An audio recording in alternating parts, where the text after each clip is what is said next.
I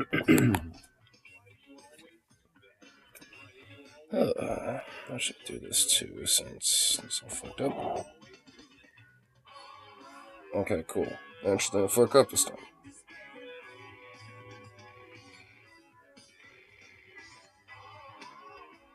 Ugh.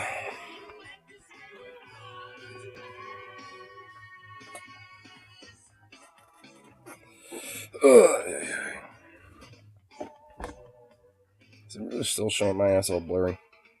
Oh, wait. Okay, there we go. I was about to say, was there something up the cam? But luckily there isn't. Yeah, look.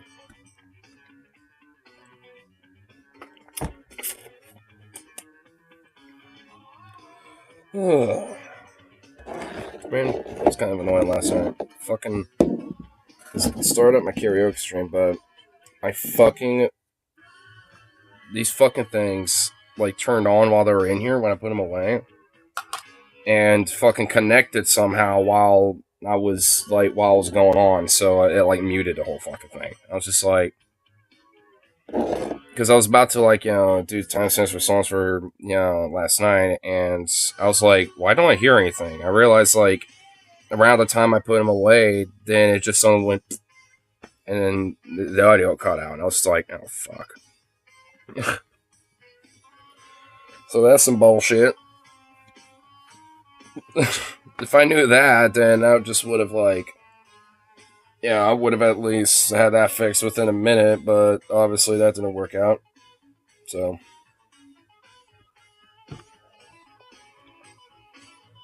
well, live and learn.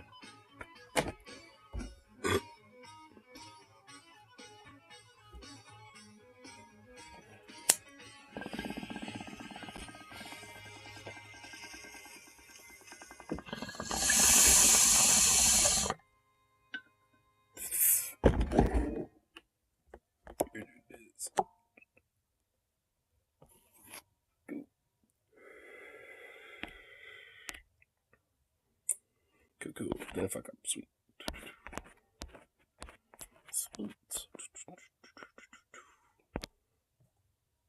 Where'd that go? Oh, there it is. There's a dongle.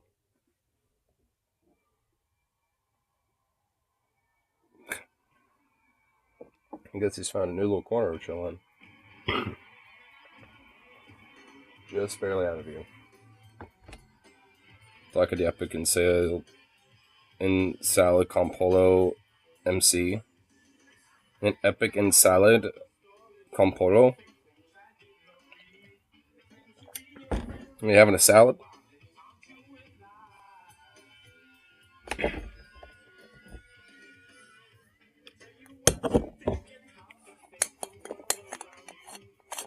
Oh, rip. So, last night when I was doing my little karaoke stream and shit, it was muted the entire time, and it made me sad.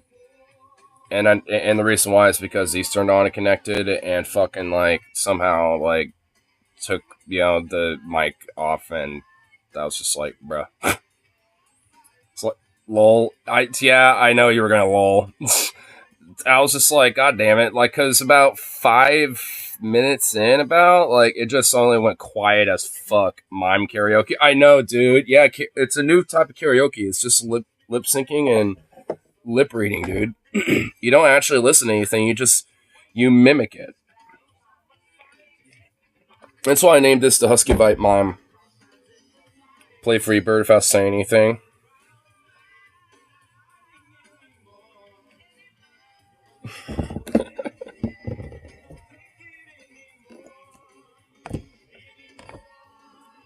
But yeah. Oh well.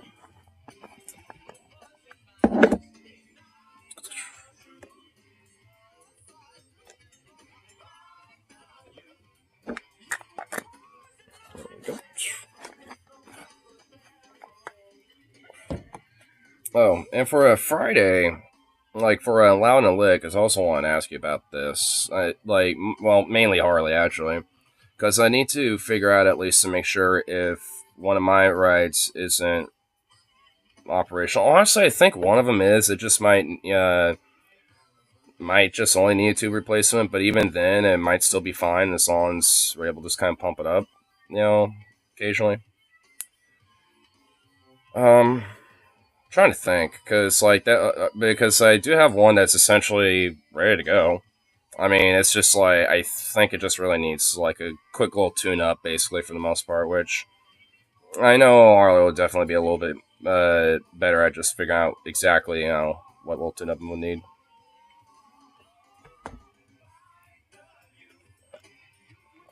Because if not, I could just borrow like maybe one of Harley's bikes or some shit. Because I was thinking that, like, because if worst case scenario, that could be a possibility.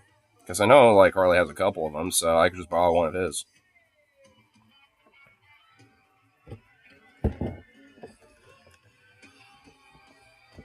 Because also, I've been saving some of my shoom shooms, a little bit, and at this point, I'm just like, you know what? I mean, I want to use them, but I've been waiting for the right opportunity, so I'm thinking, yeah, we'll do it then.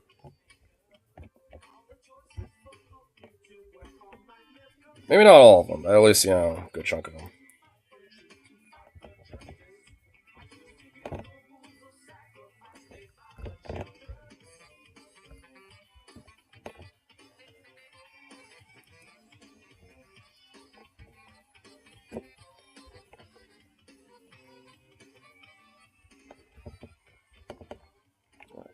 Another little tool.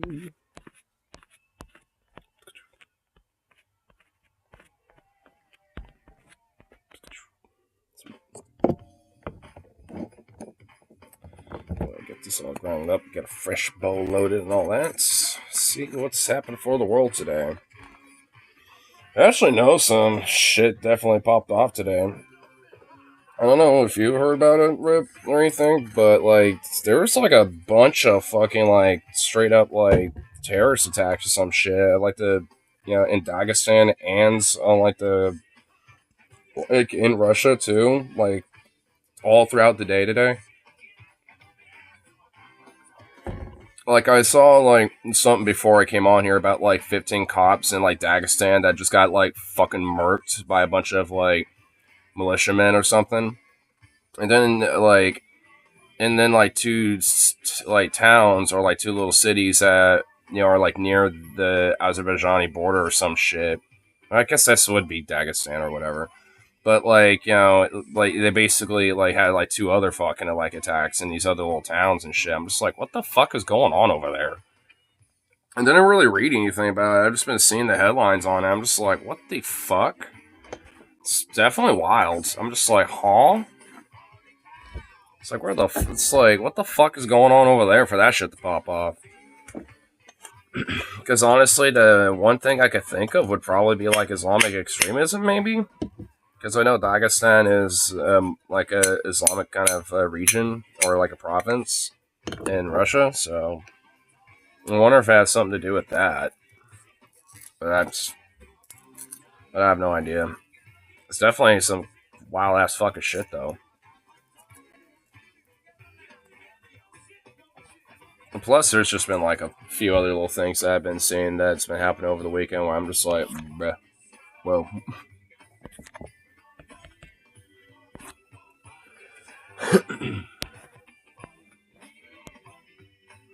uh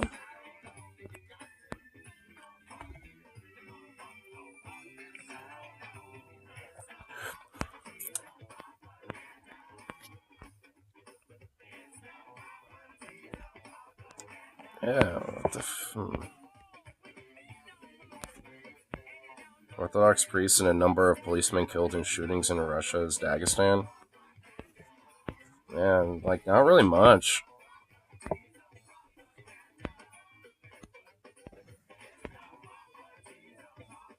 Oh, I want to make sure Zukat doesn't get out. Well, I at least look around for news. Hey, Zukat.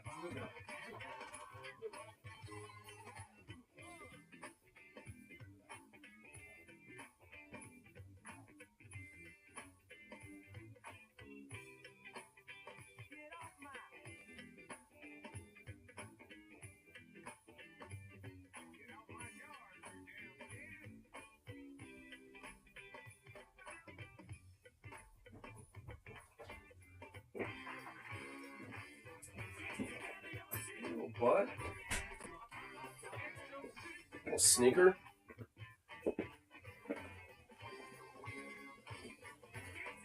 You almost snuck away. Not on my watch, Shit.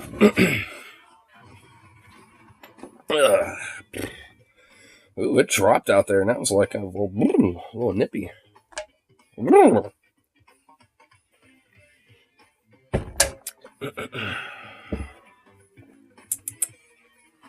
There. Let's see. I'll see if there's like some other random shit.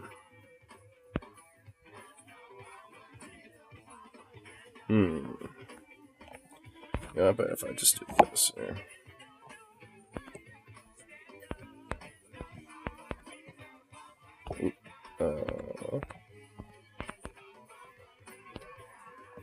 Here, let's see. There'll be at least a few things here, so we'll see.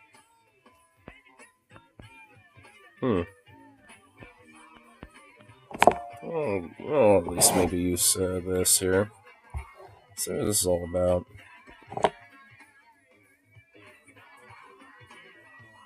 There we go. Cool. Yeah, let's get a little freshable. All that fun stuff. There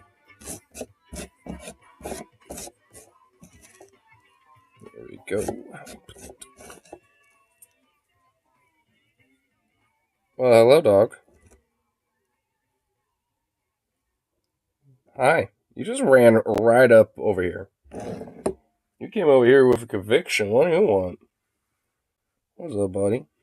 Hello. Hello. Little sweet boy. A series of attacks at houses of worship in the southern region of Dagestan. A synagogue was set on fire, and at least one priest was killed at a nearby Catholic church. Authorities say a group of militants armed with automatic weapons coordinated the attacks in the city of Derbent. Meanwhile, police just north of there were involved in a shootout after an attack on a traffic post. Authorities have now launched a terror investigation. CNN's Claire Sebastian is tracking the latest for us from London. Damn, so these were like two incidents. I'm assuming this probably happened at once, or at least like coordinated with each other. What is the latest on all of this? Yeah, Alison, so authorities are saying that they believe these attacks in two different cities, Mahachkala and Derbent, they're about 80 miles apart, are coordinated. They are, as you say, now investigating these attacks under the terrorism article of the Russian Criminal Code. The key target seems to have been religious sites. Russian official sources are talking about a synagogue and a church in the city of Derbent being attacked, and we're hearing about a shootout at a church in Mahachkala, where, according to Russian state media, quoting the Dagestani Interior Ministry, 19 people who had been taking shelter in that church are now safe. The Israeli Foreign Ministry has also put out a statement saying that 2 synagogues were involved, one in each city. So the situation right now, extremely fluid. There are videos and accounts coming through on the social media channel of the Dagestani Interior Ministry showing that fighting on the streets of both cities. Whoa. Damn, dude, that car nearly fucking hit that guy. Oh, shit. Still ongoing, a major police operation. The death and injury toll has been updated by the Muftiat. This is the religious Islamic administration. So, is there, like, any actual, like, information about, like, who did this? 2 weeks ago, 8 Tajiks, also associated with the Islamic State, who had snuck in across our borders. And so what they're trying to do is, in ISIS-K, they do want to have a caliphate, just like they had in Syria and Iraq, but they also want to attack, Christians, Jews, non-Muslims. So how does Vladimir Putin respond to this? So I guess it's ISIS? Or at least they're the ones who claimed to have done this? I guess.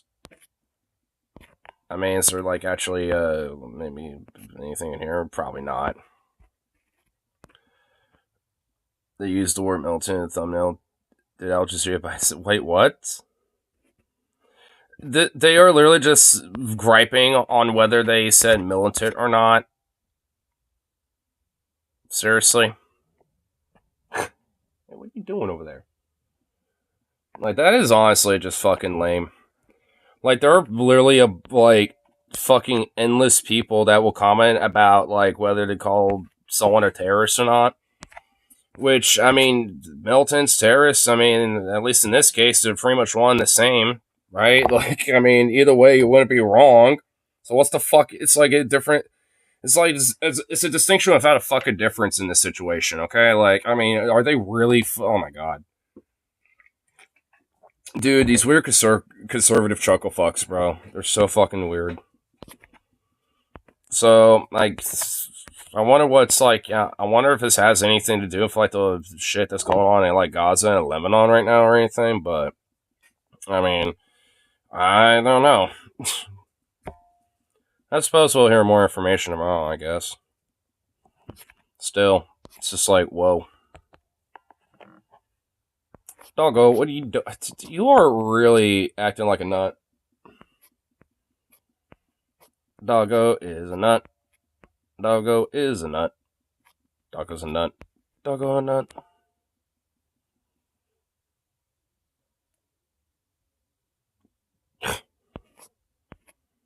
He's such a little derp. He looks like such a goober goof. Just a goober goof. Goober goof. Look at you. Who's a goober goof? You evidently want something, dog. You know what? It's these meats. I know what they are. It's the meats. Yep, immediately ran right over here. He knew what the hell he wanted. You know what, Aaron? These are from last night. You could just finish these off. Yeah. Stick that schnoz in there. Okay, or not.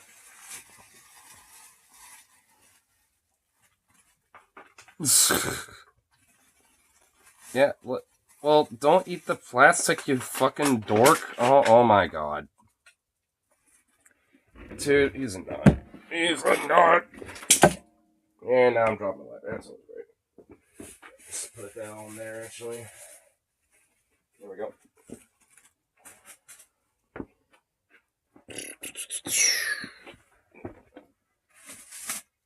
Ugh. Hey. Goofy little thing.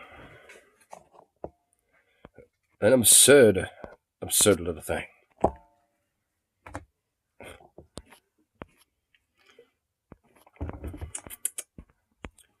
There. Let's see what other little things are. Full tube, huh? Any other random little shit? Let us see. It is a Sunday after all. It's usually like fuck all that goes on Sunday now. So. Ugh. Gotta love it. Gots to love it. Are you satisfied now, doggo?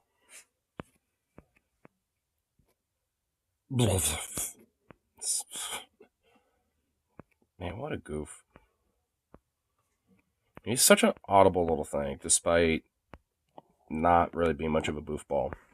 Like, he likes to boof, and likes to boof a lot, but surprisingly not really super, like, boofy.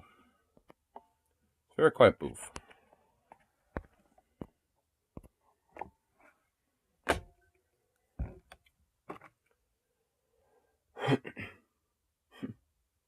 Man, what a silly little stream bean.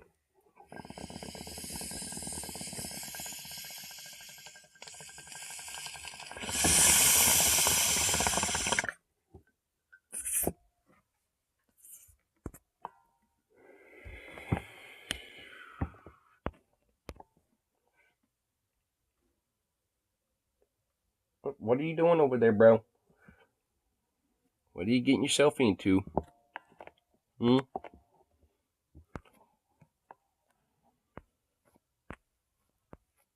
be getting around the bullshit now there, bud. You fucking dork. I know you like to rummage around. He really does like to kind of sniff around and just rummage for shit. Especially when he is in like this like curious, like, I want food mode. Even though there's no real reason for it. Like, he just got some food, and he had some earlier. So, no reason for him to be such an anti little shit. But, alas, he is. Little turd. What a little turd. I could easily get his attention again with another one of these little bags. Bags of mint. Just like obvious. Gats the meats. And this little shit will certainly appreciate all the meats. I don't think this little fuck, wants anything else. He barely eats the rice anymore, honestly. Like, I'll give him like a little fried rice with a little bit of meat in between and some kibble on top. Barely goes after the rice at this point, which is kind of surprising, actually. Used to just like gun that shit down like, but not anymore.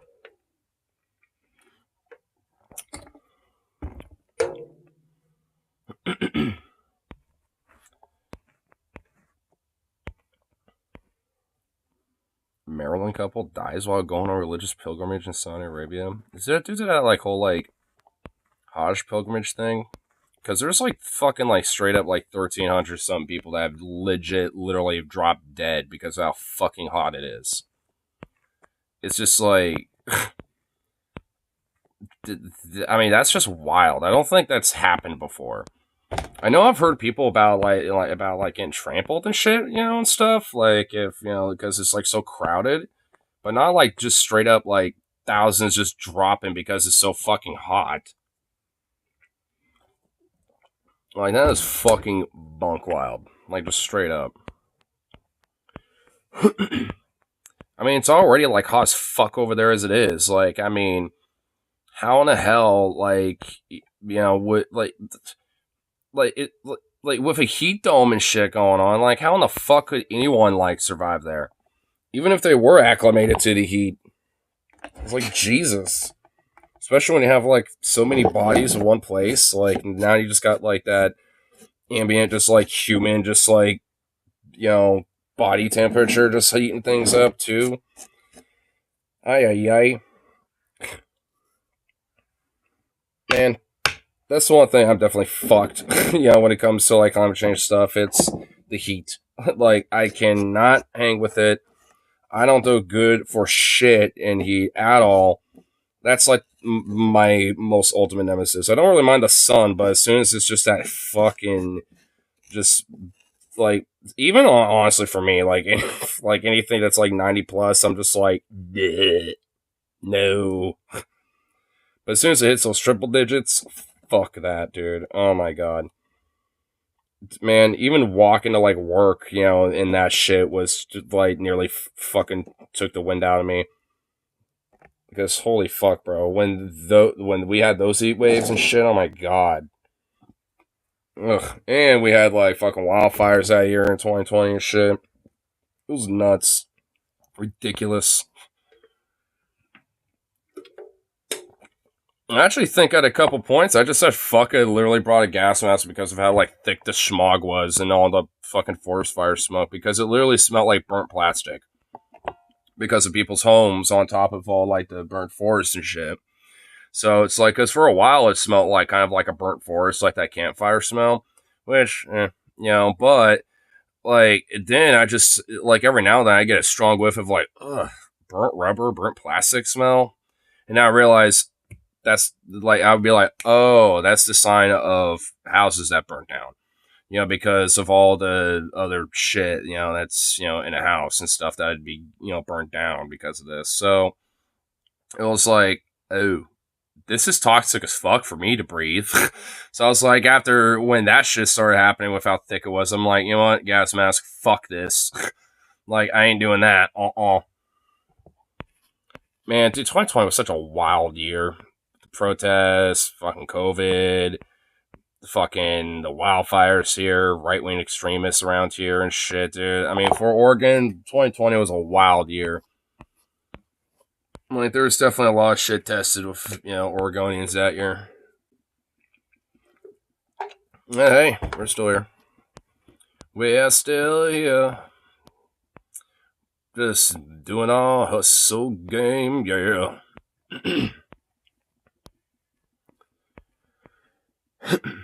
We're basically just kind of like a miniature California when it comes to being Oregon. Like, we kind of have our own little hustle mentality, and in a way, kind of absorb some stuff like about California pretty immensely, honestly.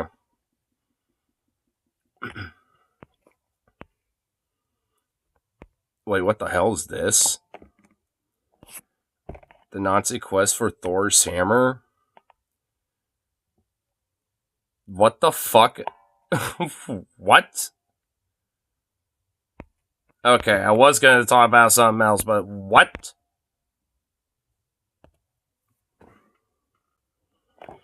Did they really think this is real? I've heard some silly things about the Nazis when it comes to their mysticism that is actually true. Well, at least about whether if they believed it or not. Like the idea of like, oh, thousands and thousands of years ago, we actually were, the main race that lived in harmony and peace and blah, blah, blah, and happy boy, or whatever the fuck. Like, I mean, silly as literally as a fairy tale as it sounds, like they actually believe shit like that. So, was this like basically like the equivalent of like the fucking like the golden tablets or some shit? Or like the Holy Grail, but for Nazis? Like, what? I love this shit because it's like so silly. It's so stupid. It's so unimaginably stupid. And the stupidity knows no bounds. They literally were like looking for Santa Claus's shit.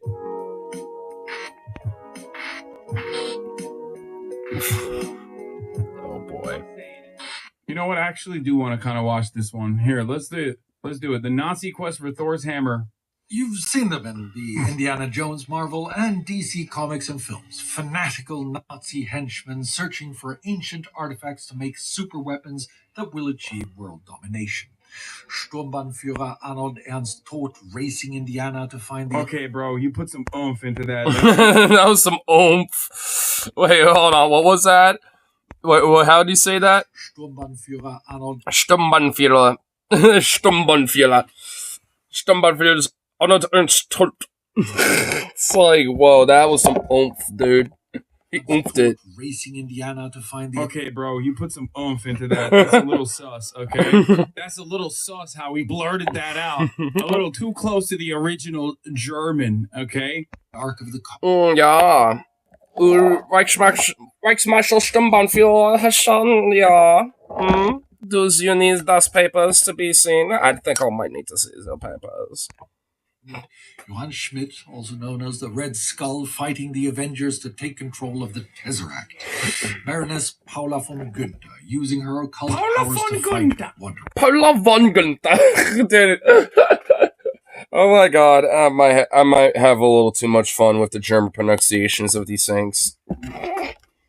Like, the German accents in the midst of just like, yeah, so anyway, so we will be talking about how the Nazis, and then you have, Paula von Günther. It's like kind of catches you off guard. Wild fantasies dreamed up by screenwriters and comic book creators? Not entirely. One of the most powerful Nazis, Reichsführer SS Heinrich Himmler, leads programs to achieve... Dude, he really has had some oomph to this shit. What the fuck? There is a little bit of an oomph to this. What the hell? Exactly that.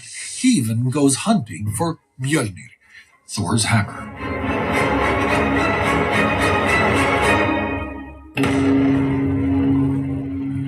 I'm Spartacus Olsen, and this is a World War II in real-time special on Heinrich Himmler and his neo-pagan and occult beliefs.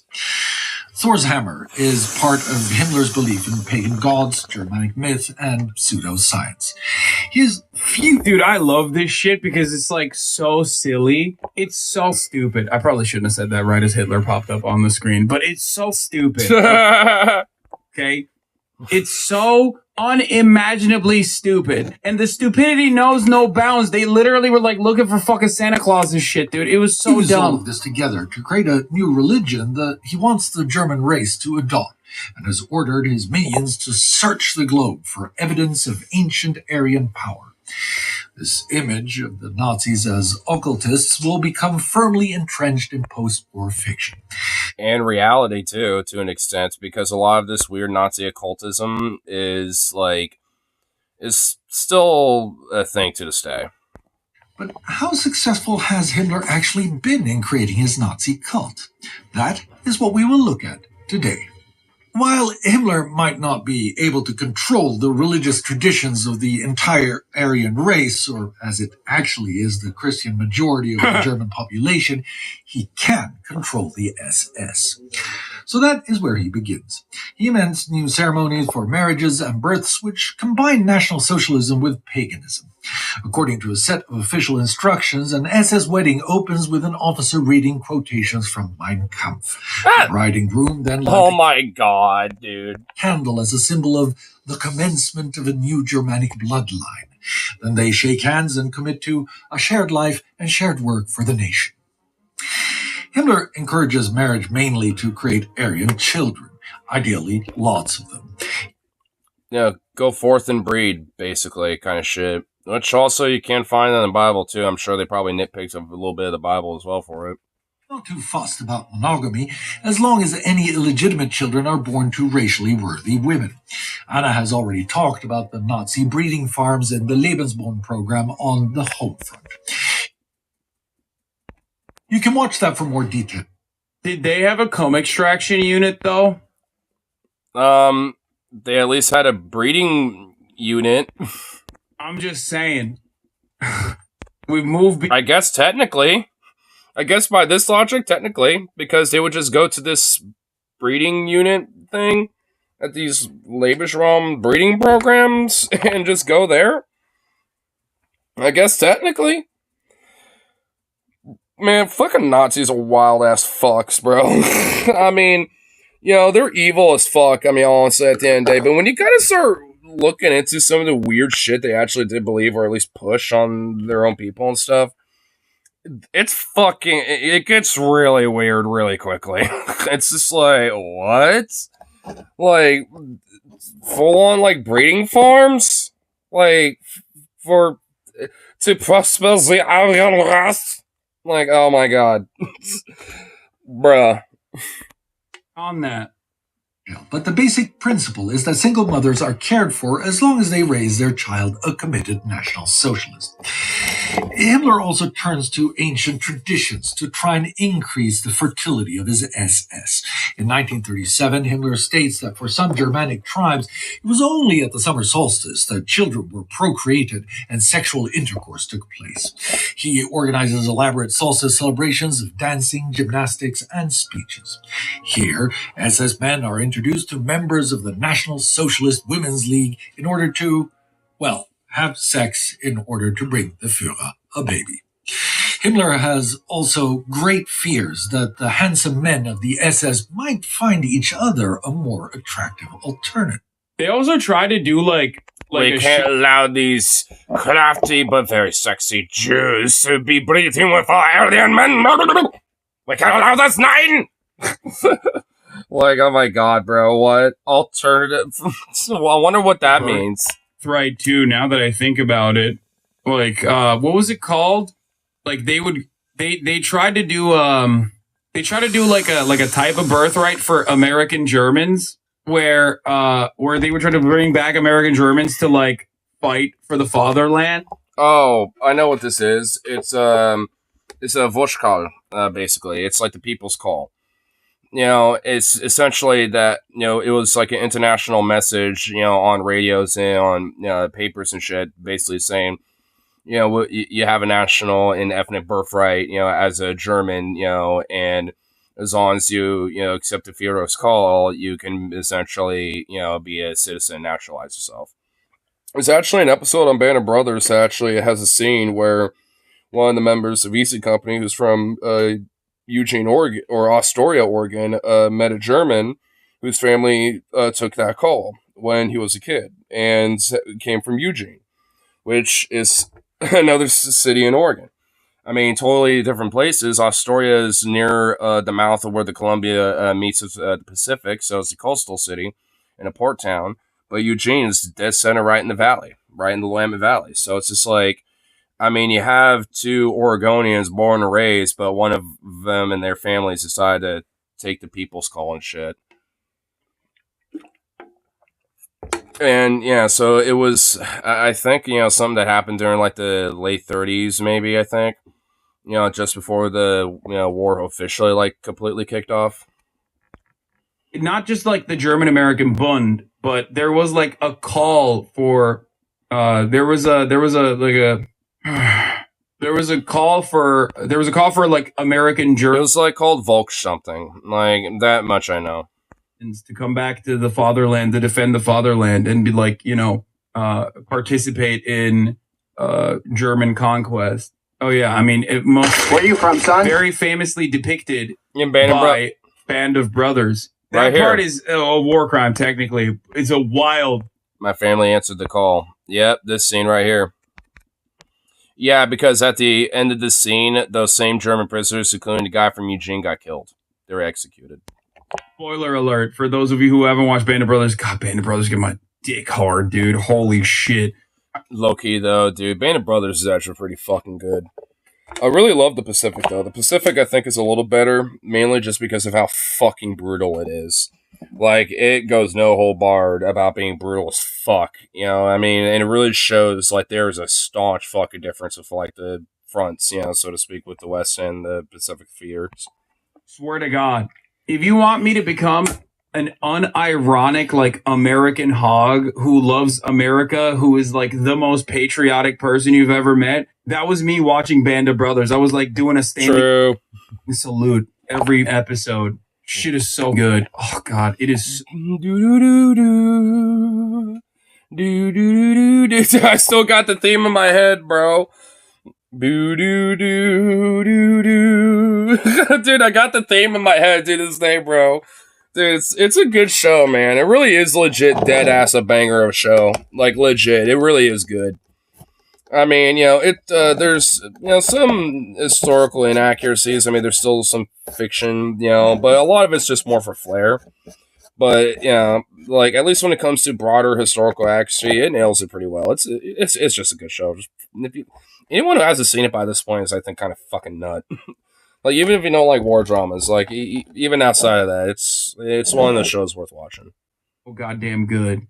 It's so good. Oh, okay. Anyway, Heim ins Reich, meaning back home to the Reich, was a foreign policy. Heim ins Reich. Yeah. So I guess I was wrong. It was a Heim ins Reich.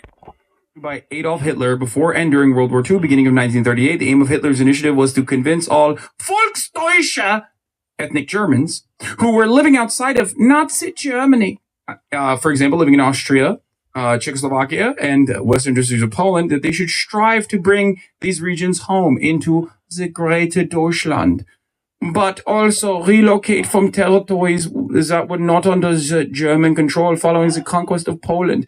In accordance with the Nazi-Soviet Pact, the Heim ins Reich manifesto targeted areas seated in Versailles and the newly reborn state of Poland. Yes.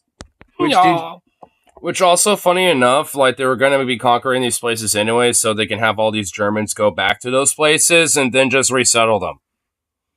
So it's like, I mean, wouldn't you want, like, to manifest, like, some sort of, like, resistance in those places already there? Because they're already, there? Like, kind of a dumb idea. I get the whole, like, fanatic, like, ethnic, national fucking bullshit. It's still retarded, but, like, fuck, dude. Like, if you wanted to think a little strategically, if you wanted to have, like, these people come home, then bring the home to them, and they were anyway. I don't know. It's retarded. The Nazis are retarded, okay? I mean, what are you gonna do? Dirty. Fuck. Please join the Vaterland. All right, let's continue.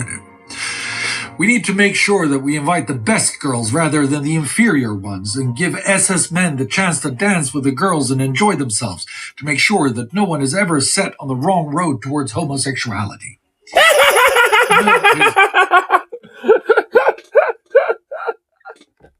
What? I love how that was just thrown out there. Like, yeah, let's just throw that in there. Oh, yeah, so fuck the queers too, by the way. oh yeah, the Nazis weren't known for being a bunch of queers themselves. Like, I like how, I bet a lot of that was because of Ernst Strom, because he was like pretty much a flaming homosexual himself at the time, and was the predecessor of Himmler before Himmler reorganized it into the SS. Because it used to be the SA, and Ernst Strom ran that. And yeah, shocker, he was a gay. He was kind of a flaming homo. I mean, he wasn't killed for that, but arguably. I mean, he was killed due to being a loose end when it came to being a political liability, basically.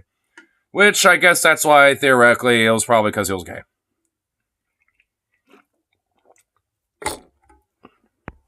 Classification of superior and inferior. What can I say? In any case, if all of this works out and Himmler's SS babies arrive, they are given a naming ceremony rather than a christening. The ceremony takes place in a room decorated with portraits of German Führer Adolf Hitler, SS flags, and runes, and Lebensborn babies are welcomed into the SS with a touch of a ceremonial dagger. Sometimes you have to be glad for the babies that they are not aware of what's going on. You see, on occasion, they are subjected to passages read, or even worse, sung chorally from Mein Kampf, which, if you haven't read it, is arguably one of the worst pieces of literature forged by human hand. And I'm not speaking only of the content. Hitler and his ghostwriter Rudolf Hess were not the best authors, to put it mildly. They're not. They're terrible. I've read segments of Mein Kampf online, because, you can find that online, and it's terrible. Like, it literally looks like a fucking middle schooler wrote it. Like, just straight up, like some edgy, fucking middle schooler, like, writing in his journal. That's basically is what it is. Like, it's not exactly some profound shit by any fucking metric. You could maybe, like, find maybe a thing being like, we must look after, the peoples and make sure that they have their wages and blah, blah, blah. Or, you might be able to find, like, a thing there or some shit. But pretty much all of it is just, like, edgy fucking, like, 4chan, like, proto-4chan ramblings, basically. That is, essentially is what it is. It's retarded. In any case, then an SS officer, sometimes even Himmler himself, makes a declaration to God. Himmler never entirely clarifies which God has replaced the Abrahamic Jehovah. Mostly he speaks of a Germanic god called Varalda, or the Ancient One, or simply of a higher power. Anyway, the declaration is that we believe... I think a lot of that was mostly just so there could be some ambiguity, because he knew that he couldn't necessarily convert people away from Christianity, at least not yet. At least that was the idea. But he could at least, coerce that in eventually. Honestly, that's what Christians did to Germanic pagans and European pagans all over Europe and shit, when it came to forced Christianizing, them. Like, it's like, oh, you want to keep your, winter solstice and Yuletide ceremonies and stuff? Well, you can, but you have to worship Christ and tie, the celebration of his birth to the winter solstice and stuff like that. And all this other shit. Like, it had to be woven in, where it could kind of, like, be given the pill softly, basically. I guarantee you that's why. I'm really starting to notice there's not, like, an overt, like, mentioning about, like, traditional Christendom and, like, Christian nationalism specifically, but it is certainly woven in. Like, and I think a lot of that's just so it can kind of be used as, like, the applesauce to kind of give the pills easier to people when it comes to, like, weaving them into this weird, like, Nazi cult shit. In the God of the universe, and in the mission of our German blood that grows eternally young from the German soil. We believe in the nation, the bearer of this blood, and in the Führer, whom God has given us. None of these programs are extremely successful. Sure, a few thousand babies are born under all of these efforts, but would these people, most of whom are in their late teens and 20s, not have had babies anyway? And his idea to indoctrinate newborns into fanatical Nazis fails on a simple premise. Time is not on his side. And they're babies. Like, they're not aware of anything, especially when it comes to, like, political, like, theory of any form at all, because, they're toddlers.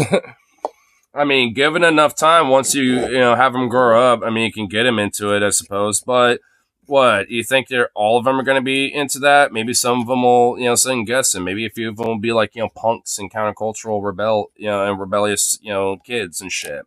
You can't really fundamentally control that. Like, I mean, kids are going to be kids, regardless if you try to raise them as fucking Nazis, Christian weirdos, or whatever, It's like, they're still going to be kids. Kids are kids at the end of the day.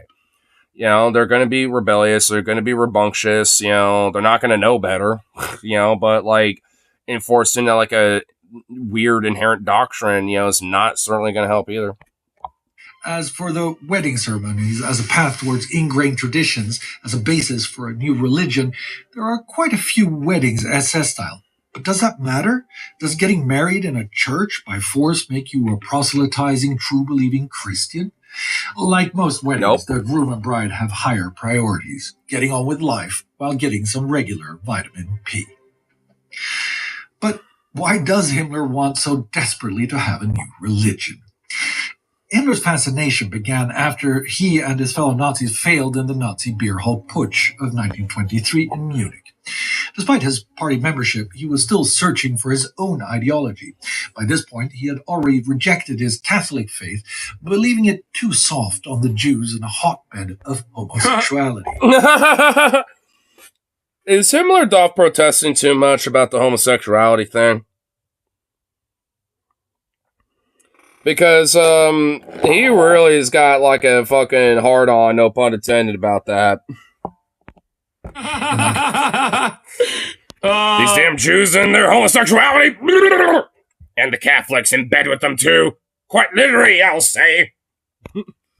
Hitler is the original. Hitler is the original Red Scare girl, dude. He was a Red Scare girly. He was like, listen. This Catholicism shit is not hardcore enough, okay? I denounce the Pope. I am a Pope denouncing Catholic. 1925, the same year that he joined Hitler's protection unit, the Schutzstaffel, or SS, he read the book Germania by Roman historian Tacitus. In his diary, Himmler wrote that Tacitus' description of the Germanic tribes of Central Europe was a wonderful portrait of how high, pure, and capable our ancestors were. This is how we will become again. He also read books on astrology, hypnosis, spiritualism, and telepathy. What? Telepathy, too? This guy was like a fucking astrology wine mom nerd, dude. Oh my god. He was a suburbanite wine mom. And, fuck the queers type at the same time. Dude, this guy was just a fucking, yearning to be like someone's wife. Like, he wanted to be the wife. Like, oh my god. Holy shit. What the fuck? I kind of starting to, notice a little something about Himmler, man. Like, he was a classic case as fuck. Oh my god. Holy shit, dude. Himmler is certainly not alone in his beliefs.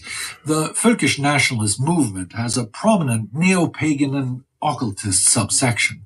At the end of the 19th century, an Austrian named Guido von List created... Damn, bro, this dude's name was Guido. Guido?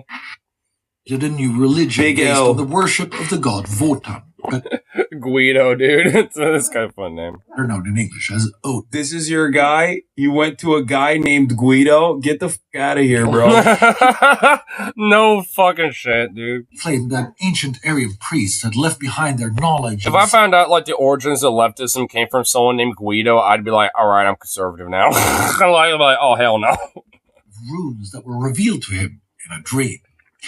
Another Austrian named Jörg Lanz Liebenfels wrote a... Fucking hell, he puts the oomph in these names. Jesus. Aryan race descended from interstellar gods who would once again rule over the subhumans. He thought the Aryans were like some sort of a like quasi-god race. Oh my god, dude. Dude, what the fuck is with these Nazi freakos, dude? This is like proto-Nazi shit too, because this is like some weird occultist theorist dude from like the 19th century, a little bit before the Nazis even became a thing. Like, dude, what the fuck is with these people? Like, was this always just like some weird cult and now it's just gotten out of hand and became like a radical political movement? like a fanatic political movement, because I feel like that's kind of what happened. Like it became like some weird fanatic cult movement to a weird fanatic political cult movement. It's like, is that really what the fucking Nazis are? Am I starting to realize that? Because I knew they were a fanatic political cultish kind of movement, but fuck, dude. Like, were the origins always like some weird fanatic like cult theorist shit or something?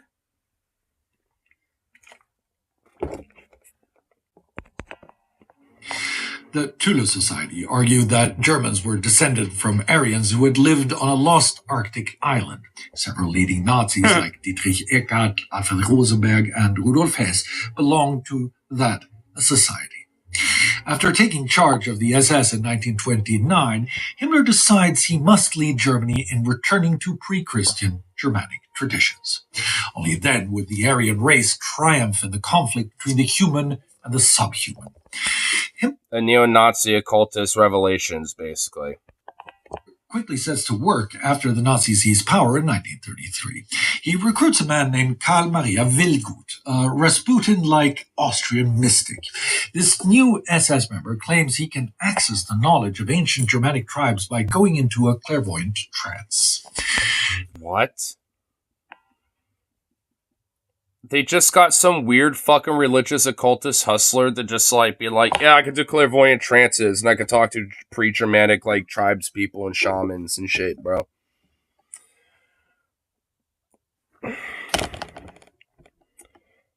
You know what? When people say that like the MAGA movement is like peak idiocracy, I'm gonna start calling bullshit. I'm going to start calling bullshit because not really. Because of social media and the internet, that shit gets highlighted more often. It's always been there. That shit's always been there. But now that we have more social media and highlight and everyone's got fucking phones to record shit with and do a live stream and this and that, and you know, me, you know, like because of all this shit, it's just highlighted more. They've always been there. They've always been there. Nothing's changed about that. It's just that social media has highlighted them more.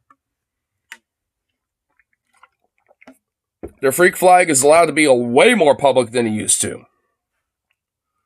I mean, I'm starting to kind of realize that a little bit. So the next time people really start saying that, I'm gonna start calling bullshit now. Like, and I'll even debate motherfuckers over this. I'll be like, oh hell no. Like, read up about like Nazi occultism and tell me, people are like, peak dumb. I mean, granted, I think, it goes in fluctuations, and I think we're definitely at another peak. But we haven't, met ultimate peak. Maybe penultimate, but we ain't there yet. Considering what I'm starting to realize about this shit, like, what the fuck, dude? Now, Himmler isn't aware, and I'm not sure that he would care. Dude, they were doing so much meth. Like, that, there is no other... They were hopped just up... like a lot of MAGA chuds today. Because a lot of them tend to be cracked out meth heads, too. So, what's the fucking difference? Social media highlights them more often. And a lot of them also use social media and blast their shit out there for everyone to see, too. Hold up. Dude, I need to, see if, Rose up so I can get his ass in here about this. Dude, he needs to, explore some of this. And also, I want to hear his take about this. I want to see what he thinks about what I have to say. Hold on, I want to do this real quick.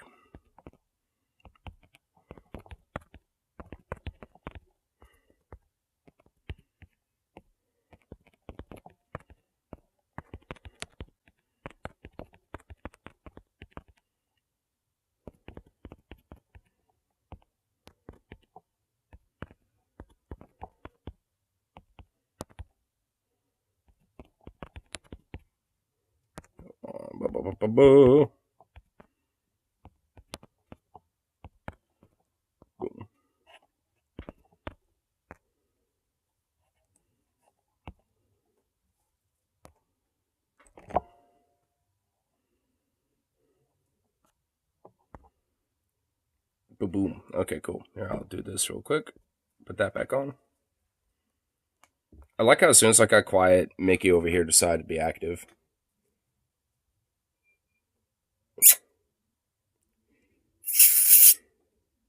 Fuck you. I don't like you anymore. Asshole.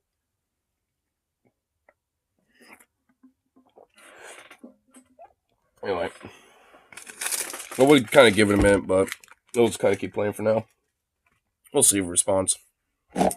Oh, I know he lives out in Georgia. He's a Georgia boy now. Out there in the land of peaches. So, you know, I'm not good. He's totally different time zone. And YouTube also, for some reason, will not let him resubscribe back to me. I don't get it. It's retarded. It's insane. I don't fucking get it. But, okay, cool. You know, but, you know, because I feel like, you know, he'd be a little bit more in here and stuff if that was the case. But, you know, because YouTube's dumb. That's a glitch on their part, because I've never have had that happen to me. I've never had that be an issue before. So I'm just like, what the fuck? Yeah, that thing is bullshit. I kind of feel bad for him on that, because it's kind of bunk. I need to see if I can figure out maybe about, like, setting up, like, some automated, like, notification for, like, you know, some of the, at least one or two of the servers I'm in whenever I go live. I want to see how I could set something up like that, because that actually, I think, help a little bit. But anyway, we'll at least continue. And when he pops in here, then I'll at least, you know, ask him about, you know, my take on this. Because I don't know, man. I feel like the internet's just highlighted the stoopies. I just feel like the stoopies have always been there. Because this thing about these Nazis and, like, honestly, how bunk and wild they are about this shit. I don't know, man. It's making me think, and I think realize that people have always been this fucking dumb. People have always been this insane. It's just that this shit's been highlighted more often, I think, because of the internet. On fascism and meth, there is no other way that you can get this many people to get on board with this, okay? You have to have been so zooted the entire... Well, they were. They did put meth in the chocolate for Panzer chocolate, you know, when it came to making sure the soldiers are all bumped up for the Ghost Division and blitzkrieging their way for fucking France and Poland and shit. So, yeah, a little bit. They actually kind of were. They were all about that meth. They were okay with it. Time, dude. Holy shit. This is literally like a Coke spiral, okay? Like, yeah, dog, this ancient island, we're actually the real Vikings. Like, trust, dude. None of this mud hut shit. Okay? Or if he was, but Vilgut is a We want that meth hut shit. Those paranoid schizophrenic who at one point spent 3 years locked up in a... Wait. This, like, weird, like fucking clairvoyance trance guy was an actual schizophrenic? I'm convinced. I'm honestly, that validates my position more, dude. Hold up, we actually got to go back. We actually got to go back and find out what this fucker's name is. Carl Maria Willigot. Like, this fucker was schizophrenic and was in an insane asylum for a time. This honestly validates more about what I just said. You know what? Oh my god, Rose, please get in here. Please. Oh my god, I need a second I need, like, another thought to, like, ping-pong this with. Like, cause holy shit. Bruh. What the fuck? Schizophrenic, dude, holy shit. Actual schizoid. Fucking, like, Nazi occultism in some part is based off of fucking schizophrenia. Holy shit. I'm here, you're queer. What are we talking about? Nazi occultism and Himmler's search for Mjolnir and shit. But honestly, like, I kind of wanted to pop you in here just for a second, you know, like, mainly because I have a take, actually, that I don't know if you would agree with or not, but that's kind of why, because I need another opinion with it. And my take is that, and honestly, whenever people start saying, like, we are at peak idiocracy, the MAGA chuds are, you know, have amplified all the stupids, we are more stupid than ever, blah, blah, blah, and all this other shit. Or even when the right wing says, oh, these leftists are the most stupid, but, you know, whatever the fucking aisle comes from. Fundamentally, at this point, regardless of anything, or politics or otherwise, I'm going to start calling bullshit these days, because My dude, this guy, Karl Emilia Willigott, or whatever his fucking name is, was like one of the like first like top heads with Himmler and shit in the SS. The dude was a fucking schizophrenic that said he can literally talk to pre-Germanic like pagan shamans and shit in clairvoyance trances and shit like that.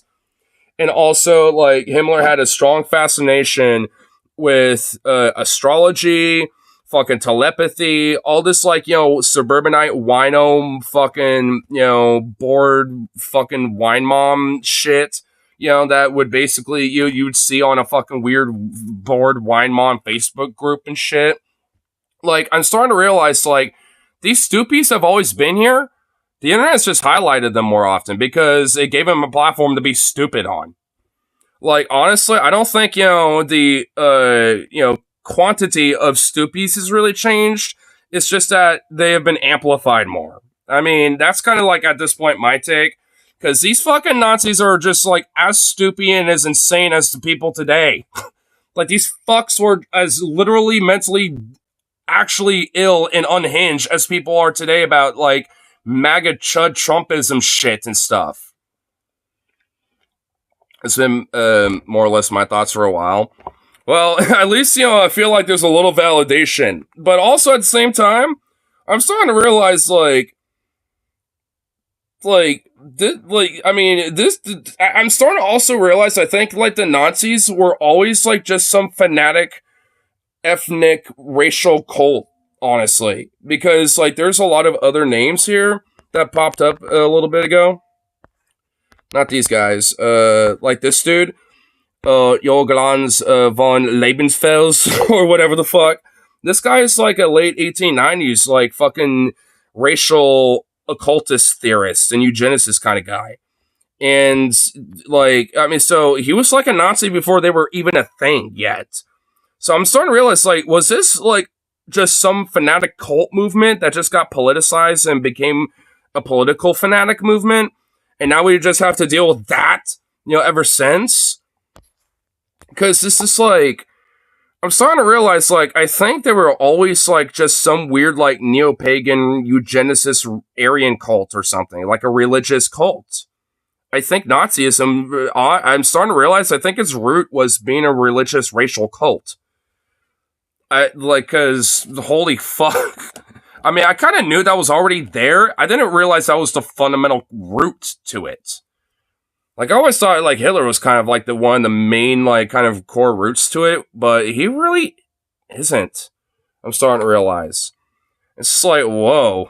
It's like, if anything, he got inspired by motherfuckers like this guy. Like this Lebenfels dude or whatever. Like, he got inspired by people like him.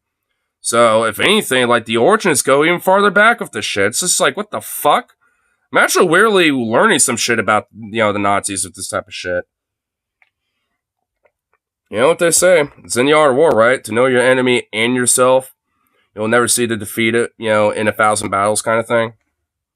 So, it's just like, cause, whoa, dude.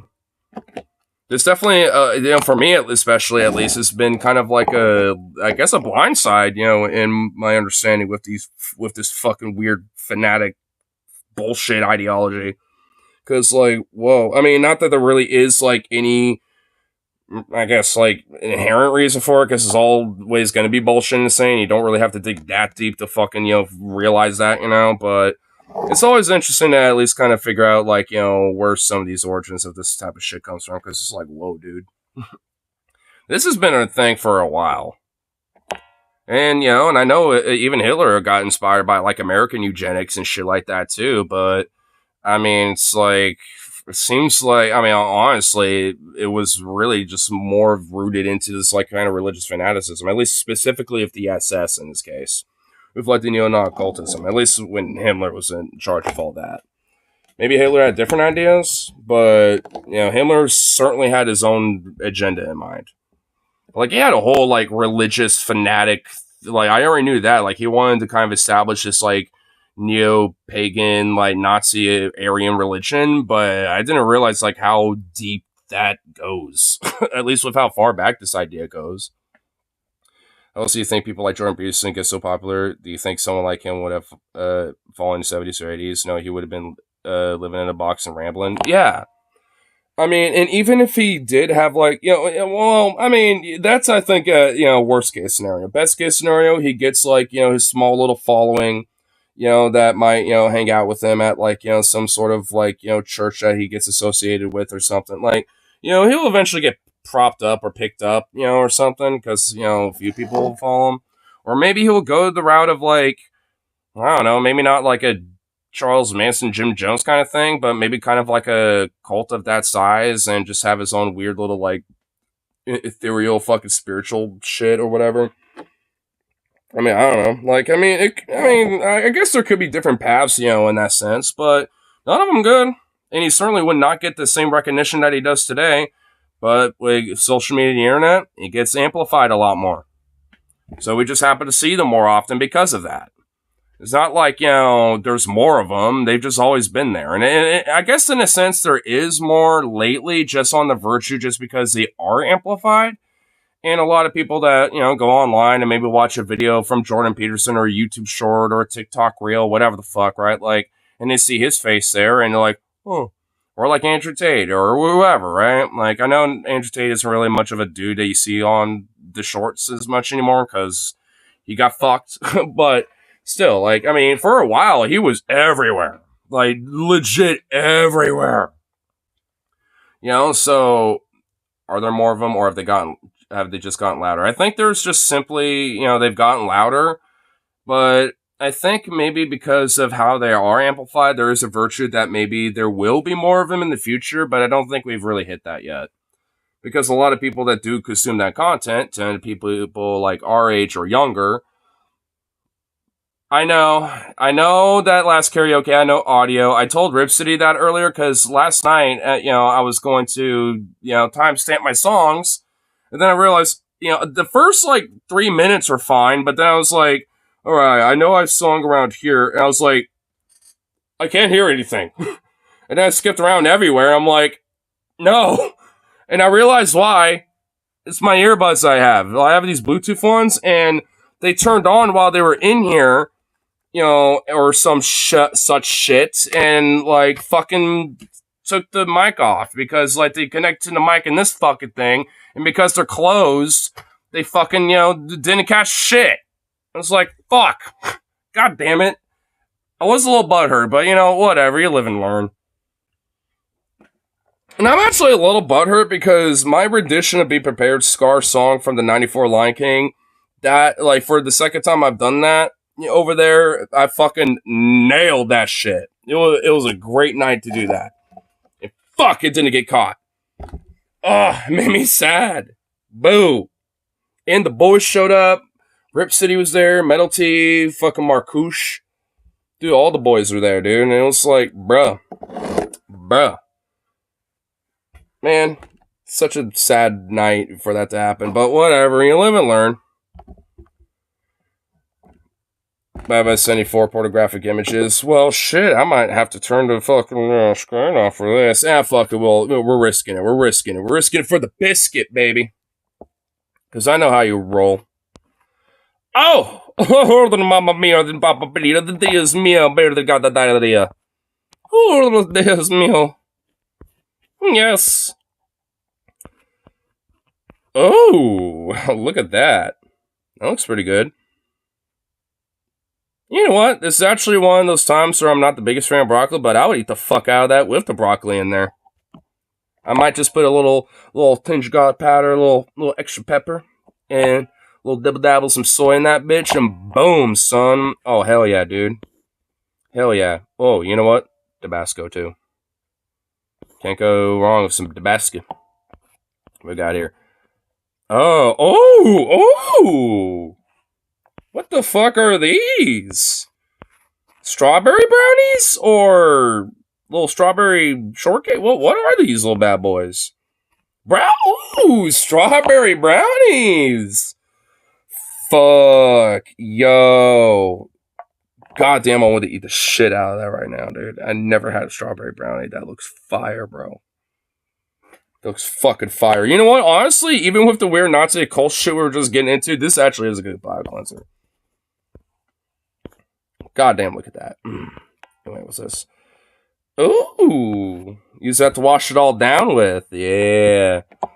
I know you also sent this too. I didn't forget it.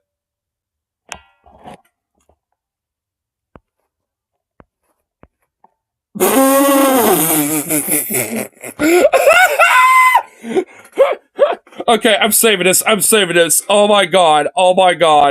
Holy fuck. Please give me the meme for me tonight. Oh my god. Oh my god. I don't even give a fuck what it's responding to. That meme right there was enough. That was beautiful. You know what? I do kind of give a fuck what it's about. The pride flag doesn't represent gay acceptance. That was achieved decades ago. What? That's an oxymoron. Yeah, it does. That's the point of... That's an oxymoron. What?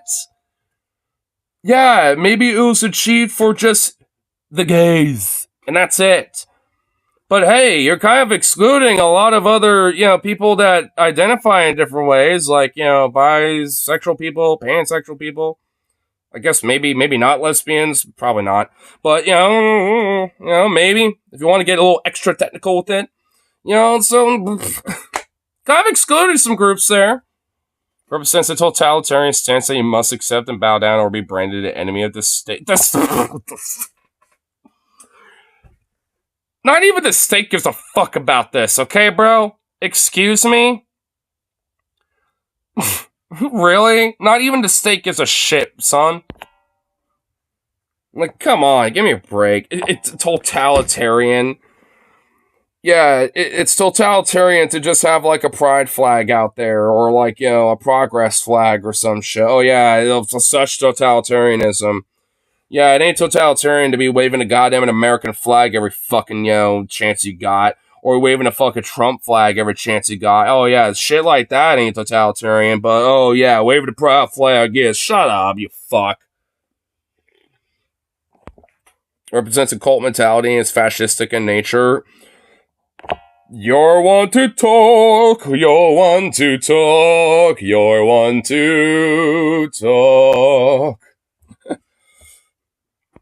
Projection from fucking pronouns guy. Projection from gender ambiguity.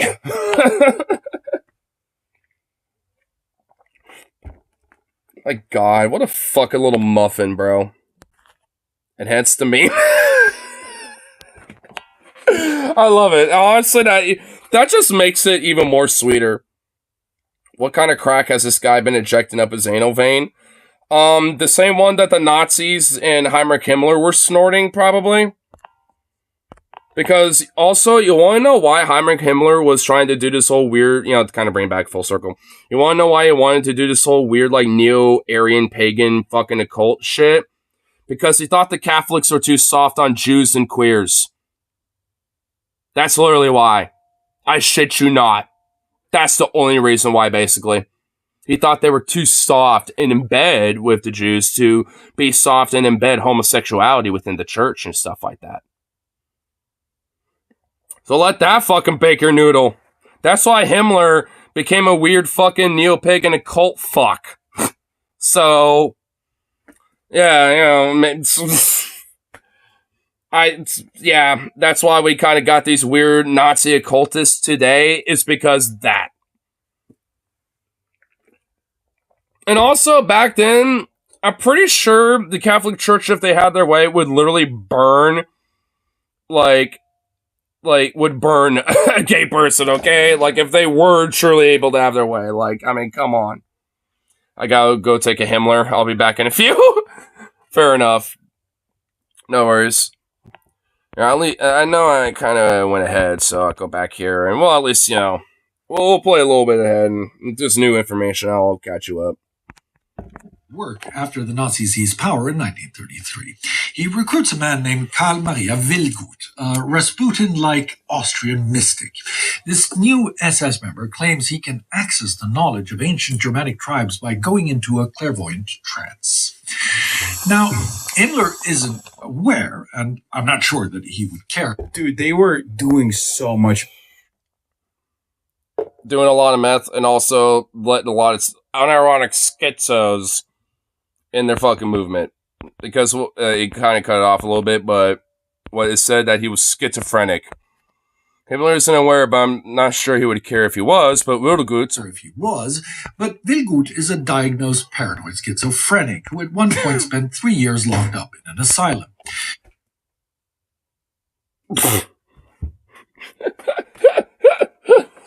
Oh my god, Himmler literally took the word and the advice and a lot of his weird spiritual fucking insanity from an actual insane person.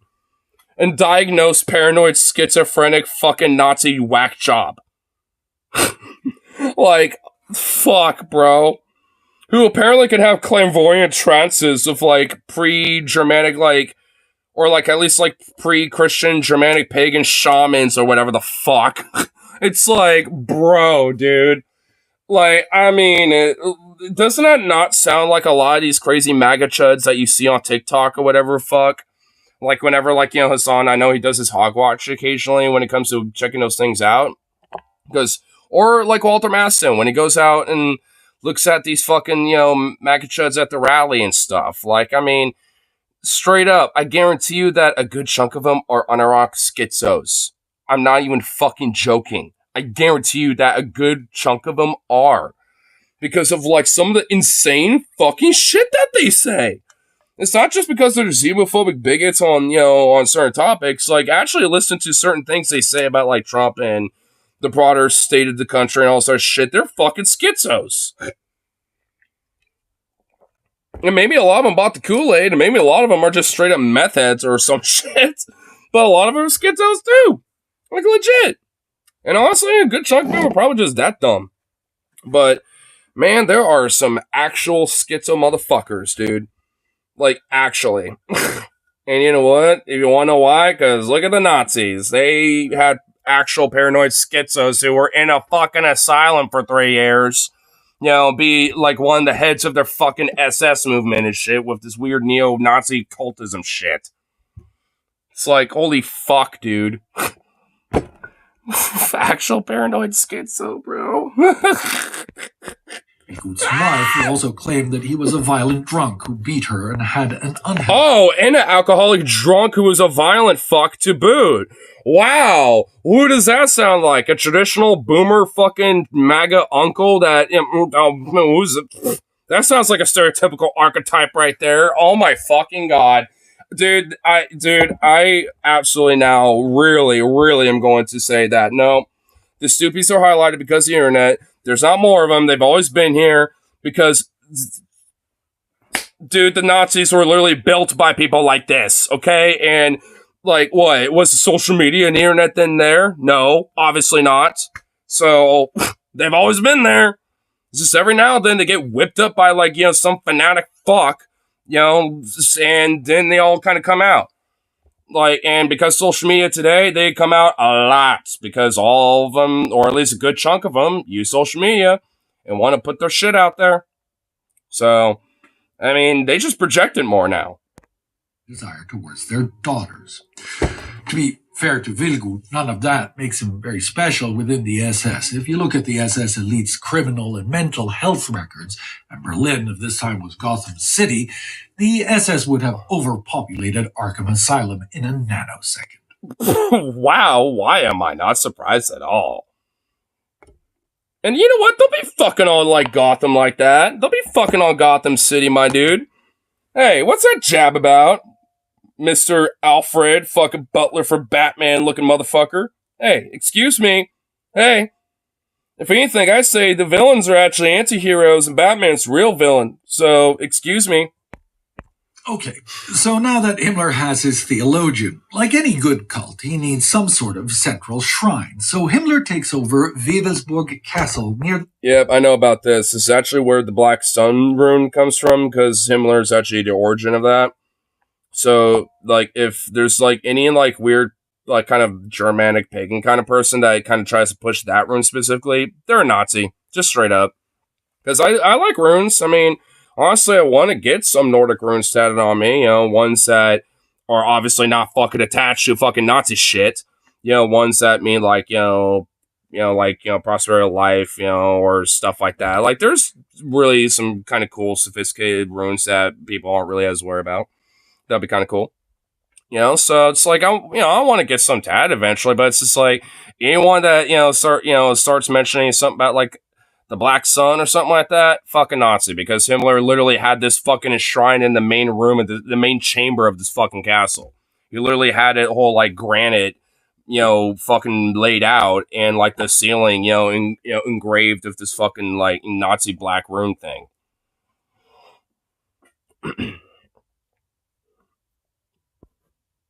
Of the hive mind virus, MC. The hive mind virus, the woke mind virus, ladies and gentlemen. We're spewing nothing but the woke mind virus here, folks. Leftist communism and queer theory over here, folks. That's all you're getting, ladies and gentlemen.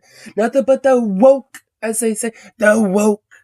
It's bad. Let me just, I have a brain, and let me just say it's bad.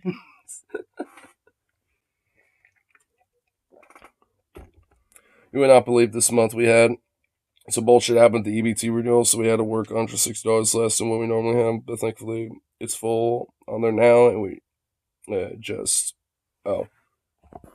what? Oh, yeah, I gotcha. Oh no, climate change is turning the frogs game.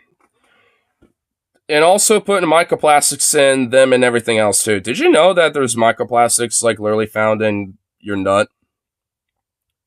In semen now? I'm not even kidding. I found an article that literally said that there was like microplastics in semen now, and I was just like, bruh. Even when we're like, nutting, even when we want to take an innocent nut, I'm releasing microplastics. So you know what? That's how you release your microplastics. You just gotta shit and nut and piss, dude. Just gotta piss, shit, and nut those microplastics out, bro. I mean, it's the only way to eject it out of your body, dude. I mean, like, what are you gonna do? Just gotta nut it out, bro. Kind of literally, I suppose, because, like, fuck, if it's in that, shit, like, how is it even getting in there, dude? You know what I mean? Like, how's microplastics in that? How's it in semen, dude? How in the fuck are there microplastics in that shit? Like, dude, we're fucked. I do not want to know what microplastics are doing to us, dude. The long-term data we're about to find out about this shit, in like a decade, is going to be kind of fucking freaky. Dude, like, the learning more about, like, oh, microplastics is over here. Oh, we found it in this part of our body. Oh, it's in this and that. It's like, oh my god, we're dead. We're fucked. Like, holy shit, dude. Like, oh my fucking god. It's like a width of a hair or strand or less. Yeah, well, it's still. Yeah, it's like a width of a strand of a hair, or like within like micrometers, like, microscope kind of shit. Like, and there's also nanoplastics, which are even smaller, which are also a thing. And how much of that shit is in us? Because that shit could literally go for cells and shit. Like, that could literally be like in your cells. It's like, what? Huh? Like, we're so, like, dude, we're about to be like 10% plastic within like a decade, dude. Gen Alpha, just based on like the natural adaptation, will be unironically 10% plastic. You know what? I hope that honestly gives them like a superpower where they're more like resilient to damage or some shit. And instead of getting like, there better be some silver lining to this shit, dude. Because, bro, I don't want to fucking know the ramifications of what microplastics are doing to us. It's actually kind of fucking wild that we don't really take a little bit more of like a, why do we keep finding this everywhere kind of like red flag thing.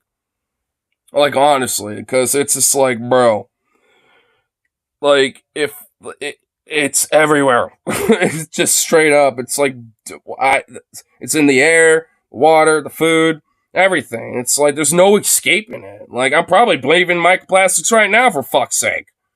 I mean, not knowing it. Maybe not as much because I'm in a garage, but if I was out there walking around outside, I probably would. So it's...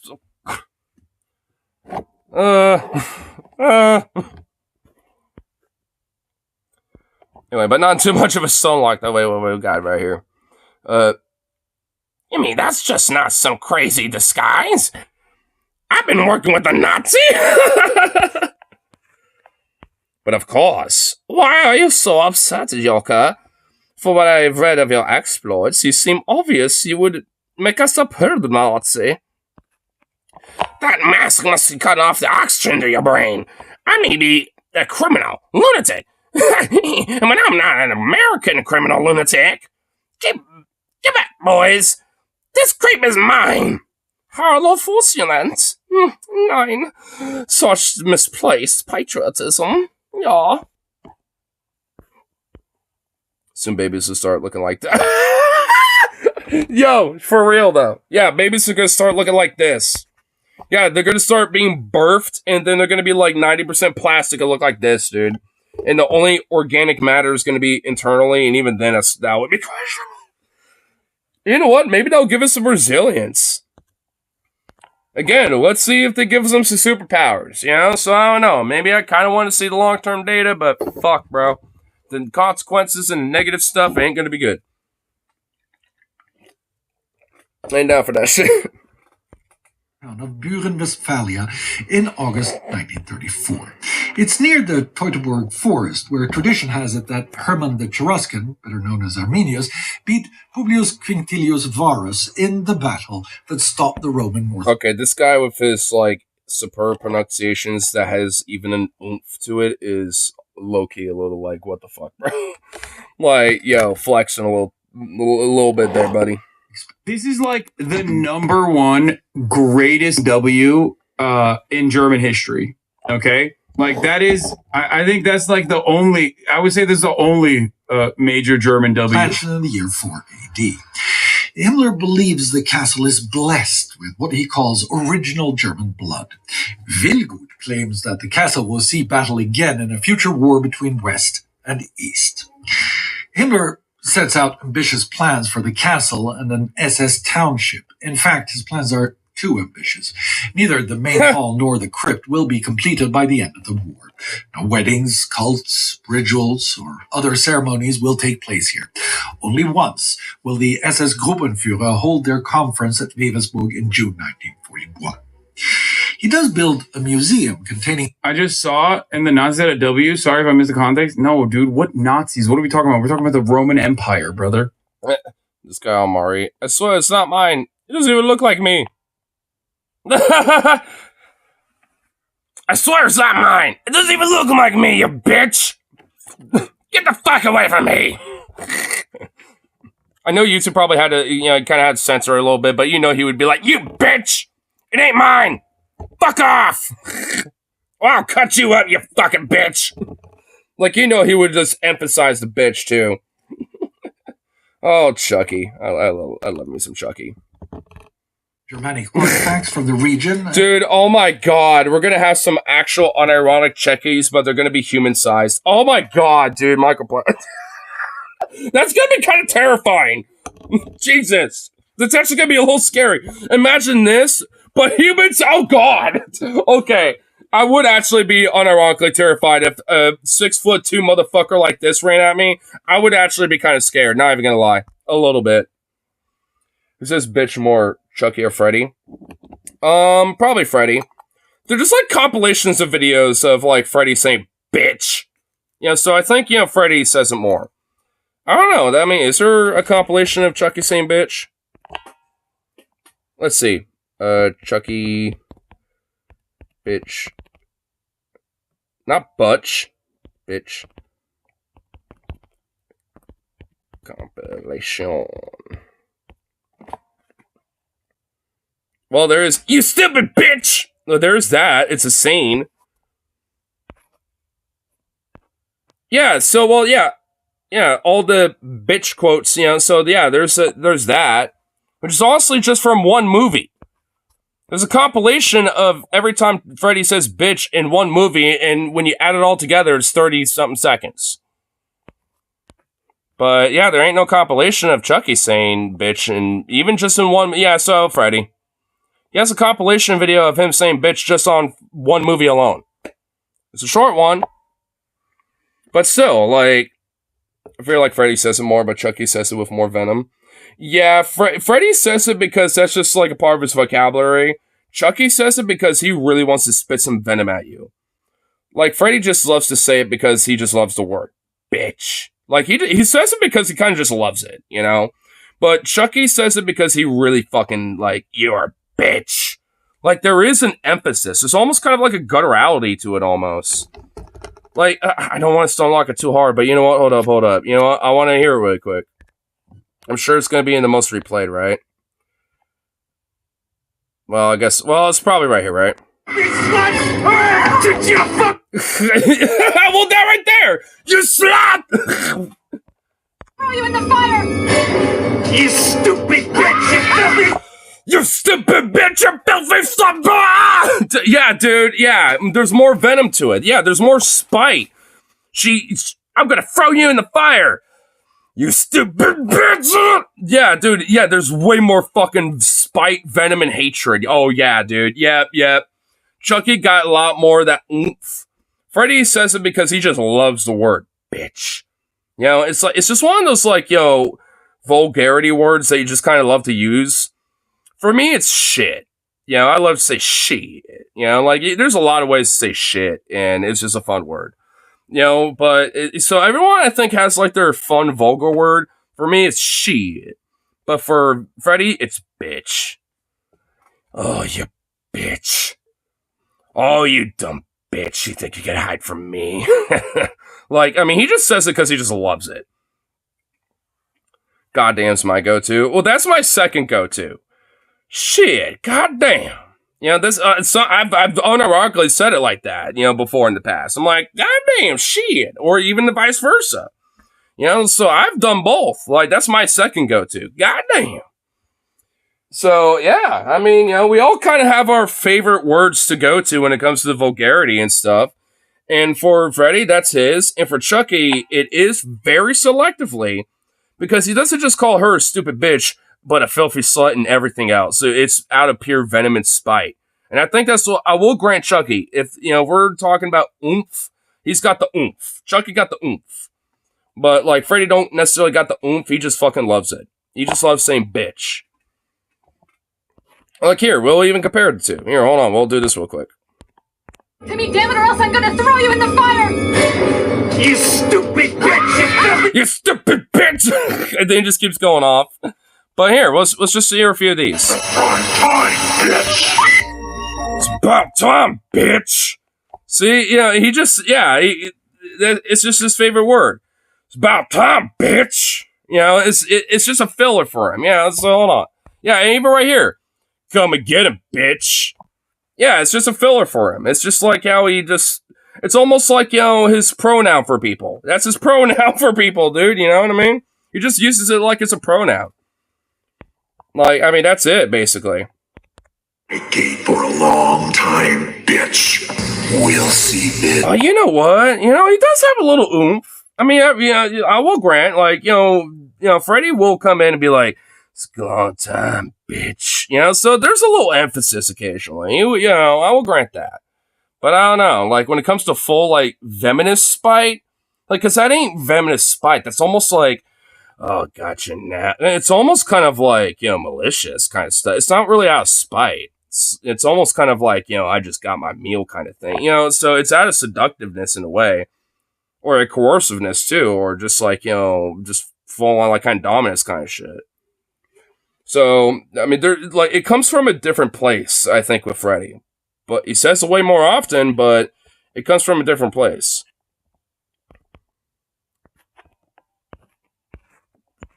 But I like it, though.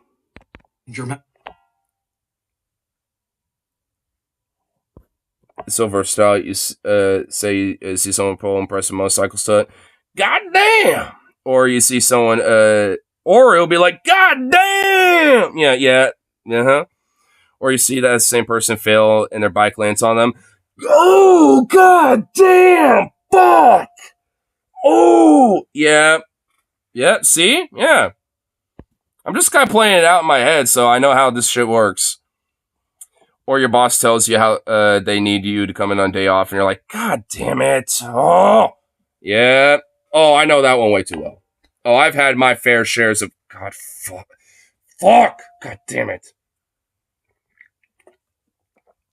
I mean, for me, there's a little bit more of an emphasis on fuck in that scenario, though. If I'm getting, like, the boss wants me on my day off thing, I'll be like, fuck! God damn it! Or, God fucking damn it. You know, I'll even add a fucking damn it to it. God fucking damn it. Oh! Kind of shit. All your impressions are spot on, just so you know, because I've seen shit where it requires those reactions. I mean, look at the Cinco de Mayhem wrestling match that I put up on YouTube, you know, a while back in May, you know, like, dude, I had those reactions, you know, because there was like shit where I'm like, ooh, god damn, you know, I was straight up doing that shit. Maybe not literally like that, but yeah, like I was like that. I know how that shit is. Like, I've seen that shit. I mean, obviously, there's shot for you of, like, watching it on YouTube, too, where you watch a crazy fucking thing, or some live leak stuff. Or it's so shocking where it's like, oh, god damn. Ooh. You know, you got that, too. Where it's like, ooh, you know, where it kind of hurts you, too. You got, like, the fandom telepathy pains, almost. It's like, I mean, sometimes you just get those moments, man, where a good goddamn, you know, just really comes in handy. Gotta have that up your sleeve. Not me. Or the one customer you hate comes in mentally, God motherfucker damn it, why this stupid fucking piece of garbage is out coming on all days? Outward. Hello, how may I help you? Oh man, dude, I know the feeling. I know it. You know, speaking of actually going to the grocery store and all that stuff, dude, one of my favorite coworkers, you know, had his last day and I was closing with him tonight, and man, I'm not even gonna lie. I had a little moment of, you know, somberness and sadness when I left work today. Because it's like, bro, he's actually really cool. He was the dude that, you know, migrated from Ethiopia and all that shit. And, you know, I kind of, you know, bumped him up and kind of like, you know, flexed him a little bit, you know, on stream a couple times past. And I've actually talked in favor for him, too, about, like, how he kind of got fucked with his wages and shit. But it's just like, man, dude. It's like, dude, he was a really cool dude. Like, and a really good worker. It's like, fuck, bro. Like, I mean, I always got, like, the most massive respect for, like, you know, migrants like that. Because, like, man, because they're all almost pretty much that way, you know, regardless of where the fuck they're coming from. Like, and that's why I always have such respect. Because, like, you know, and, you know, regardless of whatever their opinions are or what their background is, I always find them really fascinating, cool people. And, you know, in a weird way, also kind of worldly. Because, like, I mean, the dude came from Ethiopia to go to fucking Virginia, and then he kind of had a falling out with his parents and moved in with his uncle out in Gresham and shit. It's like, that's some kind of, like, worldly traveling shit, dude. It's like, he went fucking far and also pretty drastically across the country, too, on top of, like, being here, you know, in the first place. Like, damn. I mean, made some fucking jumps. So, if anything, I just, like, you know, utterly respect the fucking hustle that, you know, is, you know, doing the shit. And honestly, like, the West Coast, you know, is just meant for that kind of hustle mentality in a way. Like, I mean, you know, if to kind of survive on the West Coast broadly, especially in somewhere like California, for example, like, you just kind of have to have the hustle mindset a little bit. And Washington, too. I mean, mostly just because there's sales taxes and that kind of fucks you a little more. I kind of forget that sometimes because we don't got them over here. We're the lucky state. Like, that's one of the few perks of Oregon's, like, you know, where we're like, hey, we don't got the sales taxes, so fuck you bitches. So at least we're good with that, you know. I kind of flex up, you know, Oregon more just because of that alone. Just because, like, you don't got to worry about that. Because honestly, like, fuck that shit. Fuck a sales tax. Shit's bunk. I've been meaning to try traditionally African food. Looks fire. Apparently it's frowned upon to use utensils. You need to just use stuff called fufu, which is like a dough but tastes like plain potatoes. Oh, that's like kind of, I think it's like, isn't it like a sponge bread, I believe? I think that's what it is. And no, you're right. Because I had a coworker years back. I actually, at one point, I talked to him on an Instagram live, I don't know, maybe about a month ago or something like that, named Jamal. He lives up in Seattle and makes music up there now. And one day when he was working with us and stuff, like, he brought in a bunch of like this fucking like feast of a plate of this like traditional kind of Ethiopian style dish of all sorts of stuff. It was kind of like a jack of all trades. Like you got like your veggies. It kind of had like it kind of looked like stuffing, but that's what it was. That isn't what it was. It was like I really didn't know what it was, but it it had like this something like I mean I guess aesthetically it looks like stuffing. So I don't fucking know. I'm just gonna call it that.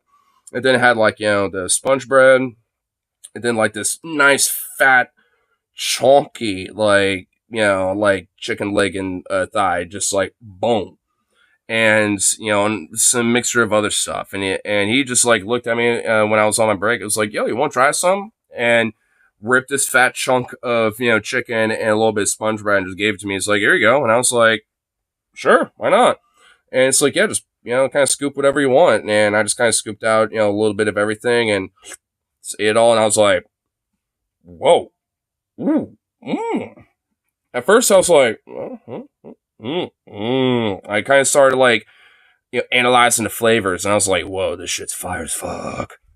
I don't even know what the fuck any of it was called. I don't even know what the actual like dish itself was called, but it was like a very unique experience of flavors. I haven't had like a flavor bomb like that since. I don't even know how to explain it. Like in Ratatouille, like you got like Rennie just like kind of like taking a chunk of this and a chunk of that, and he got like the fireworks and like the psychedelic shit in the background while he's just like, that was me. I was literally in that mode. I was like, I was like, yo, these flavors go hard.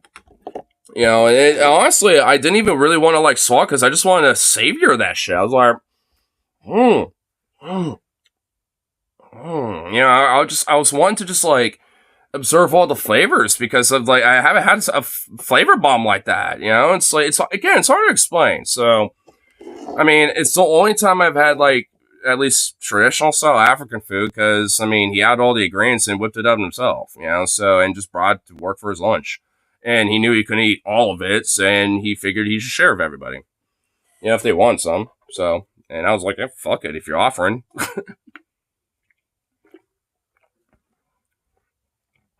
Just dump a food in a funnel and go to town. I mean, that's kind of honest. Like, dude, I kind of, if I ever get like whatever that was, if I ever have an opportunity to try whatever the fuck it was, dude, I would eat the shit out of it again, bro. Yeah, dude, yeah, I'll literally be like, yo, funnel, just shove it down, bro. We'll do like some industrial shit to make sure it goes down. Some British fuck probably would have been like, oh, it's too acidic. Why you fuck it, dude? Oh my god. Or no, it wouldn't be acidic. It would be like, oh, it's too spicy, even though it's like fucking savory as fuck. There was no spice to it. It was just savory as hell. But the savory flavors were flavors I've never savored before. Like, that's what made it so unique. That sponge bread is actually really good. It's a very soft, doughy like bread, and I think that's what it is called, fufu. But I mean, I'm not too sure. I might be wrong, but like I know that sponge bread, that shit is delicious. Like it actually is really fucking good. That's kind of my core base of like stacking the little food I had, kind of like see, like combining everything in a little combo of deliciousness and amazingness.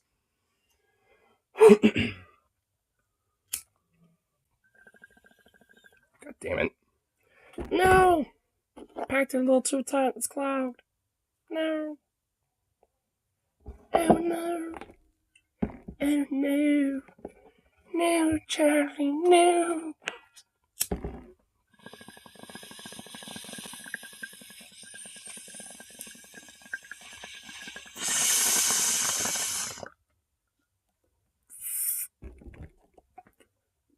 Anyway. You thought I forgot about the Nazi shit, by the way? Because I did it. Artifacts from the region and No, a special like storage room where the Ehrenringe, or honor rings of dead SS officers, are held. Designed by Wilgut, these rings incorporate the distinctive SS death set, a swastika, and various runes purported to I was hoping you would, yes. represent ancestry, camaraderie, and the power. Hoping you would. Well, we haven't gotten to the Mjolnir part. I was wondering, like, this is mostly just kind of like a lead up to this shit. Sun. Himmler believes that by gathering the rings at Wewelsburg, the spirits of dead SS men will stand along the ranks of the living. Huh? Oh, you know what? I'm starting to realize, what the fuck do you think the MAGA chuds are going to start believing when fucking Trump dies? Probably due to natural causes, or something, but regardless, like, what the fuck you think? Do you think they're gonna do some weird Trump ring shit like this, or they're gonna have like some weird like hyper Christo nationalist stuff and maybe secretly interweave like a weird rune or something in there or something? You know what I mean? Like, cause oh my god, bro. I want to try to like see where the whole like Himmler or the fucking Thor part comes in. Or does he even get into it? Was there a debate? I think it might have been a debate.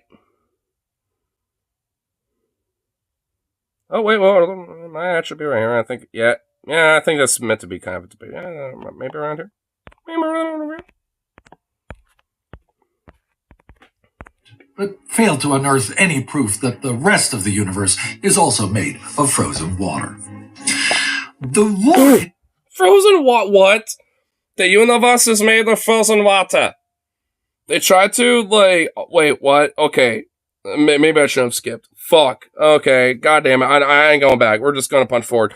But they had a theory about how the universe is made, and they thought most of it was just fucking frozen. How does that even make sense? If that's the case, wouldn't space literally be fucking ice? Huh? Wouldn't we just look up in the night sky and see just a block of ice? Like, huh? How's that even make sense? What? Yeah, is there frozen water and all that shit in space? Yeah, there's water in space. But, like, that's not what space is made of. It's mostly made of just, like... Well, actually, space itself is made of nothing. There's just gases and all this other shit and particles and protons, blah, blah, blah, and all this other shit that's in it that occupies it. So, like, oh my god.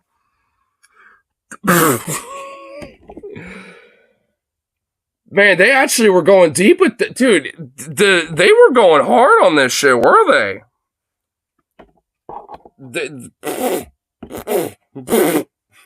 Fucking made out of mostly frozen water, bro. Yo, dude. Okay, wow. That's a good one. Honestly, that's kind of fire. Ironically enough. Someone defakes Trump's death. As for no one beam of light shining through the window and onto his open casket, you rose up, arms spread out, rising above the floor. Yeah, just literally Trump posting, T-posting upon everyone. Oh my god, dude. You know there might be a Suno AI generated fucking thing about... Oh my god, with all the AI images of Trump that do exist. Dude, because there's those Trump AI cards and shit. Oh my god, bro. Dude, that is actually unironically in the realm possible. Oh my fucking god.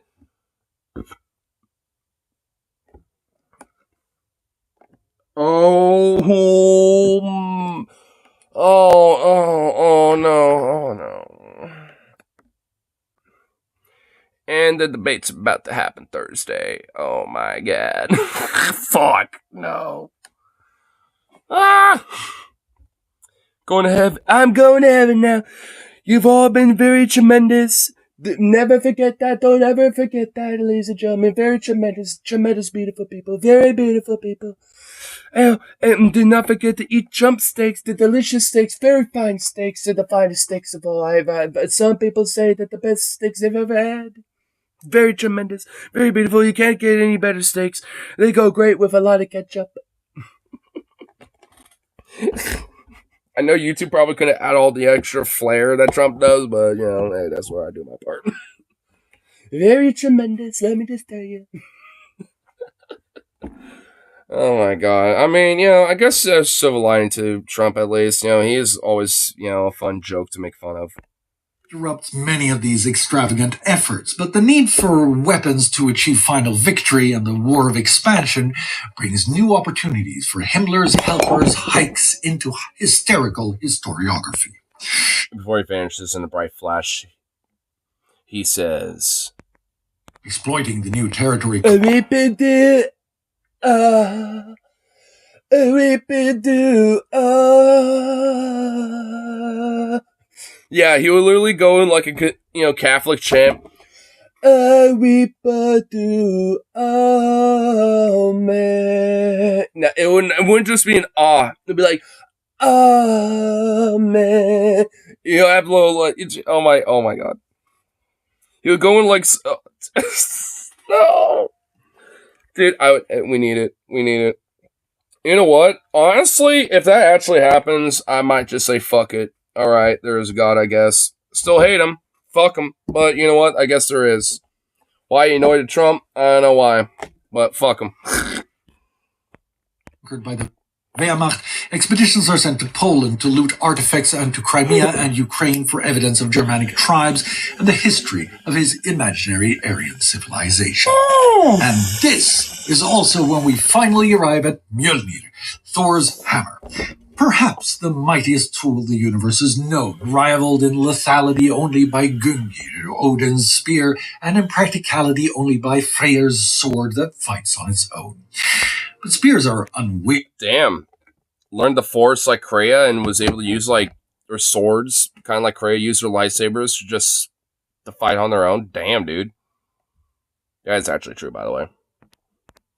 Actually, if anything, in Knights of the Old Republic 2, in that game, like, if anything, I'm actually kind of think that the whole idea of, like, the Force, where you can use, like, lightsabers kind of fight on their own, I think that's where it comes from a little bit. Were not spectacular enough for a mighty Norse warrior. No. Biden wouldn't even be afraid. He'd just be talking, then a piece of his skin would break off, and they would just get blown away in dust like a victim of the Infinity Gauntlet. It would just blow to dust.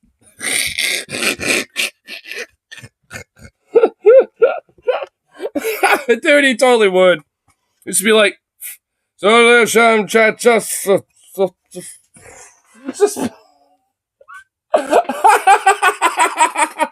Oh my god.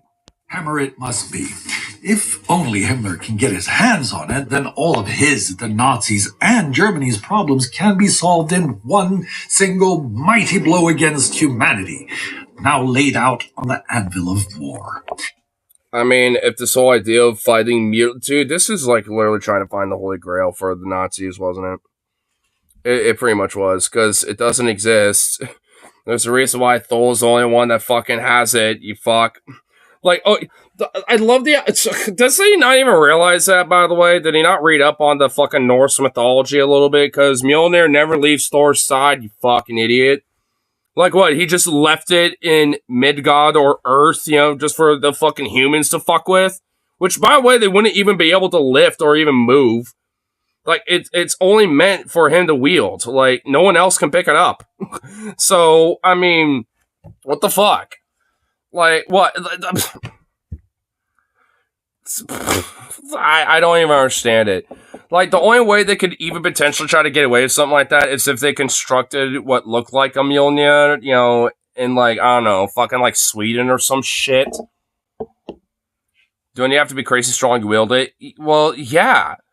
I mean, I'm pretty sure in the Pro Zeta, because it's been a long time since I've read it in full, but I'm pretty sure in the Pro Zeta, like, yeah, you either have to be, like, insanely strong. Well, if anything, Thor's the only one who can really wield it. Like, I mean, there are people who can kind of try to, like, they can kind of move it, but not actually, like, lift it. But they can kind of, like, move it a little bit on the ground, but they can't actually, like, fully lift it up. Like, because I think it was, like, with the Ice Giant that, when he came to his challenges, I think it was in that story, if I remember correctly. I know it is mentioned. So, but yeah, like, even the strongest of the strong, and, like, when it comes to the gods, like, they can't compete with Thor. Like, Thor is literally the only one who could just, like, wield it like it's, like, boom, boom, like a regular fucking hammer. Like, I mean, he's the only one who can. Like, even the strongest of the strong can't come close to him. So, how in the fuck is some mortal man supposed to fucking find this shit? Which, the idea of him just leaving it, on a fucking, Earth, is just kind of funny and stupid on the face of it. So it's like, huh? Granted, maybe it was easier to fucking, bullshit people back then, but nowadays. I mean, you got like lefty autistic nerds like me that are interested in things like paganism and Norse paganism and shit like that specifically, and kind of know things like this. Actually. But actually, it's a good time where the actually guys actually, the knights, coming in, serving for justice. So in 1940, he sends out a memorandum to the Ahnenerbe. Find all places in the northern Germanic Aryan cultural world where an understanding of the lightning bolt, the thunderbolt... There's another who can use this power. That's it! I'm getting me mallet! Dude, true! Eustace! Yo, dude, you know what? Yeah. You know what? I'm not even gonna argue with that. True. You know what? I'm saving this too. Oh my god, dude, you've been finding some fucking quality memes tonight, son. Son, you found me some good quality memes, and I approve of that. I'm proud of you, my son. I'm proud of you. Dude, the memes are quality. Dude, between, like, fucking pronouns guy, crying, dude, that meme, and then that one, dude, some quality memes. The memes have been, mwah, beautiful. And the food tonight, too. I'm still thinking about them strawberry brownies, by the way. Like, in the back of my mind, I'm thinking about that. I'm being tortured by that, kind of low-key, by the way. Thor's hammer or the flying or thrown hammer exists. I am convinced that this is not based on natural thunder and lightning, but rather... Did you know Thor was a character in the Hitchhiker series? Really? No shit. I've always wanted to kind of get into that, but I've never gotten into it. I never read any of them. I've always wanted to, I just never did. Maybe honestly one of these days I should, like, actually, kind of commit myself and say, you know what, fuck it, let's, like, read, like, the first, like, 3 books or something. At least the very first book, just to kind of see if I actually like it or not. But, yeah, I mean, I actually need... I hear a lot about it. Well, maybe not a lot, but I do hear it referenced occasionally. So I'm just like, I don't know anything about it. Fuck. Maybe there is something to it. So, I don't know. Though if I honestly start reading into it and shit, you'll start noticing it because I might start referencing it a lot. And I'll be like, it's just like that in the Hitchhiker's Guide, blah, blah, blah. It's like this. And I'll start using it as an analogy. I mean, it might start happening, honestly, low-key, like legit. Because funny enough, I mean, I've kind of been reading the Bible a little bit lately. I mean, at least, the paraphrase, like, red text Jesus quote a Bible and reading that specifically. So, I mean, honestly, I've been kind of, flexing that kind of shit a little bit lately, especially whenever, like, religious stuff gets brought up. So, I mean, I do kind of get, like, in my little modes when it comes to, like, reading books and shit. I also need to start reading the second book of Dune as well. Finally got through the rest of the first book, but honestly, actually, weirdly enough, it was kind of easy just because I've seen the David Lynch's Dune and the 2 Villeneuve Dunes. So weirdly enough, it actually was kind of easier to digest that book. So I got for that. So I need to get for that the second book, which luckily is a little shorter. And I think after that, I'll at least consider myself caught up just for the third Dune at least, and then... maybe I'll pick up Hitchhikers. Because I've heard about it before, heard, it's heard references, shit like that, but just never picked it up. Maybe I should change that. Besides, I need some more books. I need to add more books in my repertoire. It is an early, highly developed form of war weapon of our forefathers. It's unclear if the Ahnenerbe ever finds any evidence, but Hitler stays true to his beliefs even as the Allies close the ring on Nazi Germany. As late as November 1944, he will order his staff to try and build a modern version of the hammer to disable Allied vehicles communicating. I was making a joke about how they could just maybe make their own Mjolnir, and oh my fucking god, Himmler was like, well, let's make our own, yeah. Oh my fucking god, I'll say that as a joke. I said that earlier as a joke. Oh my god. Are you kidding me? I can't even joke about these fucks who go hyperbolic without them going that. Are you serious? I'll say that as a joke. Oh my god. They actually were doing it. Oh my god, they were trying to do that. No wonder they were so about their fucking Wunderwaffe weapons and shit. Because they were trying to have the Mjolnir to fucking whack the fucking allies or whatever. Oh my god, that is starting to really explain a lot of shit. Oh my god. What the fuck? No. I was making that as a joke and it was actually fucking real. God damn it, dude. I can't get a W even in history. Son of a bitch. Ah! These fuckers are too easy to predict, I guess. Jesus Christ, man. Systems and radars with an electrical pulse. And in his final letter, he assures his... Yeah, they must be on meth. Yeah, no, it's insane. No shit, they were on meth. It's meth and fascism. The very dangerous combination, dude. What? Don't forget these same people who were like, gay people aren't mutants from X-Men, and then one of them made the exact comparison. Yeah, that is true. Dude, oh my god, man. Dude, it's like, it's kind of hard to, like, you know, kind of over-dramatize and be hyperbolic about these weirdos. Like, because in a weird way, they just are literally that. It's like, fucking hell. I can't even make a, like, silly quip about them without it actually being real. It's like, it's some weird foreshadowing shit. I don't like it. Because, I mean, I guess in a way it's a perk because I can sniff these fuckers like a fucking viper, apparently. You know, but, like, it's like, I was hoping to maybe have a little bit more of a challenge, you know? Because, holy fuck, dude. Oh. I can't believe they're actually trying to fucking make their... You know what? I wonder if that was, like, their symbology to, like, the atom bomb. Like, because, I mean, you know, when it comes to, like, an atomic weapon being, you know, like, detonated, it does impact, you know, shit electronically if an EMP kind of bursts kind of thing, right? So, I mean, I know that was a part of their research and development. I mean, and actually kind of reason why they went to the north, too, because of, like, the heavy water treatment plants, you know, to develop, you know, the bomb and shit. So, I mean, I wonder if there's, at least, you know, for the more strategical, like, military higher-ups, those kind of use this as symbology, while Himmler literally thought of it as, like, a literal fucking thing. Because, I don't know, dude. I mean, there's kind of an intertwining between something like that. I mean, think about, like, Oppenheimer's, like, quote after the bombs were dropped, you know, when America did it. Like, you know, become the destroyer of worlds, you know, speech and shit. Like, when it was quoting Abba Gita. Like, so it's like, I mean, there is some symbology to that, in a sense. Maybe there was a play on with that, you know, but I don't know, idea of, like, a Thor's hammer, and, well, I guess I could see that with, like, an atom bomb, but I don't know, like, not really.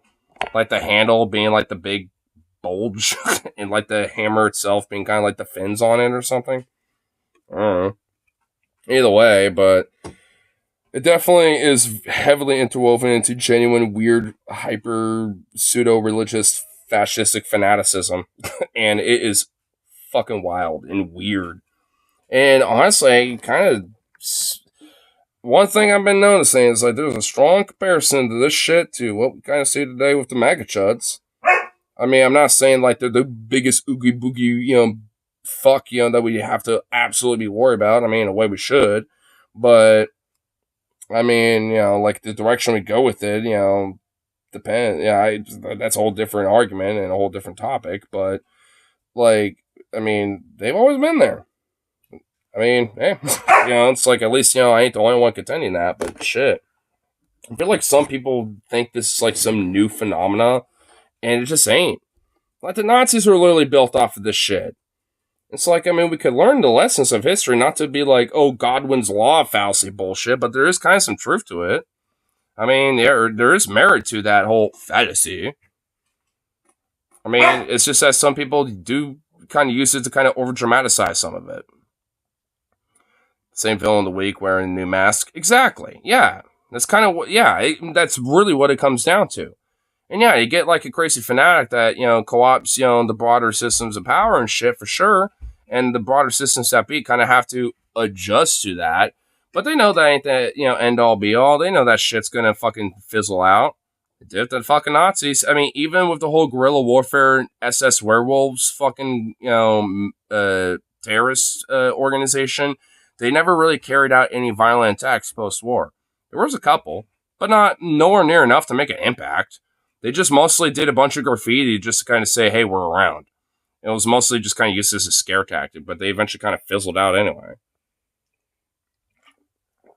And besides, a lot of the SS decided to go to the Alps because Hitler said the last stand, shall be use of guerrilla warfare by the SS and the loyalist Nazis, in the Alps, in Austria and shit. So, I mean, because that's where the Eagle's Nest was. Hitler never got there, but a lot of fucking SS divisions and a lot of the SS did.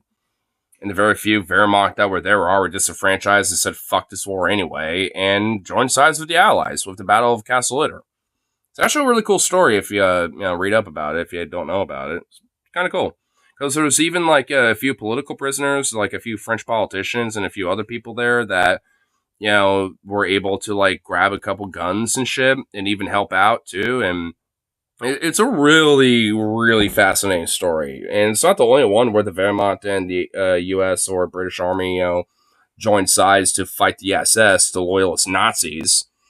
So, I mean, there's a few times in the very late war period where that shit happened. And it's really cool stuff. And it really is. Very fascinating history. Doesn't get mentioned as much, but I mean, in a way, understandably so, because, like, due to the highlights of the atrocities of the Nazis, especially during the war, but, like, those very rare little stories, do exist. And were even happening during the peak of the wartime. Like the Charlie Brown incident with Franz Stigler, where he actually rejected getting a medal, like an Iron Cross, just to escort a B-17 that was heavily damaged, at least to the English Channel, and split away and flew off. Didn't even fire a shot at him. And in fact, those two, the guy that was flying that B-17 and Franz Stigler, I forgot the guy's name, but he's nicknamed Charlie Brown because that was the name of the bomber that they were flying. But when it came to Charlie and Franz, like, eventually they met in, like, some World War II reunion group and shit, and became close friends until they both passed away. Which, I mean, just because of that incident alone, which is a really cool story. It's like, and a lot of those type of things, never really get as highlighted as much, but I think they're worth at least, highlighting, at least to a certain extent. Kind of show that despite this fanatic insanity, there are plenty of people that aren't about that. And if anything, will go against the fray of that shit and even kind of risk their own careers or lives, to an extent, about that shit. I mean, there's even a movie about, Schindler's List, right? And like, like with him, kind of sabotaging a lot of the war effort, by, letting, the unfortunate, concentration camp of the Jews that, were having to manufacture it in his factories and shit, but it was like, hey, I'm okay if you fuck shit up. I want to actually help you guys and blah, blah, blah. Like, say what you want, flaws and all. I mean, he went against the fray of shit like that. This type of story should be kind of highlighted a little bit, just to show that it's like, outside of all this insane shit, you get people within, like, the broader state that really show that, even if they're keeping their head down, are against this type of shit and want to fucking, find a way to rebel against it. And hey, any way to go against the system is a good way in my mind. Like, sometimes it does kind of take a small step, or maybe a very big, risky one. And, sometimes it's all it takes.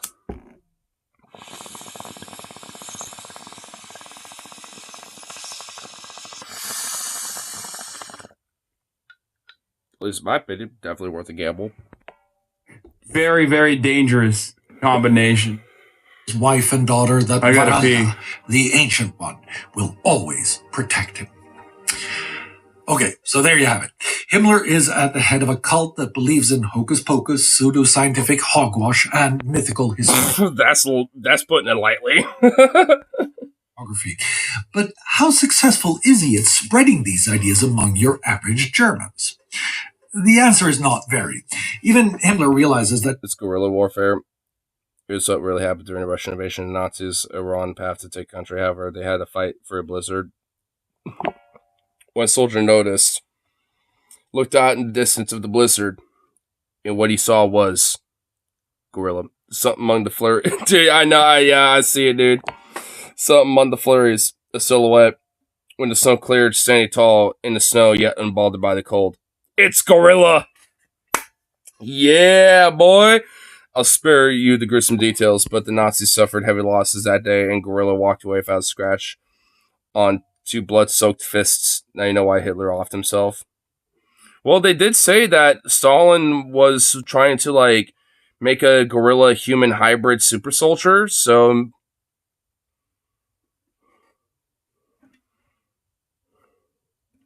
maybe Stalin succeeded, but he can only make one. There was only one, because that was all that was needed. Bruh. Whoa. Wait, seriously? Yeah, actually, yes. I'm not even fucking joking. I mean, it wasn't inherently Stalin's, like, little child pet project thing, but he did put funding into it because he has some scientists who were genuinely wanting to try to do that and try to make women mate, you know, like human women fuck gorillas or orangutans or vice versa to try to make like a hybrid human primate, you know, thing or whatever the fuck. Like, I'm not joking. I'm not even kidding. Like, it was the thing that was at least funded and attempted, but it never went anywhere because, shocker, genes don't mix like that. Like, so, I mean, you know, I'm just, yeah, there's some really weird scientific experiments going on during the 20s, 30s, and 40s. A lot of weird shit. A lot of weird things. Like, a lot. I mean, it's yeah. I'm like, honestly, I mean, if I guarantee you're gonna find a wiki page about it, because I mean, it's a thing. I've seen different like documentaries where it will mention it and like talk about it when it came to like. I remember back when the History Channel, like, it was like, I think at the downward digression of the History Channel, but it wasn't quite there yet. It was like one of the shows at the time where it was at least still kind of good, where it was like talking about different weird conspiracy theories, but it was like talking about like weird World War II experiments and shit, from like Nazi wonder weapons to what I'm talking about. And we'll just have like an episode about shit like that. And it never really granted that they were genuine or anything. I mean, the whole point was like, these are crazy, wacky experiments, and this is what, you know, some of these people believed, and here's some of the experts, blah, blah, blah. You know how fucking History Channel shows, right? You know, so, you know, it was that type of shit. But, like, it was at least, you know, in that era where it was down that downward slope, but not quite there yet. So it was one of those kind of shows. So, and one of those episodes was about this shit. And yeah, like there were like, you know, like some scientists, I think in, not in Moscow, but it was like some other town in like kind of like, you know, West Central Russia, you know, or some shit. Like, I don't even fucking know. Like, it was one of those like towns that are like where modern, you know, where modern day Ukraine is, like north of that, like one of those major cities that are up there. I don't know which one they are. I don't fucking know these city names geographically for Russia. Outside of Moscow and, you know, what used to be Stalingrad, and I think it's now Petrograd. And then they got St. Petersburg, which used to be Leningrad. Well, used to be St. Petersburg, then Leningrad, then St. Petersburg again, but you know, whatever. I digress, but still. What's interesting is that it also reflected in entertainment at the time. How else do you think it came up with 50-foot centipede attacks or escape of the Beetle Man? Oh my god, dude, for real, though. Dude, Lost Tapes, I'm not even gonna lie, bro. I actually thought, you know, when that shit first aired was real. Not even gonna lie, bro. Because Lost Tapes, oh, these are like lost videos of people that actually had to like fucking like confront these things, blah blah blah. Like, oh wow, we actually got evidence. I honestly, for like a while there, legit thought that. Not even gonna lie. A little embarrassed about it, but. What are Lost Tapes? Oh my god, you don't know Lost Tapes? That was on Ammo. Okay, alright. Fuck the Nazis. Fuck Nazis. Alright. Nazi punts, fuck off. Or, dude. Dude, you do not know Lost Tapes? My bro, my G. It's on YouTube. There's a whole complete series. Are you fucking serious? And it's 11. Okay, we're not looking at that. But, oh my god, there's whole compilations of this shit. I'm getting recommended Jim Jones' death tape. What the fuck, dude? I don't want to listen to that. Is this horror or paranormal? Both. Porque no los dos? It's a little bit of both. Here, I just realized that's why it's kind of giving me some weird shit here. Do this. There we go. You know what? We'll just click one of these. Fuck it. Ooh, the chupacabra. You know what? Here. Yeah, here. We'll just...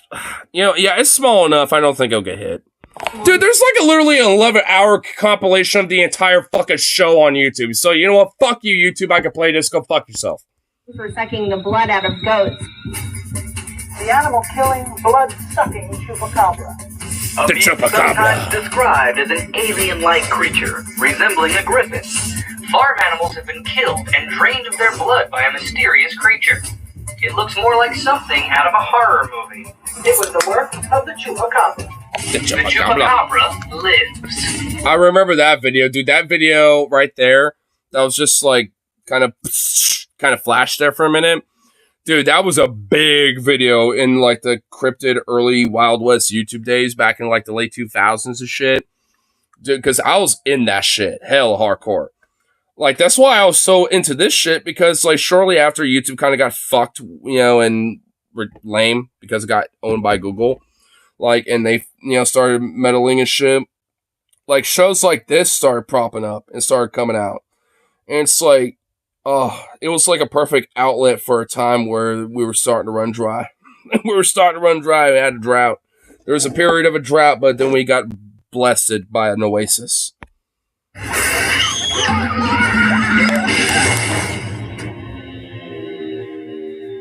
Chupacabra. There are creatures science refuses to recognize. Oh shit, I still know it. Oh fuck, I still know this shit. Technology makes us question what is real. If our eyes see it, Come on! if our cameras capture it, does it exist? Enter a realm where fact meets fiction, science meets legend, where nightmares come to life.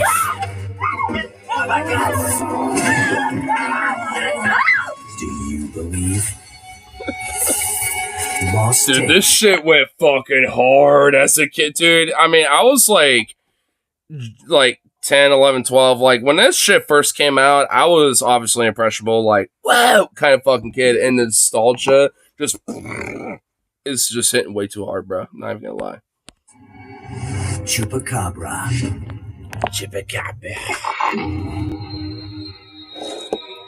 By the way, we won't play the entire thing, but we're just kind of giving you at least a little taste. Play like 10 minutes of it or something. Aquí está. Okay, aquí tenemos. Hola, mija. In 2006, the Ramirez family received 2 gifts from a relative in the United States. One was a video camera for their daughter Ava's 9th birthday. ¿Quieres usarla? Ok, pero con mucho cuidado, mija. Okay. Ok, perfecto. Ok. Perfecto. ¿Qué quieres? No se te caiga, pues. Carta de tu hermano. ¿Así? Sí, te lo dice. The second gift was a letter stating that a coyote had been hired to smuggle Did her. South Park parodied this in their Easter special? I don't know. I think so. I know honestly they probably have Easter egg referenced this because like there's like the whole like Snooky wants snoo in their New Jersey episode. Like there's a little bit of a like kind of a reference I think to the show a little bit with that. And there's also like the Man Bear Pig. But I feel like that's more of, referential to other stuff. Yeah. Look at these dense trees and brush. Oh yeah, this is exactly the kind of forest Chupacabra likes to hide in. You think Chupacabra is here? Pretty sure Chupacabra was here. Okay, maybe we scared it off. You can't scare a Chupacabra, Butters. Don't forget, we're dealing with a creature that drinks blood, hides in the night, and has absolutely no... I feel like Discovery has a lot of these kind of shows. Well, Lost Tapes is on Animal Planet, but that is a part of the, Discovery apparatus. Because, like, on top of the Discovery Channel, you have the Animal Planet channel, the Science Channel, the Travel Channel. There's a few channels that are affiliated with, like, the Discovery Channel apparatus. So... I mean, and yeah, all of them have these kind of shows, and even to this day, there are a couple of them, very rare niches that I think are actually kind of cool. There's, what's it called? It's with this guy, that goes discovering, like, lost treasure shit. It's on the Travel Channel, I think. What's it fucking called? I think it's, Lost Treasures, I believe. Like, I don't know if it's still going on, but that guy, will go around the world checking out, lost treasure stuff. And there's actually been a few episodes where he actually does find shit. Maybe not exactly what he's looking for, but it's like, hey, there is stuff here, but not exactly what we're looking for. But yeah, there's, remnants of what we're kind of talking about, blah, blah, blah. It was actually a show that at least has some genuinity to it a little bit. It was actually kind of cool. I'm pretty sure it's called Lost Treasures. I don't know exactly what it's called, or at least I forgot. I'll have to ask my dad. He would know. He probably has that fucking locked in his fucking brain somewhere. I know his name was Andrew something. I know that much. I think. But, like I said, though, I mean, most of them are just frankly kind of trashy.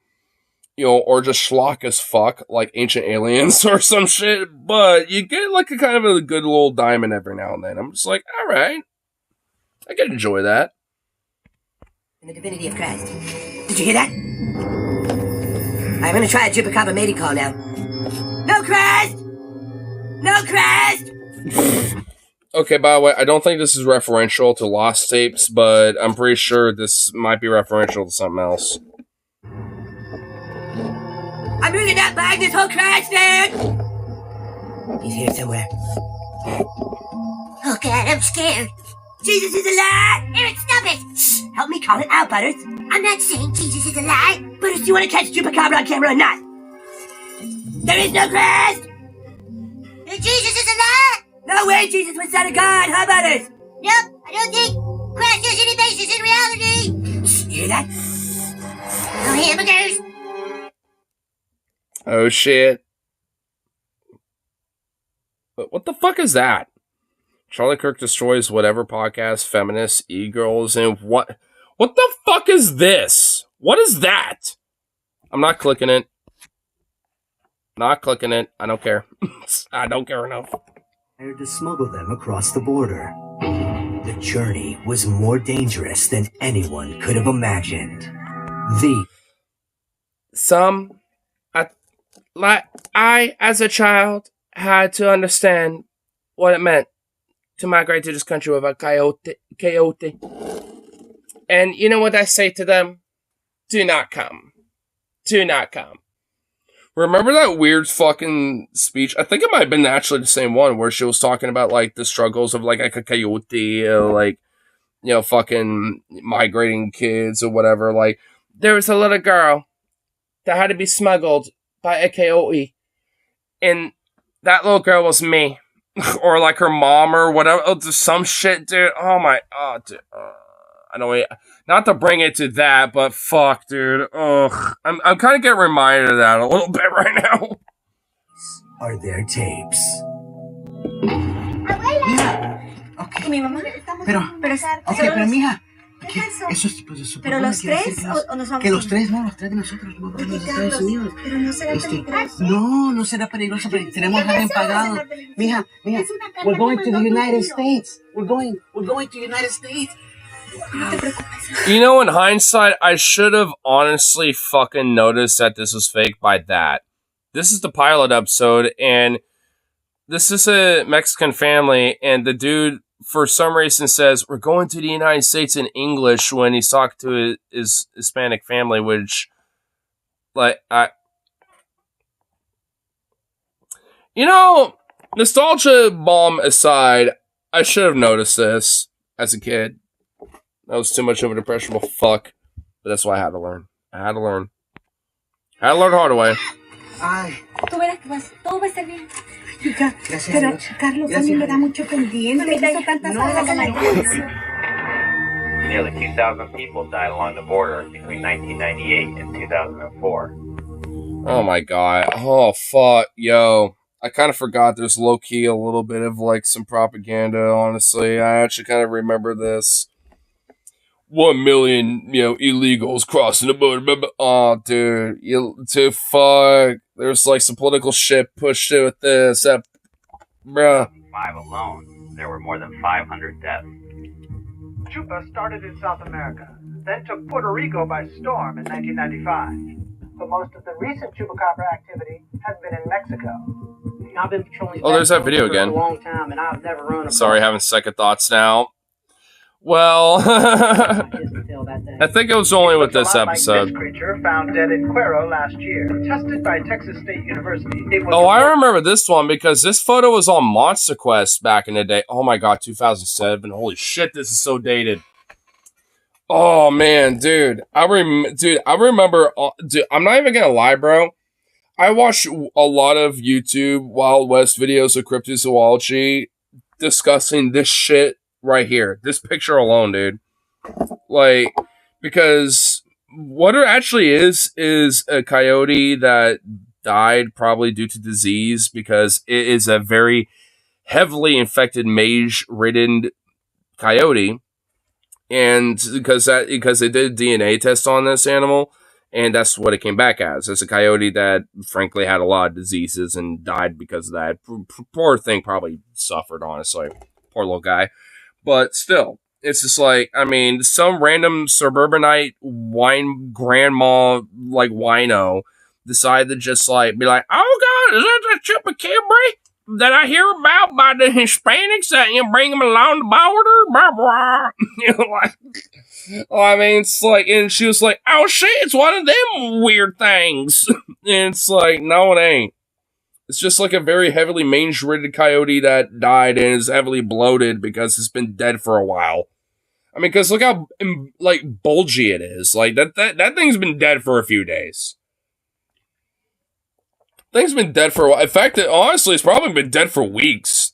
On top of being heavily mange-ridden because, like, that thing is bloated, dead, rotten, and probably smells foul. In fact, I actually remember the Monster Quest episode where they had a little segment about this alone, and the lady that approached it and talked about it, like, said, yeah, it smelled really foul. It's like, yeah, no shit, this is a dead coyote, you fucking dumb bitch. It's like, it's a dead coyote that's mage-ridden and rotting away because it died a while ago. Like, no shit. I'm like, oh my lord, man. To be a coyote, deformed by sarcoptic mange. I've seen a lot of mangy coyotes. Oh wow, even the news report right there said it in the audio clip. And that is not a coyote. You're getting a fear in people that can turn into hysteria and might lead to something dangerous. These are bite marks, okay? Look at them. We have quite a few of them. What explanation can you give for something like this? We're not there ready to put this on the bed yet. She's convinced it was the work of the chupacabra. Adios, Roberto. Oh my god, dude. I love, like, those little, like, highlight compilation reels that they would do, dude. Dude, that's what I kind of love about the show, because they would hella do shit like that all the time. You're going to see that probably pop up again a little bit, because, like, they do that shit a lot. That's kind of why I'm, like, every now and then they'll kind of push a little bit, like, the illegal immigrant, blah, blah. Like, because, I mean, you know, it's part of, like, a highlight compilation reel, because it's kind of meant to, like, be like, oh, maybe these deaths are the chupacabra. Like, it's kind of meant to instill that. It's not really, like, a xenophobic thing. It's just kind of like, ooh, did the chupacabra lead to a lot of these people dying? Yeah, that's kind of what it's bent towards.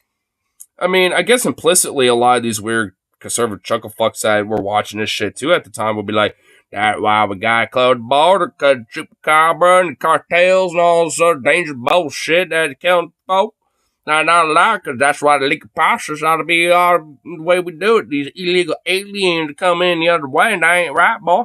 It's like, I mean, that's where you kind of get that shit too. I mean, so I don't know. I mean, it kind of has like its little implicit jab, I guess, but it's more based on like, did the chupacabra kill them?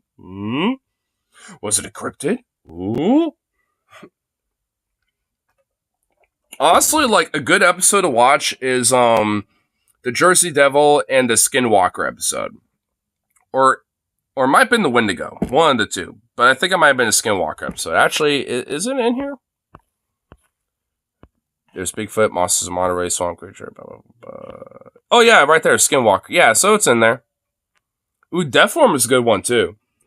Like, actually, honestly, like the Hellhound, Deathworm, Mothman, like honestly, these ones, like, you know what? Fuck, honestly, like, literally, from Thunderbird down to Hellhound, those right there, those 5 are some really good episodes. If anything, if you want to really definitely get, like, properly introduced, check out those episodes in full. I'd argue maybe the Hellhound one, because that one's a really good episode. Voy a ir a América.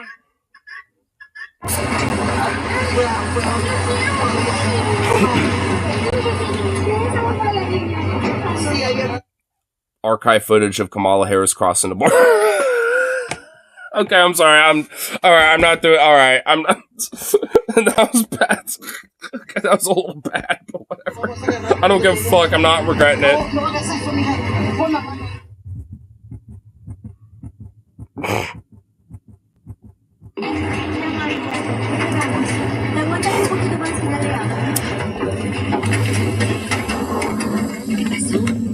No sé.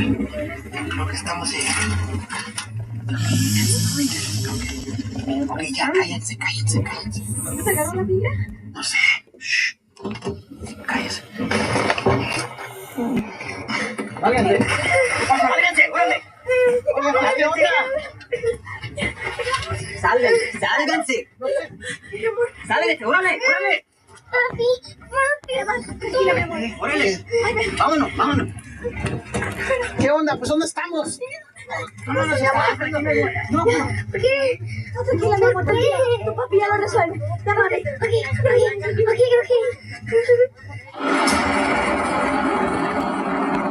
Because because fight and security, migrant security suddenly turn into smugglers or coyotes. Yeah, I guess maybe man, for a pilot episode, this one's got a little bit of like that factoid stuff, but at the same time, kind of like, but I could get into like a whole rant about it, but whatever. U.S. Border Patrol intensified its efforts. Aliens An attempt to avoid capture and arrest by U.S. Border Patrol. Oh my god, and ICE and. Well, yeah, this is also, I guess, honestly, for context's sake, I mean, this was literally at the very end of the Bush era. Like, I mean, this takes place in 2007. Like, this whole story. So, like, this was in the Bush era. So, I mean, I suppose for context's sake, I may have to kind of consider it for its time, like it was during the Bush administration. When, I think at least, I think Lost Tapes first was released in, like, 09, 010 or something like that, I think. So it was released later, but I think for the context of it, I think it was just considering like the Bush administration for the time. I mean, but I don't know. I mean, that's what I would think at least. That's probably why it's kind of, bending that way a little bit with at least with this episode. Smugglers charge up to $30,000 for the dangerous journey. Border Patrol officials said it is the coyotes that are... This literally looks like Trump's wall, bro. Dude, man. Dude, it literally looks like the same thing Trump fucking built, bro. Dude, are you serious? I love how they're like, build a wall, and it looks like an oversized fence that you would build in Minecraft or something, bro. Like, oh my god, dude. Like, good grief. For leading migrants into remote parts of the Sonora Desert. They don't care about the safety and welfare of these people. All they care about is their money. Muchos muertos, de frío, de calor, de hambre, civilización y todo eso. They tell you that they're gonna. I wonder why that's the case. You know, it's dangerous. A lot of people die. A lot of the cartels that, you know, may or may not hire these coyotes, or a lot of these coyotes, you know, do it for their own personal gain and blah, blah, blah. Like, yeah, maybe there's a reason why there's a lot of death out there, because, like, we have a fucked up, shitty immigration system. I've talked about it before, but it's like, fuck, dude. I wonder why that's the case. I've gone on that rant before, but honestly, you can literally go back on any of my streams in the past, like, week or so, and you'll fucking find that rant at some point. Get some water or something. They'll be right Multiple back. times, Don't believe that. They're gonna abandon you. Estoy tranquila, ¿ok? Estoy. Carlos. Vaya, mami, vaya. Vaya a ganarlo. Vaya a ganarlo. Si lo dejaron de hacer, muévete. Déjame, yo me ocupo de esto. Pero, ¿cómo nos va a dejar aquí? ¿Pero cómo es posible? ¡Con mi familia! ¡Nos está matando! Having been deposited in the middle of the desert, the Ramirez family attempted to reach the border and cross on foot. Deposited? Deposited. I forgot he said that. What the hell, narrator? Damn, bro. Ven, mija.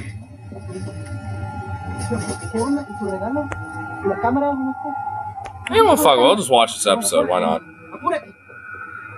Dale.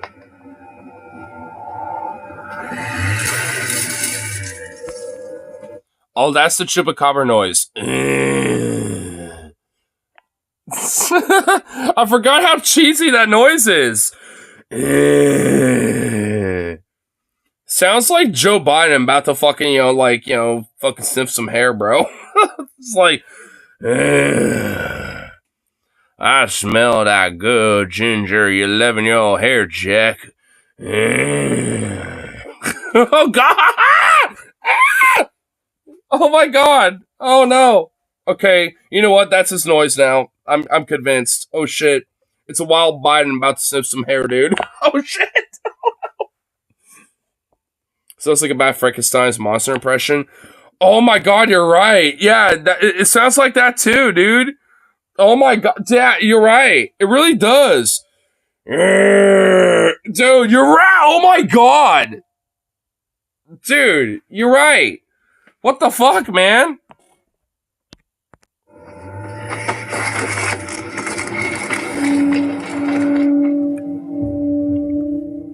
Sonora Desert belongs to the U.S.-Mexican border.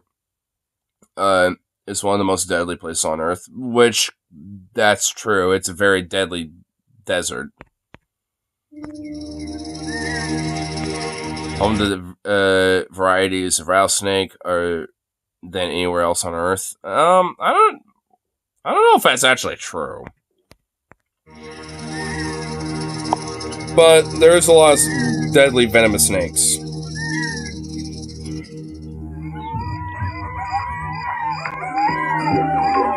Mountain lions, coyotes, etc. To numerous tarantula species and 36 varieties of scorpions.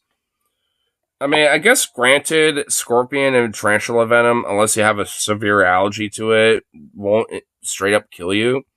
Unless you got bitten or stung by 1,000 scorpions and tarantulas. I mean, but in the Sonoran Desert, I mean, you're already kind of fucked anyway if you don't have enough food and water, as it is. So if you get fucked by one of those things and you're already dehydrated as shit, you're probably dead.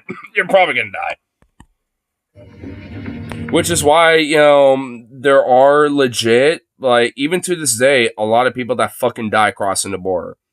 Like, every fucking day. Like, whether they're families, or cartel members, which granted, they probably are just going to be flying over anyway, because of fuck you money that a lot of cartels have anyway. But still, it's like, you got a lot of people that, cross the border, and honestly, realistically, how they all fucking die is because they dehydrate and fucking die of heat stroke. Fucking get bit by one of these, rattlesnake, like in a dehydrated state, get bit by a scorpion or stung by a scorpion or like bit by a tarantula or something. And because they're already fucking in a bad state, like, that's enough to override their system to fucking die from this shit. I mean, it's a deadly fucking place. If you're not prepared, you're going to fucking die. Like, it's just a fact at that point. If you're not prepared and, you ain't got no way to survive out there, you're dead. Because even in night, it gets cold. In the desert, no matter where it is, like from the Sahara to Mojave to the Sonoran Desert, like no matter where you're at, when it gets cold at night, especially on a clear night sky, you're going to fucking freeze to death. Like, it gets cold quick. So it's like, deserts are a very harsh, beautiful, but very harsh, mistress.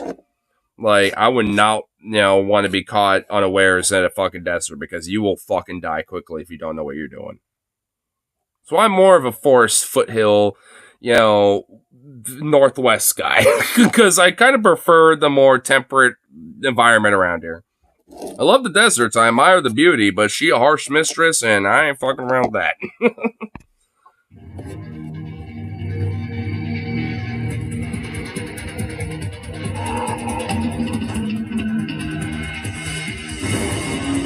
They literally continue to go back to this one clip. Man, that was a really fucking popular video back in the day, wasn't it?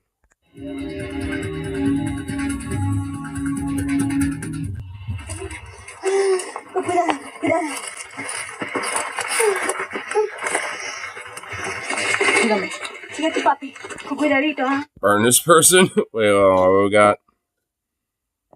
Little stun lock. I've always found mac and cheese to be disgusting. If fate puts us at the same cookout, you can have mine. Juneteenth, July 4th. Wait, hold on. Maybe it's a form of racism, but there are certain recipes where I click off the video immediately and I see the person isn't a black dude or gargantuanly fat redneck dude. You know what? True, dude. True. Or like a sweet Asian grandma. Honestly, that's that holy trinity. The holy trinity of cooking right there. Okay? You got like, just a black dude, a gauntly fat redneck guy that's that money dude, kind of dude. Like, Salt and Cracker or whatever the fuck, which I apparently found out that guy used to be a Louisiana State Patrol officer until he got fired. But, and also a wholesome Asian grandma. It's like, because low-key though, when you hit that holy trinity, you know that food gonna be dank. You know that food gonna be banging, son. You know that food be fire. No matter what. Cause that mine, dude. That's mine, dude. My defense, if I spelled it right, I probably would have been censored. Yeah, that's granted. And also the idea of like mac and cheese is bunk. Burn them at the stake. Burn them. Burn them. I agree with you, dude. Burn them. Fuck them. Dude, mac and cheese, I don't give a fuck who made it. Like, mac and cheese is banging, okay? I'm not a man about my cheese, usually, but when it comes to mac and cheese, I make exceptions, alright? And I don't want to fucking argue about it, you know what I'm saying? And when the motherfucker wants to try to flex his bullshit, I'm about to go fucking, like, hardcore, like, Salem witch trial on a motherfucker, dude. I ain't about that. Fuck that shit. No. Banned speech. That is actually unironically hate speech and discriminatory. And I will not have it. How's that for woke?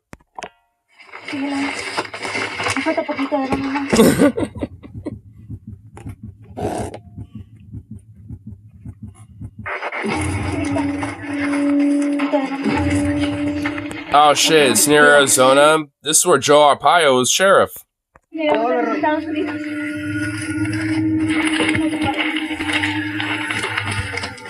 Oh, Frankenstein's back.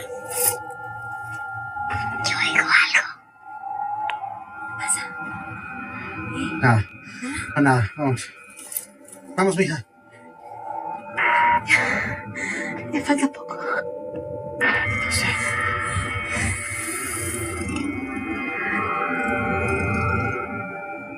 Nada. Vamos, camínale, mija. Con cuidado. Mija, ven. They keep going west. I'm realizing that where the shadows are, maybe it's just for dramatic effect, but they keep going west. They're not going north.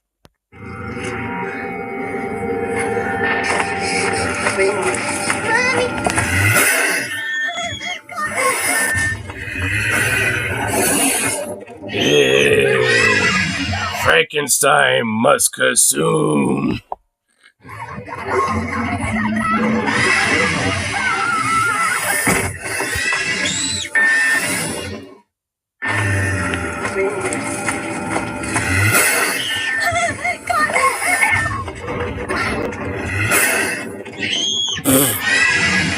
I'll skip it. It's just a smidge of this. The highlight reels are absurd. I forgot how insane they go with the highlight reels. Though I think there was meant to be like an ad break there, so I think that's why.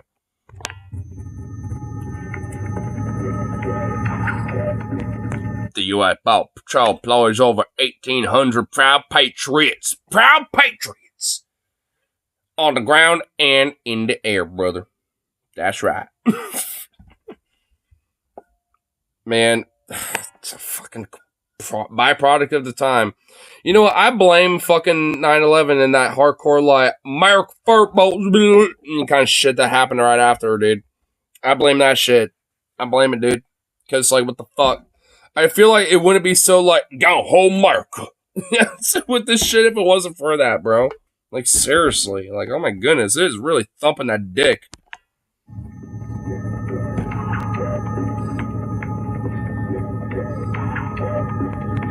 They do a lot more than this. Drones and all sort of shit. It's like, yeah, they do way more than that at this point. U.S. border agents Tom Valentine and Martin Santino were on patrol west of Nogales, Arizona, when they received a routine report of an illegal border crossing. What they discovered upon investigation was anything but routine.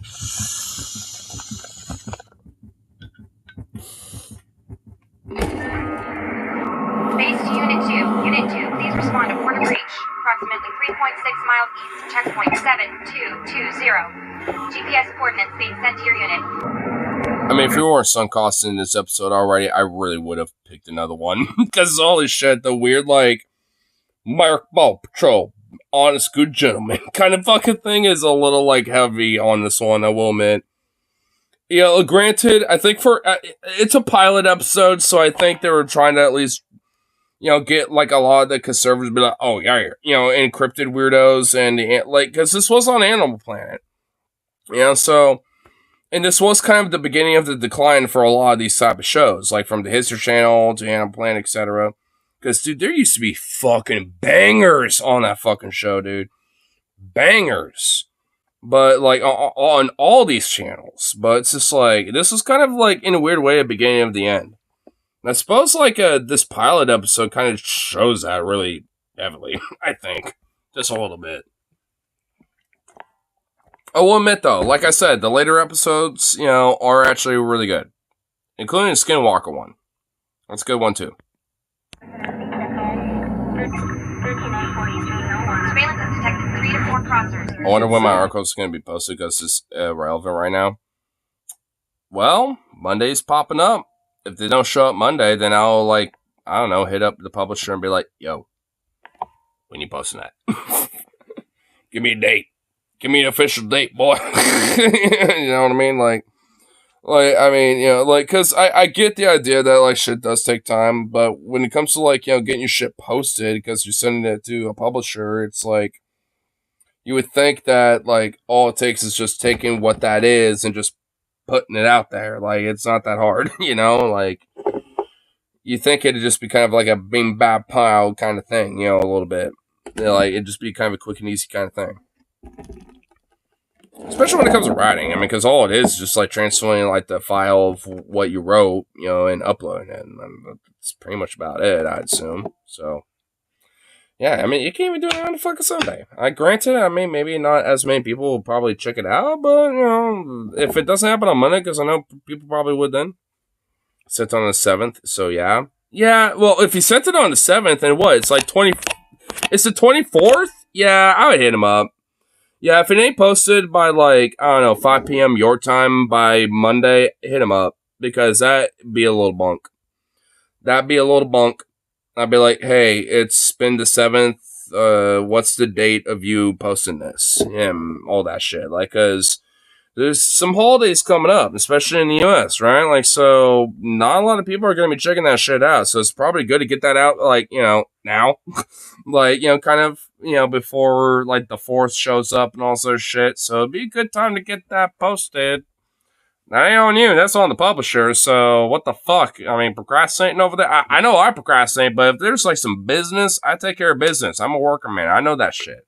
And I abide by that. You know, granted, I do it in my way, but still, at the end of the day, shit gets fucking done. And I still make sure it gets done in a timely manner. Yeah.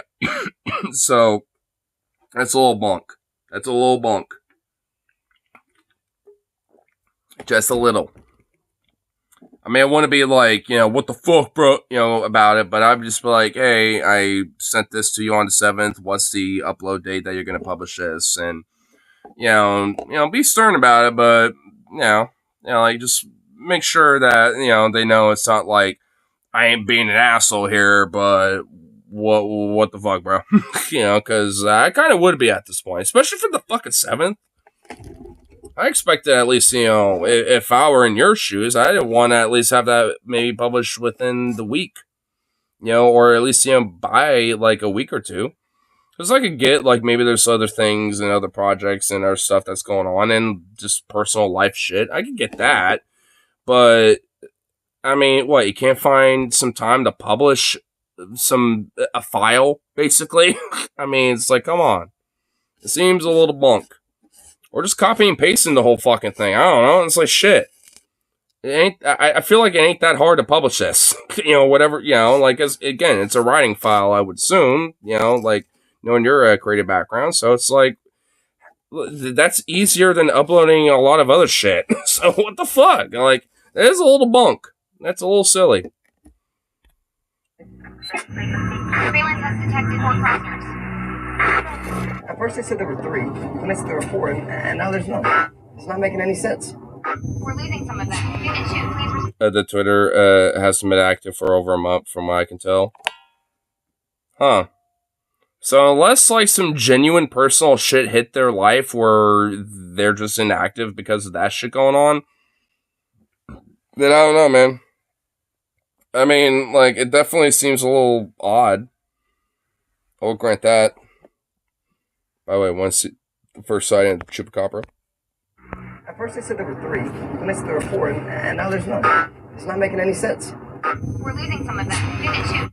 Oh shit, there it is. Oh, Chupacabra sighting. Oh fuck.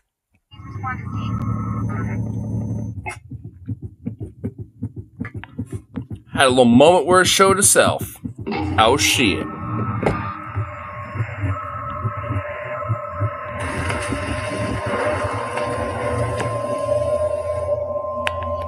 I like how all the U.S. Border Patrol, even back in 06 and 07, or I guess in 2006, and yeah, like, I love how they all have body cams and there's cameras all over their fucking Crown Vics. Oh yeah, like that was a common thing, you know, for cops back in the day. Well, you know what? At least for the dash cam, you know, and shit, like, actually a little bit, yeah, because we always got, like, those crazy, like, you know, top 10 insane police chases, you know, and all that shit. So, you know what? You know, why? Shit, you know, why haven't we gotten that back? In a weird way, I kind of like that type of stuff. But, yeah, actually we do, because, like, LA tends to have that shit happen. Because I'll see Hassan react to that shit live as it's actually going on and be like, alright, well, fuck it, I'll watch this clip.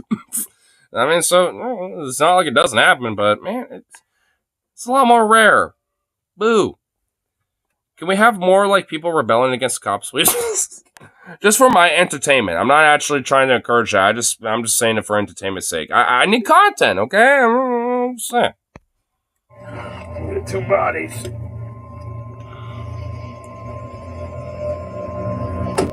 Let's go take a look here. What do you think did this? The heat.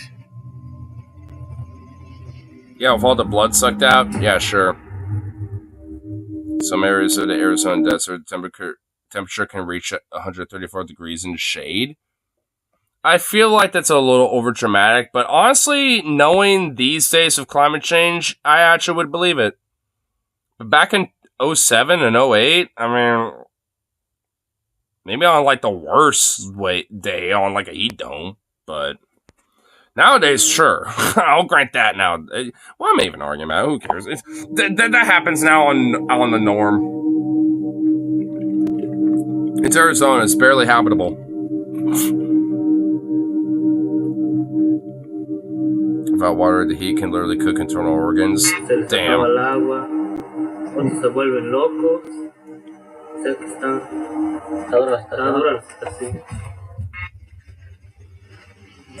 me see what happened here. I don't feel a pulse. Jeez! Come look at this. Right here. I don't know about the heat, man, but this one's got 3 puncture wounds in it. You know what? I don't see any blood. Exposure, heat stroke, and dehydration are the most frequent causes of death at the border. However, the evidence here pointed to something far more mysterious. I love how this entire show literally will paint every one of these scenarios as real, even though every one of them is staged, and it's just meant for the show and entertainment. I love, like, honestly, that's why I think some people probably would legit believe this shit. Because they would always have this narrative that it actually happened, and these are actual legit lost tapes that were recovered in, like, different files or police reports or whatever the fuck and all sort of shit. And it's like, no. I mean, obviously not, but the way they spin it, dude, it's kind of fucking weirdly clever, and unless you kind of point out the little off, little moments and shit when it comes to, especially the bad acting shit and all sort of stuff, I mean, someone who's gullible enough could legit believe it. Because I kind of did for a couple years. Oh, God. This one's got the same thing. 3 puncture wounds. And no blood. Wait, this one got the same thing? Dehumanize them more, you fucking Border Patrol agent. Oh, my God. You know what? Maybe there wasn't really like a gun-ho like, oh, yeah, they're great, honest man. It's like, oh, well, yeah, this thing here obviously has the same thing. Okay, maybe there's a little bit of a garnish of ACAB going on. Maybe a little bit of a fuck 12 narrative, a little bit. I don't know.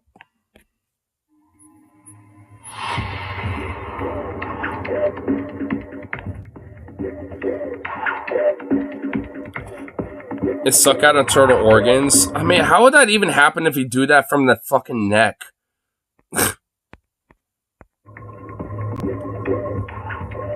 The vampire bat. It can consume half of his body weight in blood. Vampire bat has a anticoagulant in his saliva, which keeps the blood flowing. Damn. Little fucking conniving bastard. Luckily, we don't got him up here in North America.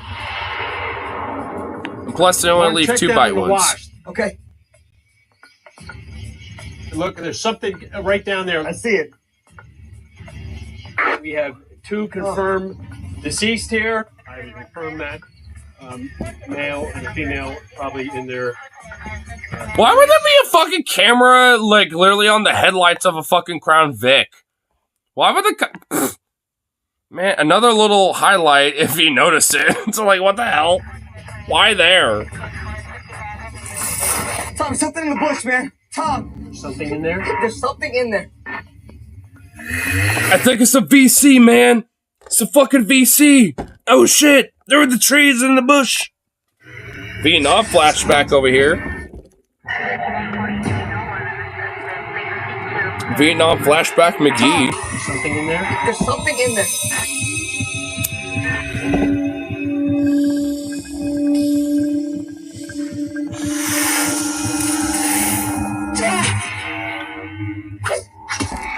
There's a little girl here, man. There's a little girl. I'm scared shitless. There's a little girl over here, bro. Oh, fuck. Oh, fuck. It might... It reminds me of the time I fucking had an acorn drop on the top of my car, man. Fuck.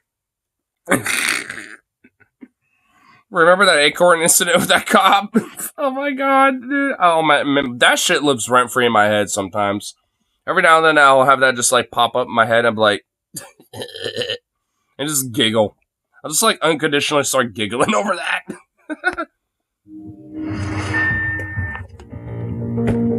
Agents Valentine and Santino discovered Ava at the scene, unhurt, but clearly terrified. I'm a good honest man. I see a girl and I want to help her. I'm a proper border patrol agent. I see little children and I want to help them immediately. I definitely do not separate them from their family and fucking, deport them unconditionally and shit. It's okay. Sabi sa'yo. Control here. Just relax, okay? I have to go back. What did she say? I need to go out. She's there. She doesn't want you to, but she's saying it, whatever it is out there. That's what she's saying.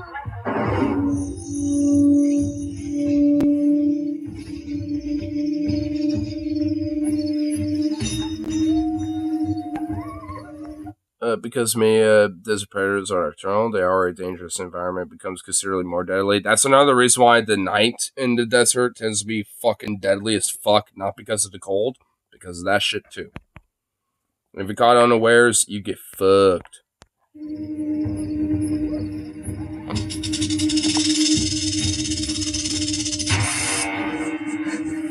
That's why the desert's a fucking harsh mistress.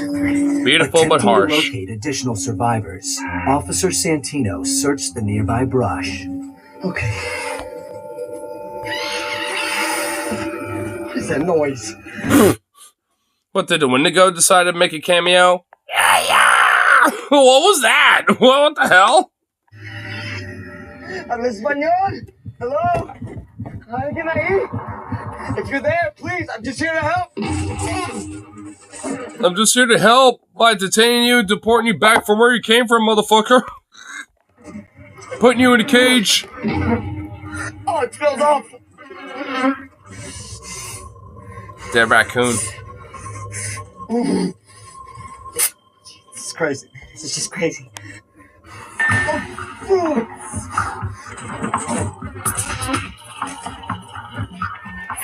No blood.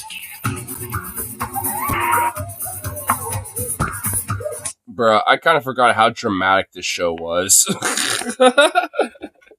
Holy shit, dude, this show is a little low-key dramatic as fuck. Oh my god. I mean, to be fair, it is a pilot episode, so they kind of had to do the extra oomph to really sell people, but oh my god. The fucking dramatic, like, shit that they're doing right now with the music. Like, that shit. And then, like, and this guy just panicking. Oh my god, bro. Dude, the dramatization is insane. It is going over the top. Even for, like, a reality TV show. Like, oh my... This is really putting up the ante, dude. Like, holy fuck. Like, chill. You're not even at 11 lost tapes. Like, for your pilot episode, this isn't even at 11. This is like at a fucking, like, 19, dude. Take it down a notch, put it down to an 8. Like, holy shit. Holy fuck, dude. A little way too over the top. I kind of forgot how over the top this episode was. But, I mean, they kind of found their little balance and niche. Because, like I said, those later episodes... fucking bangers, bro. Like, legit. Especially that Hellhound episode. I think you actually might like that one. That's a really good episode. Like, so... and that's a season finale for season 1. So, I don't know. Like, they started off a little over the top, but they balanced it out by the end of the season and hit it off with a banger. Because that shit is legit like a banger episode.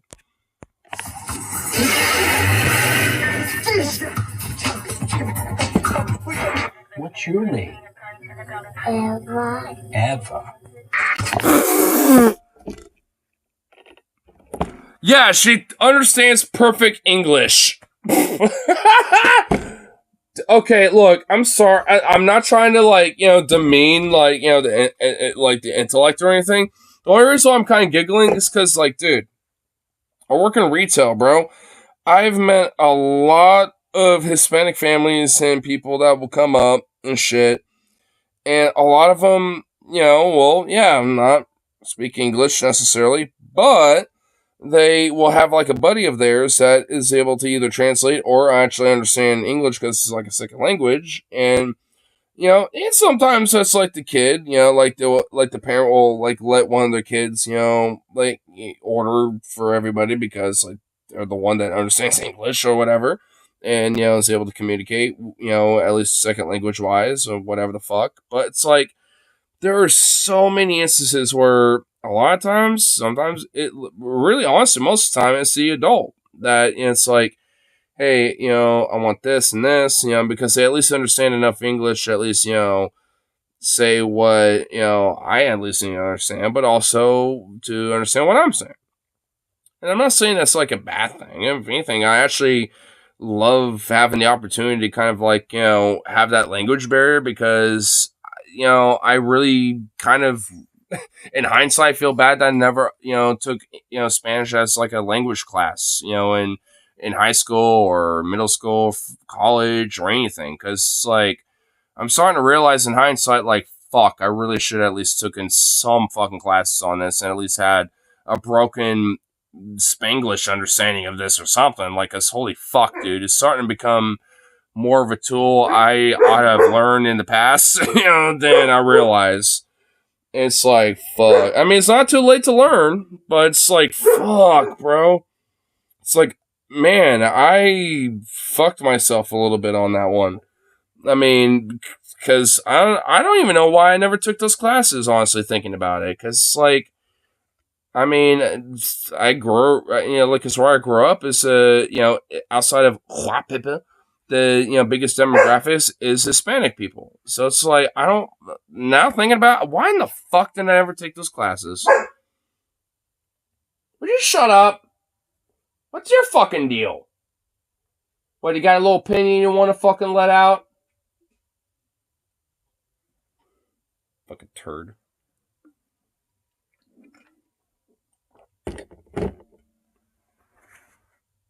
Oh, now you want to not say anything. Now that my attention's on you, the Eye of Sauron is upon you, now you want to shut up. Fucker. But anyway, like I was saying though, like, I really need to start learning some Spanish, like, legit. Because fuck, I mean, honestly, just on the virtue, it's a very beautiful language. I love it when it comes to, like, being, used in, like, song and, like, poetry. It's, like, a very artistic, creative language, and I love it for that. It's such a beautiful language. And fuck, man. I kind of beat myself up a little bit for not learning that shit. Spanish and Chinese. Yeah, Chinese too, yeah. I mean, honestly, like, there's a lot of languages that are very beautiful when sung, in, like, art, whether it's, like, in poetry or in music or anything. Like, Spanish, Chinese, German, Russian even. Like, there's a lot of languages that are legit beautiful as fuck when, put into, like, a very creative, like, poetic, like, form, or, like, in some sort of an artistic form. It's like, it's like, man, I kind of beat myself up not wanting to at least learn one of these fucking languages. It's like, shit. Ugh. That's the American in me, dude. It's like, fuck. Ugh. The naivete of me as a kid. But like I said, though, it's not too late to learn. Pretty friend there. Puerco. Puerco. Well, everything's gonna be alright. You and Puerco. I still can't get over the fact that this little girl somehow understands perfect English. Like, dude, how in the fuck?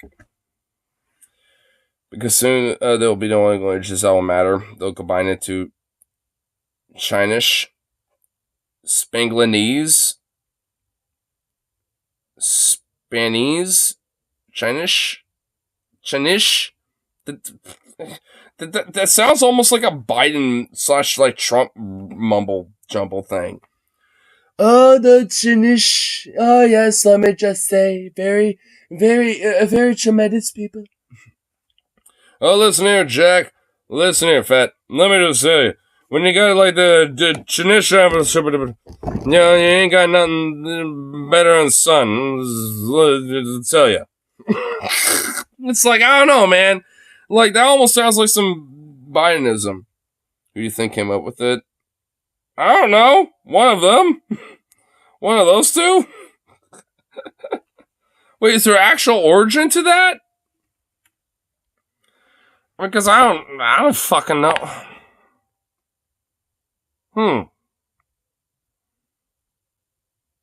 Wait, like a combination of like Chinese and Spanish. Who would it like originate that language? You know, I don't fucking know. I don't even really think there's an answer to that. Shrug. Yeah, I honestly I don't know. I mean, I know language changes over time. You know what? Weirdly enough, that actually might be a genuine possibility. But I don't know if we're going to see that anytime soon. Honestly, I actually would see, like, you know, Mandarin Chinese and, like, English mixing together more so than Spanish and Chinese, honestly. So, I don't know. I suppose we'll never really get it, you know. Well, maybe we would, but not in our lifetimes. Though, I will admit, it would be kind of interesting to see what that language looks like. Do some Chinese and Spanish mixed together as a language, as, like, you know, like, its own separate language. I'm not gonna lie, that would be kind of fucking cool. That'd be kind of dope. I don't know. That was probably some legit racism right there, but I don't give a fuck. I'm just trying to think about what that would sound like, but I don't know, bro. That'd be kind of cool. Like, some Chinese and Spanish mixed together as, like, you know, a unified language. That'd be kind of dope, dude. Legit. That would kind of sound fucking cool. I don't know, man, but that's just my opinion, at least. Oh shit, Chupacabra is back. I'm not making this up. There's something out there. Stay right here. I don't want to stay here. I want to run away. No. So I speculate that attacks like those are Chupacabras contributing to this grim statistic. Sesame chicken tacos. Sesame teriyaki chicken tacos with a little bit of salsa verde. And oh my fucking... Dude, oh my god, you might be on to something. Dude, one of these... Oh my god. You know what? How much you want to bet? Like, if we... Like, if there's, like, you know, a time we ever went to, like, I don't know, fucking, like, Mexico City or some shit. We went to, like, a Chinese restaurant down there. How much you want to bet that they would make that? And they have that on their menu. Bruh. Dude, yo. And actually, there is historical, you know, confirmation about the idea of, like, Chinese and Japanese people migrating not just to America, but also Central South America. Like, there's actually, like, you know, like a minority demographic of Japanese migrants, you know, historically that, you know, now have their roots in Brazil and Argentina and Bolivia, etc. and shit. Colombia.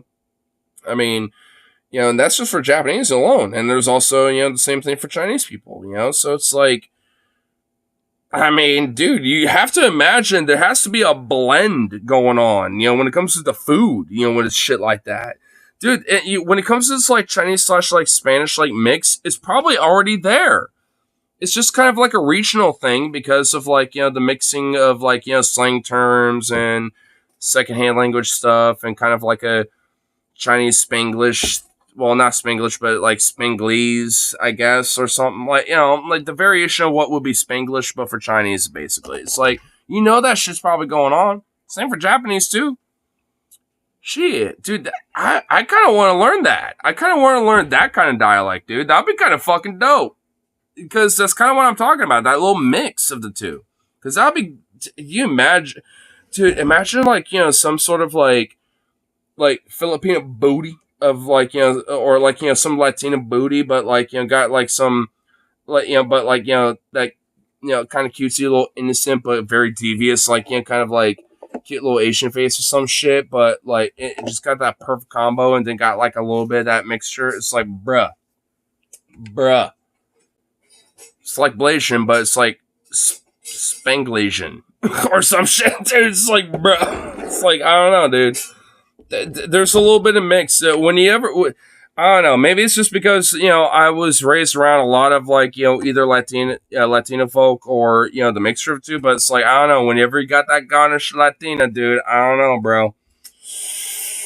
Shit. It's like, oh, damn. I don't know, bro.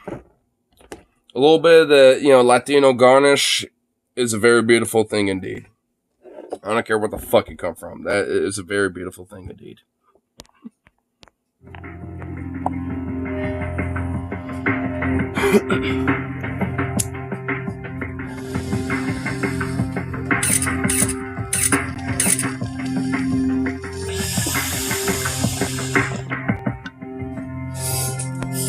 Honestly, I wonder how much of that is, like, staged when it comes to these weird little Photoshop things or these little photo shoot shit that they like to push when it comes to lost tapes. I wonder how much of it is, like, they propped it up.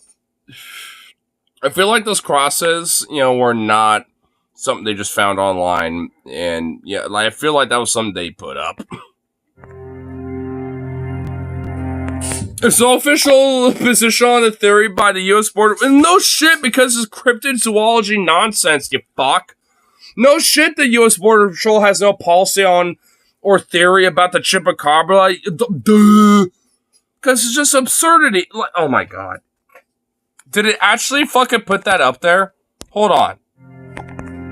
There's no official position on this theory by the U.S. Border Patrol. Oh my god. I wonder why, because it's absurd. It's nonsense. It's just fucking folklore. It's cryptid folklore. Oh my god. Are you serious? Why would they have a fucking position on this? Outside of it just being folklore. That's their position. It's folklore, cryptozoology. I mean, what do you want? We don't got a position on this. We don't care. That's their position. Like, what?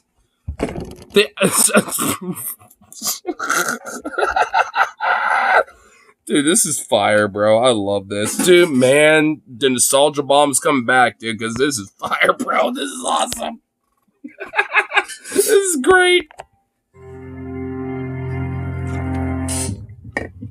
You know what? I'm kind of glad that we, looked at the pilot episode now, because holy shit, there's a few little moments in here where I'm just like, bro, this is kind of fire as fuck.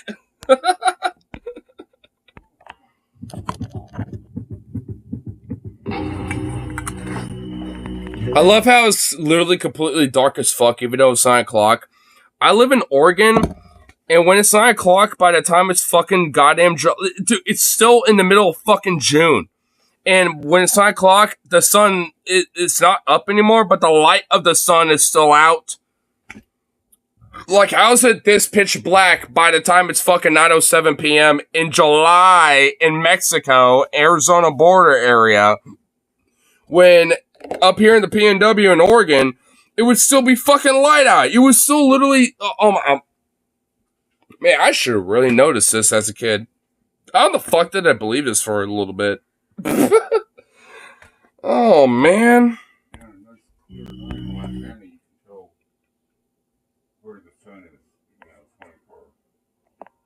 I mean, yeah. You can see that last little twilight of the sunset only just kind of moves across the north to the south, and then the sun comes up. Yeah, because the sun rises here by the time it's like, well, you can see the light of the sun at least by the time it's like 4:40 in the morning.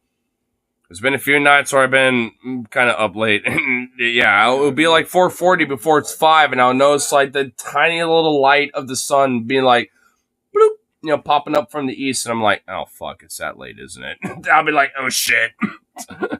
So yeah, I mean, and that's in the PNW here in Oregon, for fuck's sake. And he's mentioning, some shit from Montana from back in this, day and stuff. So it's like, how is it still pitch black at fucking 9 p.m. in Arizona? It's like, that don't make no sense. It doesn't make sense. I heard something. Yeah, I hear a 4chan gooner fucking like... You're just doing that in the background. Who actually is the Chupacabra? How's that? I don't know, man. It's coming from there. God, it smells worse over here. Oh. Let's take a look.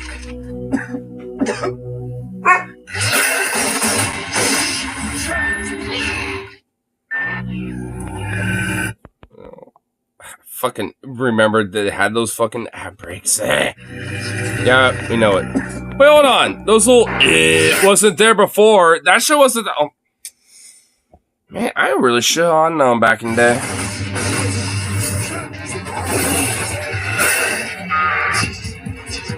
You know what? I'm starting to realize why my dog might be barking. It might be because of this. Because I think this might be a dog just growling and like.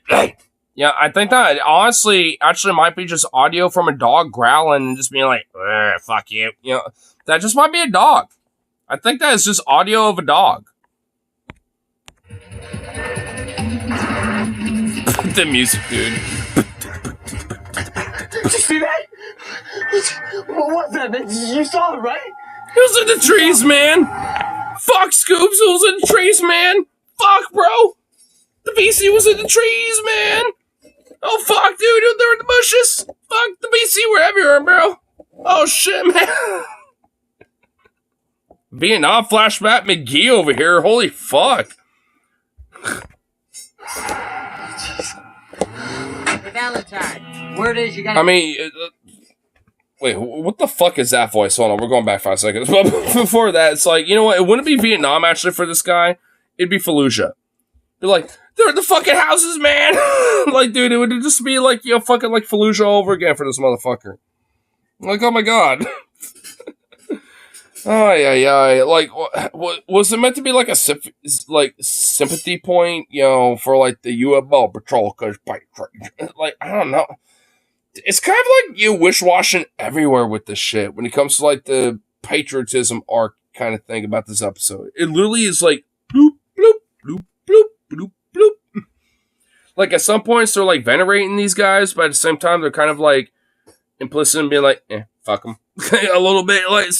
Like, does this show honestly make up their mind about these things, or are they just trying to literally placate everybody to try to like get everyone into the show? You know what? Probably the latter. I mean, hey, it is just like, you know, schlock entertainment after all, right? You saw it, right? You saw it.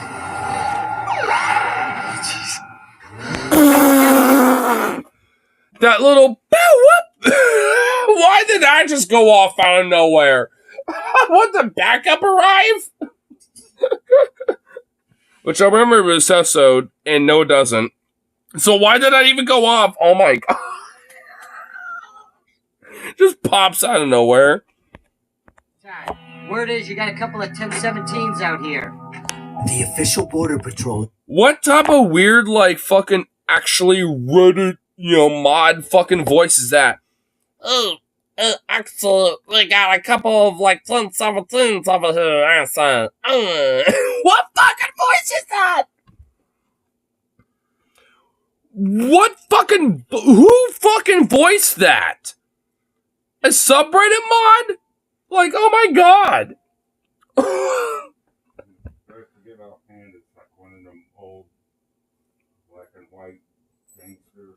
Dude, oh my god. No, for real.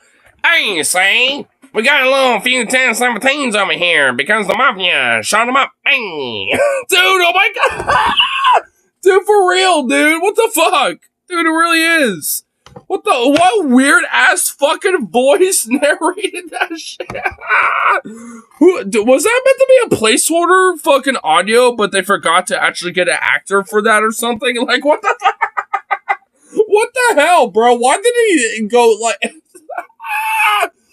Oh my god, what the fuck?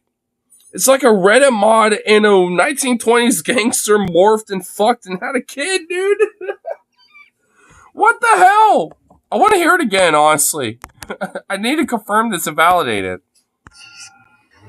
Hey, Valentine, word is you got a couple of 1017s. Dude, it is! It is! Oh my god! Oh my yeah. Hey, Valentine's. Hey, hey. What the fuck, dude? Oh my god, it actually is. Oh my.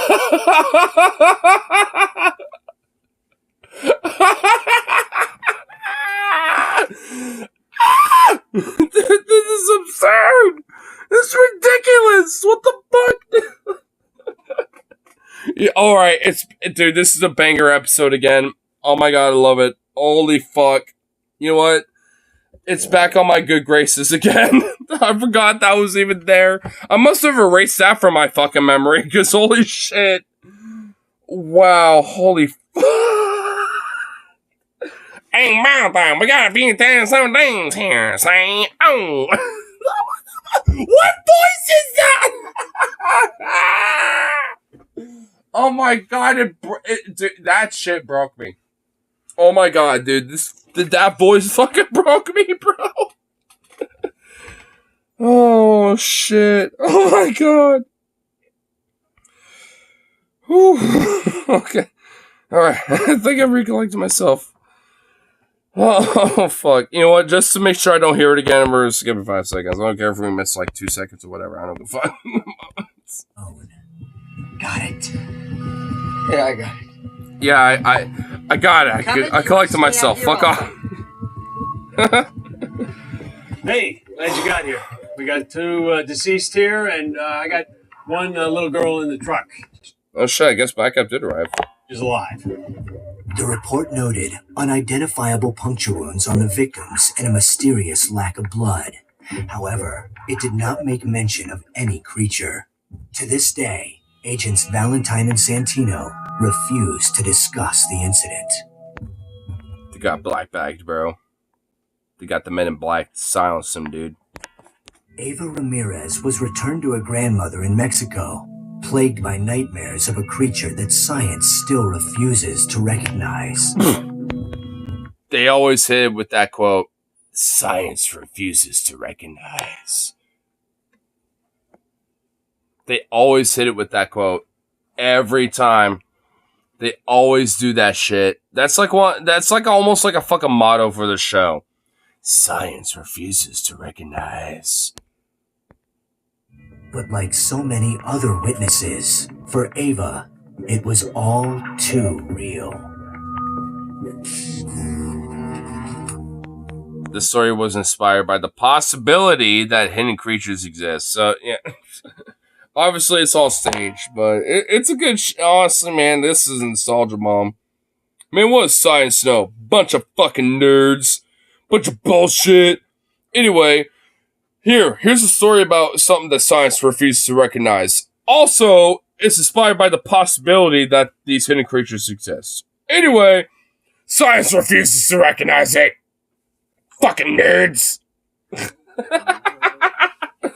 Oh man, lost tapes, dude. Dude, hey, yo, Pops, remember when I actually unironically believed this shit? The Lost Tapes, show on Animal Planet? Lost Tapes. Like, where it would be like these found footage videos of, like, people with these cryptids and shit. I actually vividly remember, I don't know if you do, but, like, it was a episode about the giant centipede with that lady that was, like, lost on an island or some shit, and the giant centipede was on her tent, but it was really just a shadow on it or whatever. Like, and I was like, "Whoa, it's right there!" And you're like, "Well, no, it's just staged." Blah blah blah. Like, you kind of flexed on my ass a little bit, and I was like, "Oh," I was kind of like, "Oh." I didn't say shit after that. I didn't remember that much. The kind of realization that I realized that this show was kind of just bonk. And I should have known that. I really should have known that, though. It's like, because it literally would emphasize that at the beginning and the end of the show. Oh, man, I was a gullible little fuck as a kid. Well, luckily I ain't no more. I'm a cynical skeptic fuck. I'm like, nah, I don't believe you. Fuck it. Here, let me fucking get you counter evidence that actually backs my shit.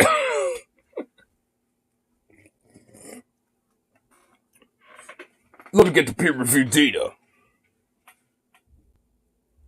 The motherfuckers can't even explain how magics work. In fact, I think they're lying to us and making me pissed. Exactly, dude. You gotta go out there like a juggalo, bro. Gotta go whoop whoop on a motherfucker. Get some figure on some bitches.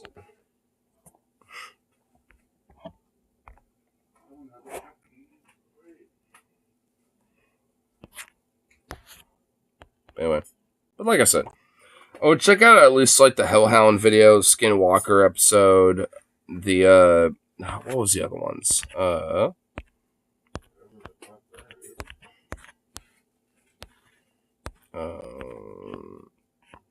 Mothman, Deathworm. Yeah, like any of those episodes are pretty good. The Death Raptor is a pretty interesting one. The Devil Dragon, The Oklahoma Octopus. That one's kind of a silly one. That one you might want like a couple grams of weed, to get stony and silly with, but that's a fun one. It's one about a solar system. Hell, I love solar systems. I just found, wait, this is literally the same. This is the mac and cheese. Fuck. I think I forgot to copy and paste it, my friend.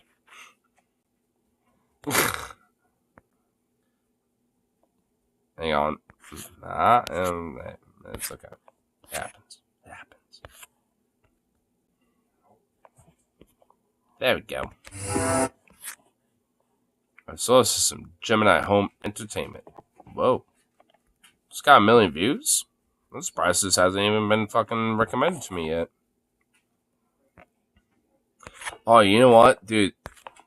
There's actually something that, I haven't seen, or I've seen a bunch of times, but I don't know if you've seen yet. You might have had it recommended, but hold on. We'll just have it ready to go.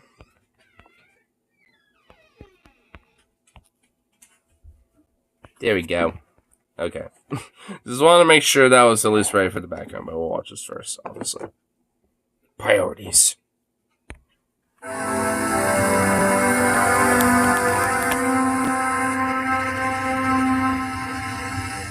I really like the fucking retro shit. Whoa.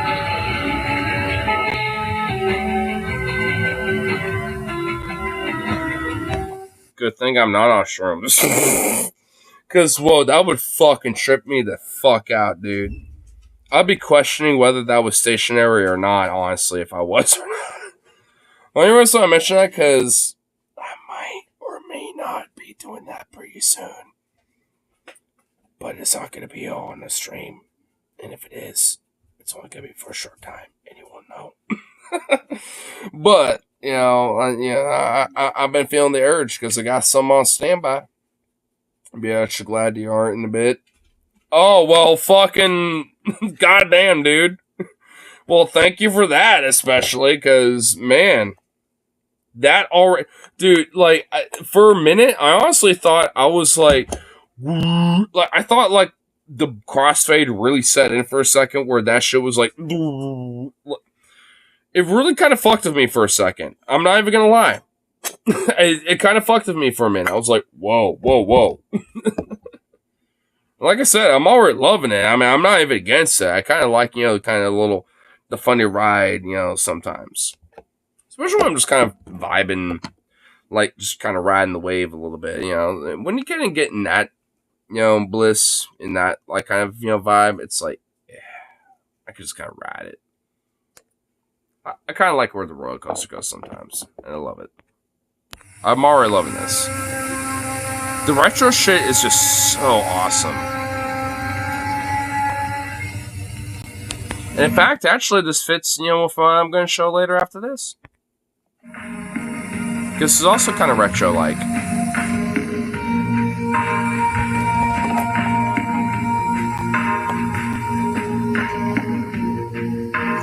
Yeah. Without it, Earth would be a barren, frozen rock.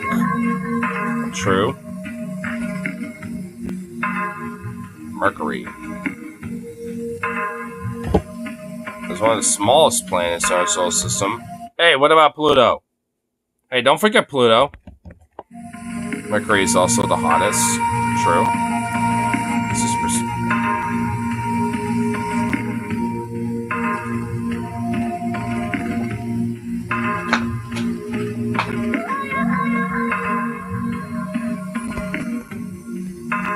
as the second brightest object in the night sky, Venus can sometimes be seen from Earth. Sometimes you can see it, as long as it's in orbit, in the night sky, when it comes to its visibility, you can see it. It's not really necessarily sometimes. I mean, it just depends on the time of night. Because depending on where it is on the horizon, I mean, it could be pretty high up, and sometimes it could be kind of near the horizon. And I've seen Venus in my telescope, and dude, it's a beautiful planet. It's really cool to see. Hold on, you little fuck, you impatient little bastard. Hold on. Here, give me a sec. I'm gonna give him some water, because evidently somebody needs some Aquafina, and you're not patient enough for it. Little turd.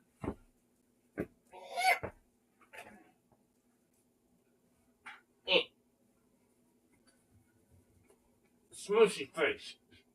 Face is just smoosh smoosh.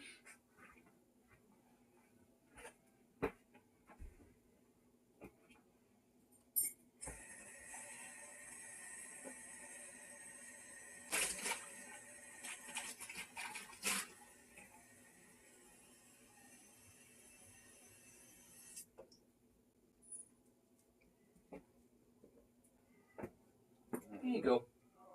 Boop. He's a good boy.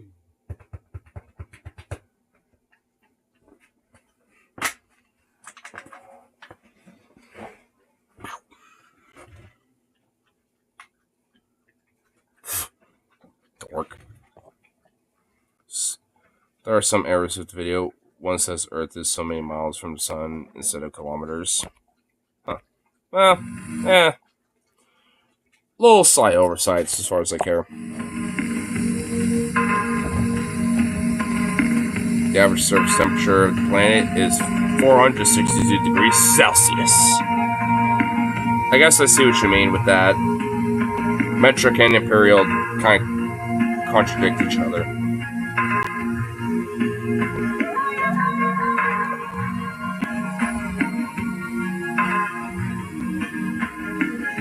We can all fit.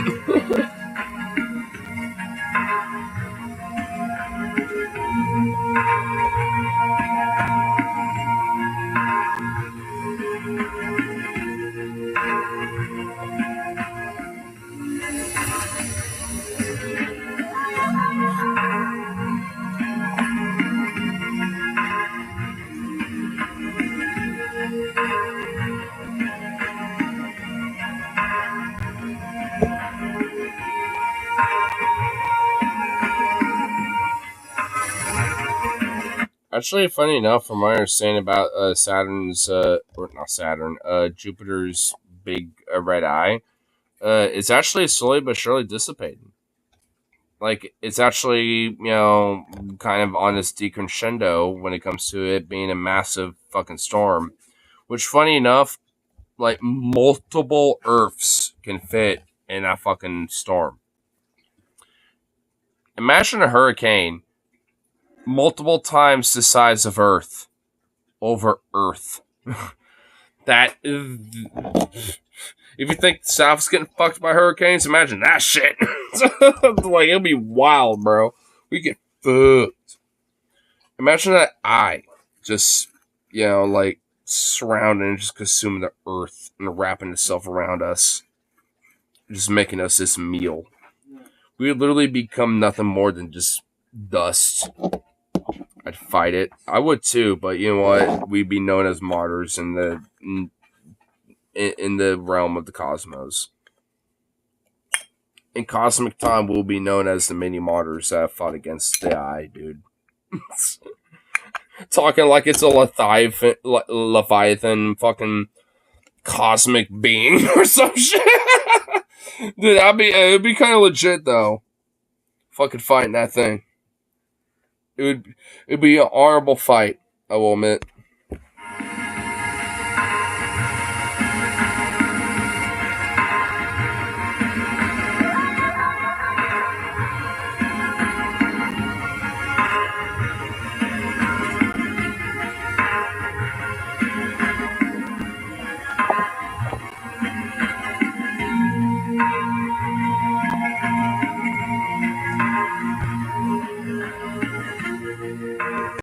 pretty sure Neptune would technically be colder because it's farther away from the sun.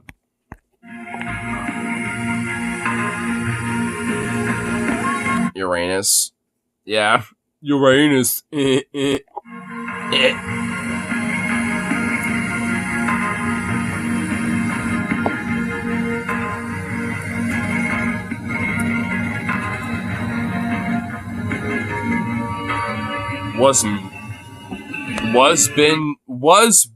Neptune was been mutated. Oh wait, no, has been mutated. I was about to be like, wait, what? But mutated? Huh?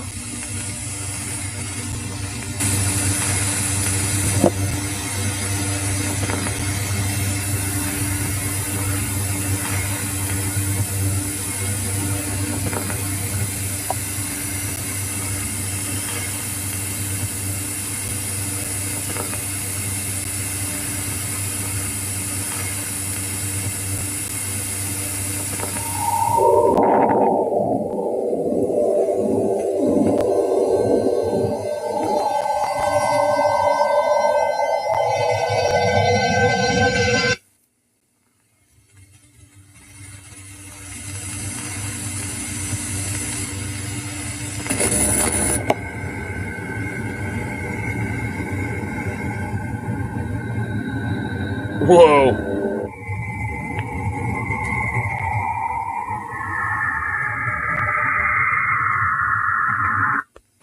I actually think that is the audio of Neptune. If I remember correctly.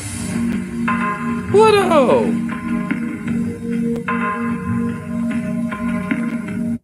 The iris is not to be confused with it is, which makes a nap after Thanksgiving dinner super awesome. Oh, did he do that right next to your? Aww. Good boy.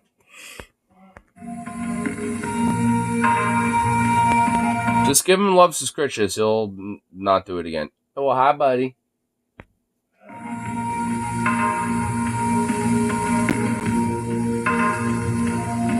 At least he'll recognize Pluto as a planet.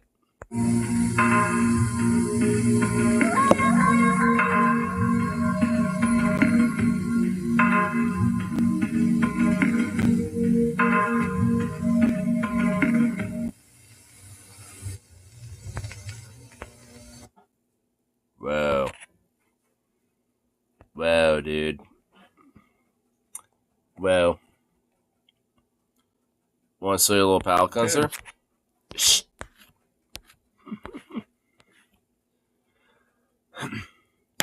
Might as well use this as a way to wrap it up, I suppose. A little fun little palate cleanser. Because this was uploaded a little over a week ago. From 9 days ago. But I'm just like, bro. It has like that same kind of retro vibe a little bit. Where it's almost kind of like Disney / like Looney Tunes-esque. Where I'm just like, dude. Why is this so fucking adorable? Why is it amazing? What the fuck? Why? How's this a thing? It's like, bruh. It's like, bruh. Bruh.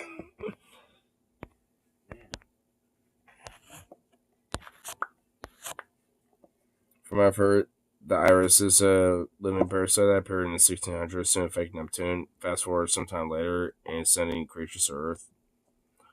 Whoa. I was kind of wondering what the whole, like, iris thing was about, but oh shit, dude. Whoa. It's like the 3-body problem, but it's kind of accelerating because, like, it's right next door. It's right there. It's like, nah, they're coming. But instead of, like, 500-something years, it's actually, like, 5 months. Bish. It's like, if you're about to get fucked, son. It's like, uh-oh. Uh-oh. The fuck is he doing over there?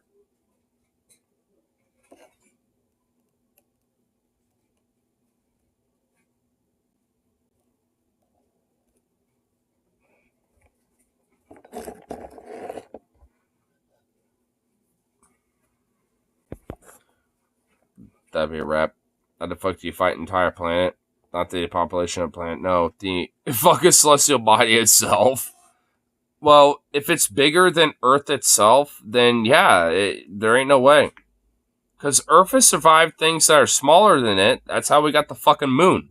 The mun. The mun itself, dude. So it's just like, hey.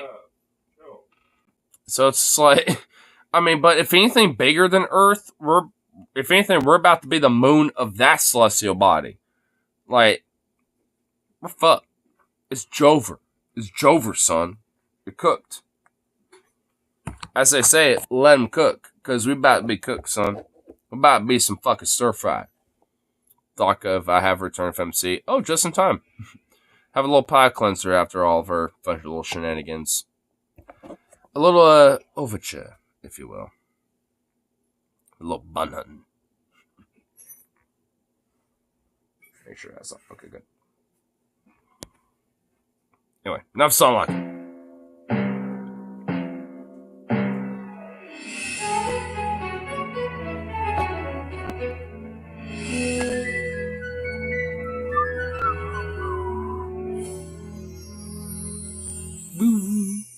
I forgot how good Halo 2 is, and I'm good tuning in to get my ass whipped.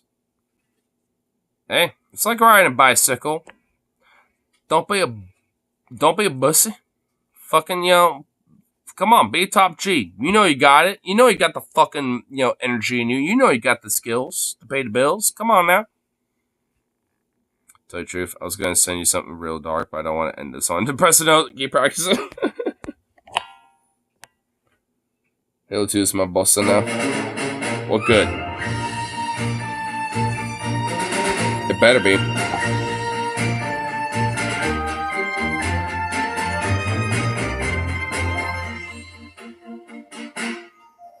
Ah, beautiful Fudge Forest. Here the animals like these resplendent rabbits rest in repose as the shimmering sunlight shines down upon the rejuvenating repast. But I like the bunny just like, just fucking just lifted some weights. Little do they know, in the deeper, darker depths of the forest, there dwells a big, bad wolf. Too big for a freaking 4-3 aspect ratio, I tell ya!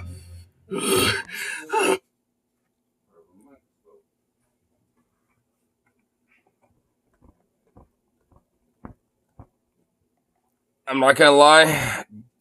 New furry gay crush. Sorry. Gay furry crush. Hank Howell's my new fucking gay furry crush now. Sorry. I'm gonna be swooning over this fuck. I'm sorry, it's gonna happen. The name's Hank Owl, hunter extraordinaire. My preferred prey is, of course, the rabbit.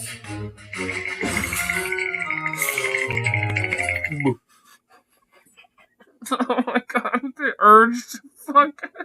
No! Oh! Okay, I'm trying. Okay.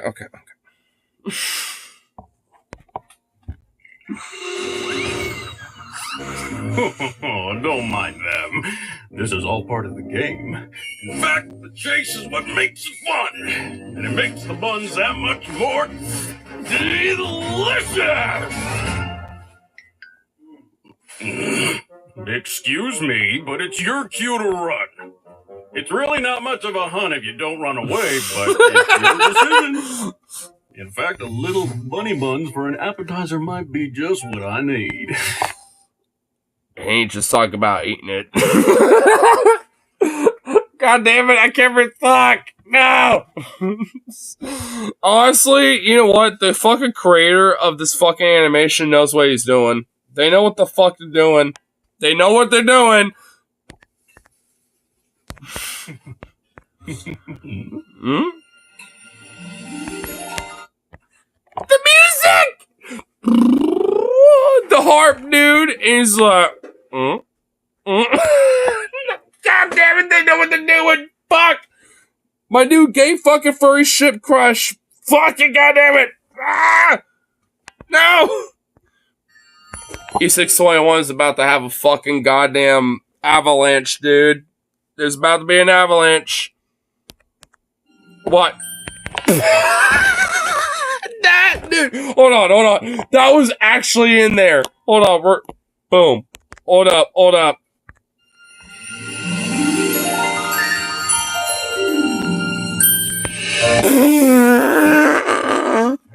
The little bun just going bing. They know what they're doing, dude. What the fuck? We're gonna need more gay homo furs. Well, hey. I mean, when you see a little bit of some bun like that, I mean, you're gonna have an expression like that. You know what I'm saying?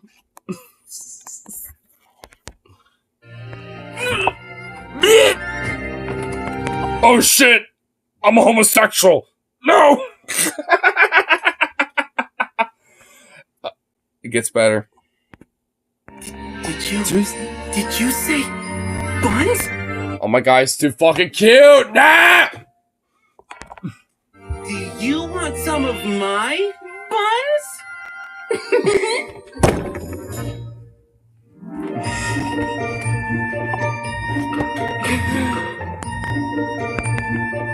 Proceed to find yourself to E621 to find out the results of what just happened. Actually, funny enough, I think there is a little bit. I think right here in the end. Yeah, right here.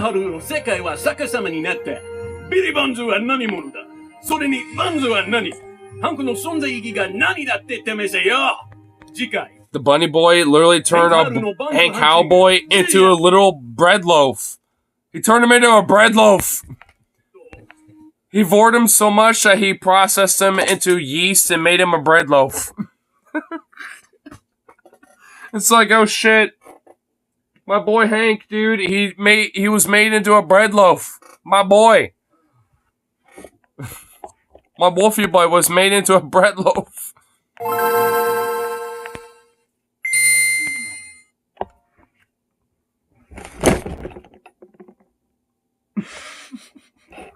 That needs to... Hold on. Okay, we're going back. Hold on. We gotta compare the two. Oh, shit. Hold on. We gotta compare the two. I love this. I love that face! I love that. Oh, my God. Hold on. We gotta compare the two. Hold up.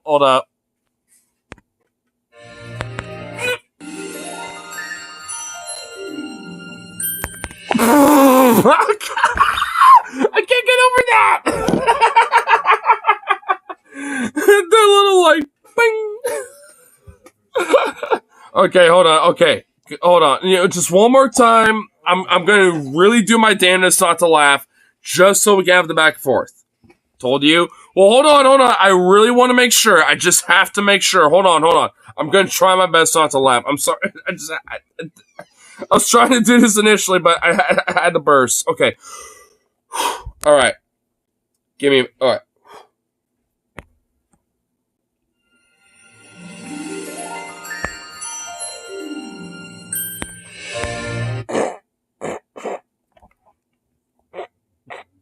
Okay. Okay. All right.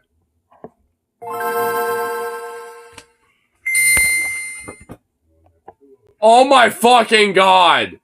I mean, the initial jingle is different, but it literally is just the same kind of progression. Oh my... I'm pretty sure that was the same little bang, dude. Hold up.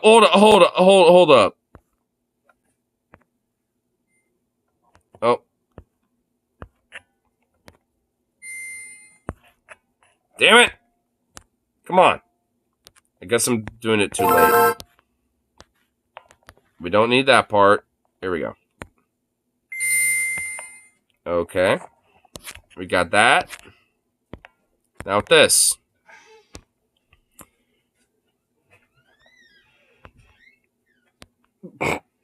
Why is that little bunny so cute? God damn it. Okay. Whatever. Oh my god, you know what? I swear to fucking god that is the same audio, but in this, it's muted. Oh my god. I swear it's the same fucking thing. Dude, oh my god. You found the clip that they used for the audio for that. At least that little ding. Dude, I mean, they use that for sure. That is the same thing. That is the same little bing. Same noise. It's just, in this, it's more muted. Bruh. That is like some fucking eagle, owl fucking senses, or like some sonar fucking bat ears and shit, dude. Like, you fucking nailed that to a T. That's the same fucking audio bit. I suppose it's just a triangle, just doing ding. I mean, at the end of the day, it's an instrument, but it's the same fucking thing. Bing. It's that same noise. It's just this one was muted. Why are these characters so fucking cute? Like, what the fuck?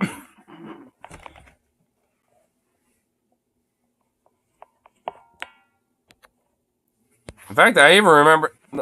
Wow. They even made the header. I even remember the introduction to this character, Hank. It's this one. Hey, it's me, Hank. Hank Howell.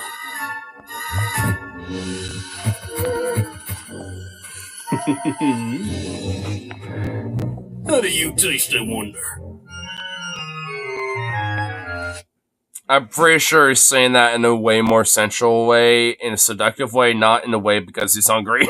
I'm just convinced now. I'm shipping him. I'm sorry. I'm a simp now. I mean, especially with... I don't... What the fuck? It's like... Dude, see... I'm sorry. Us furries degenerate everything, do we? We just, like, make everything degenerate. We just do. This is how we roll. It's not my fault he's cute. I mean, fuck you. There's plenty of, female, furry characters I love too. God damn, fucking Streamlabs. What a way to fucking derail that bullshit. Streamlabs Bezos your ass. Yeah, they did. Yes, they did. For repellent spray shit. Someone should patent that. Well, hey. That's why we have perfumes, don't we? That's why we got stuff like this. Let's go. Because that's a repellent of our furriness, so we don't smell like, degenerate, furry, musky fucks. Doesn't give me paid or labor when it comes to reminding other people's of obscure references. I'm that guy. True. Now the question is, every time you see a scene, what do you think of the GBA startup screen? Every time you start up a GBA, I think of that scene. Yeah, probably. Yeah, at this point, yes. You're definitely going to be that guy, yeah. And honestly, I probably would have just said, fuck it, and just let it, be when it came to that buffer bullshit, but it did not feel like a proper wrap-up. That was bullshit. It did not feel like a proper wrap-up. It derailed my ass, and that was annoying. That was bullshit. I was in my moment, but, fuck you too, Streamlabs, you fuck. So, whatever. It is what it is. Where the fuck is my lighter? I don't have my lighter over here. There it is. Fuck, Streamlabs? God. Why you gotta fucking derail my ass, Streams? Streamly. Why you do what you do? Streamlabs, why you do what you do, boy? Are you down about we don't going to appreciate that, boy? I tell you what, no. I don't know. Oh, hell no. I hear the low down in the swamp now. I tell you what, we ain't buying that. I tell you what, boy. Lord mercy. Lord mercy, I saw it, tell you what, boy.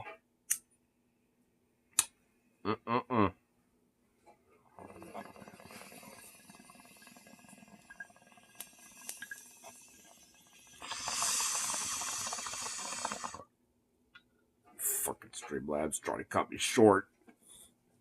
Ooh.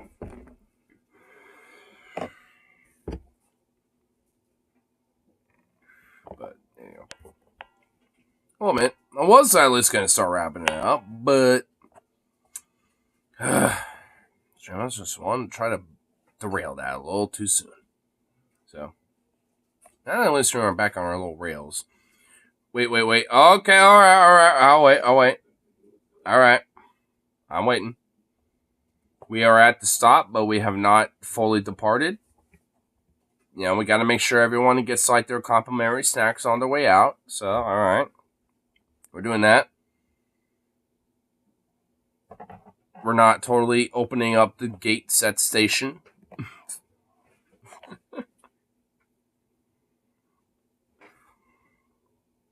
Man, Streamlabs just fucking... They're unpredictable. What the fuck? Oh my god, it's double posting. Streamlabs, you are now really fucking up for now. Really? You're fucking it up right now. Double posting shit. To end a humble yet transformative mood, the humble PB&J. Toast with banana. Let me see this beauty. I must see. I must observe.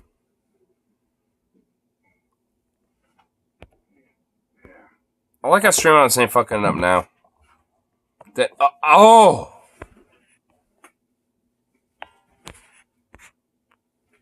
If I had those ingredients right now, I do have some BB and J, but not the bread, nor the banana. Fuck, I want that right now. Oh my god. You don't even realize how bad I want that right now. Because I don't even trust Streamlabs anymore, I'm not even... I'll wrap it up with just letting us see that. Because fuck, dude. Streamlabs be bunk, but that ain't bunk. That is some angelic beauty right there. Straight NSFW. Only meant for 18 plus content right here. This is why we're not meant for kids, because of shit like this. A kid not know about... They should not know about this enlightenment unless the parents know better. It's one of the rare times where I will accept it.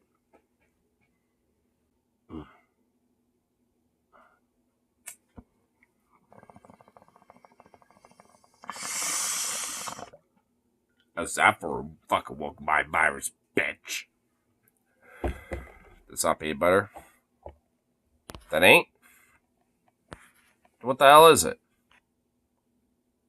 Almond butter? Peanut butter and jelly toasted with banana. What else would that be?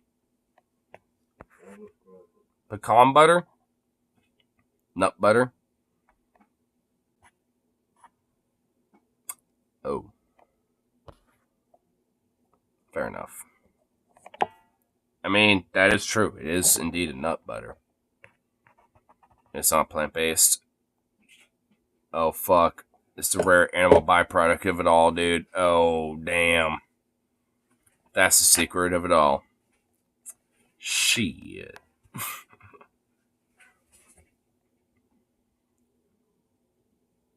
And yours is that.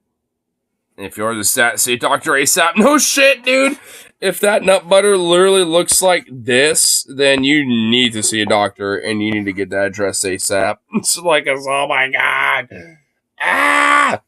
Yo! What the fuck? Oh my god. Because that's beyond fucked. That's bad. That is bad voodoo. Oh my god. But anyway. Speaking of food though, I'll at least get myself some food. Let you embrace this beautiful dankness one more time. I'm gonna go for the rest of the night. So. Fuck you, Streamlabs, for trying to derail it sooner than I wanted to. Couldn't wait like fucking 7 minutes, you fuck. Guess not. But anyway. Didn't stop me. Now that we're officially at the gate. So, peace out. I'll see you on the next one. Have a lovely little coffee before work, or maybe during my lunch break. Who the fuck knows? We'll see.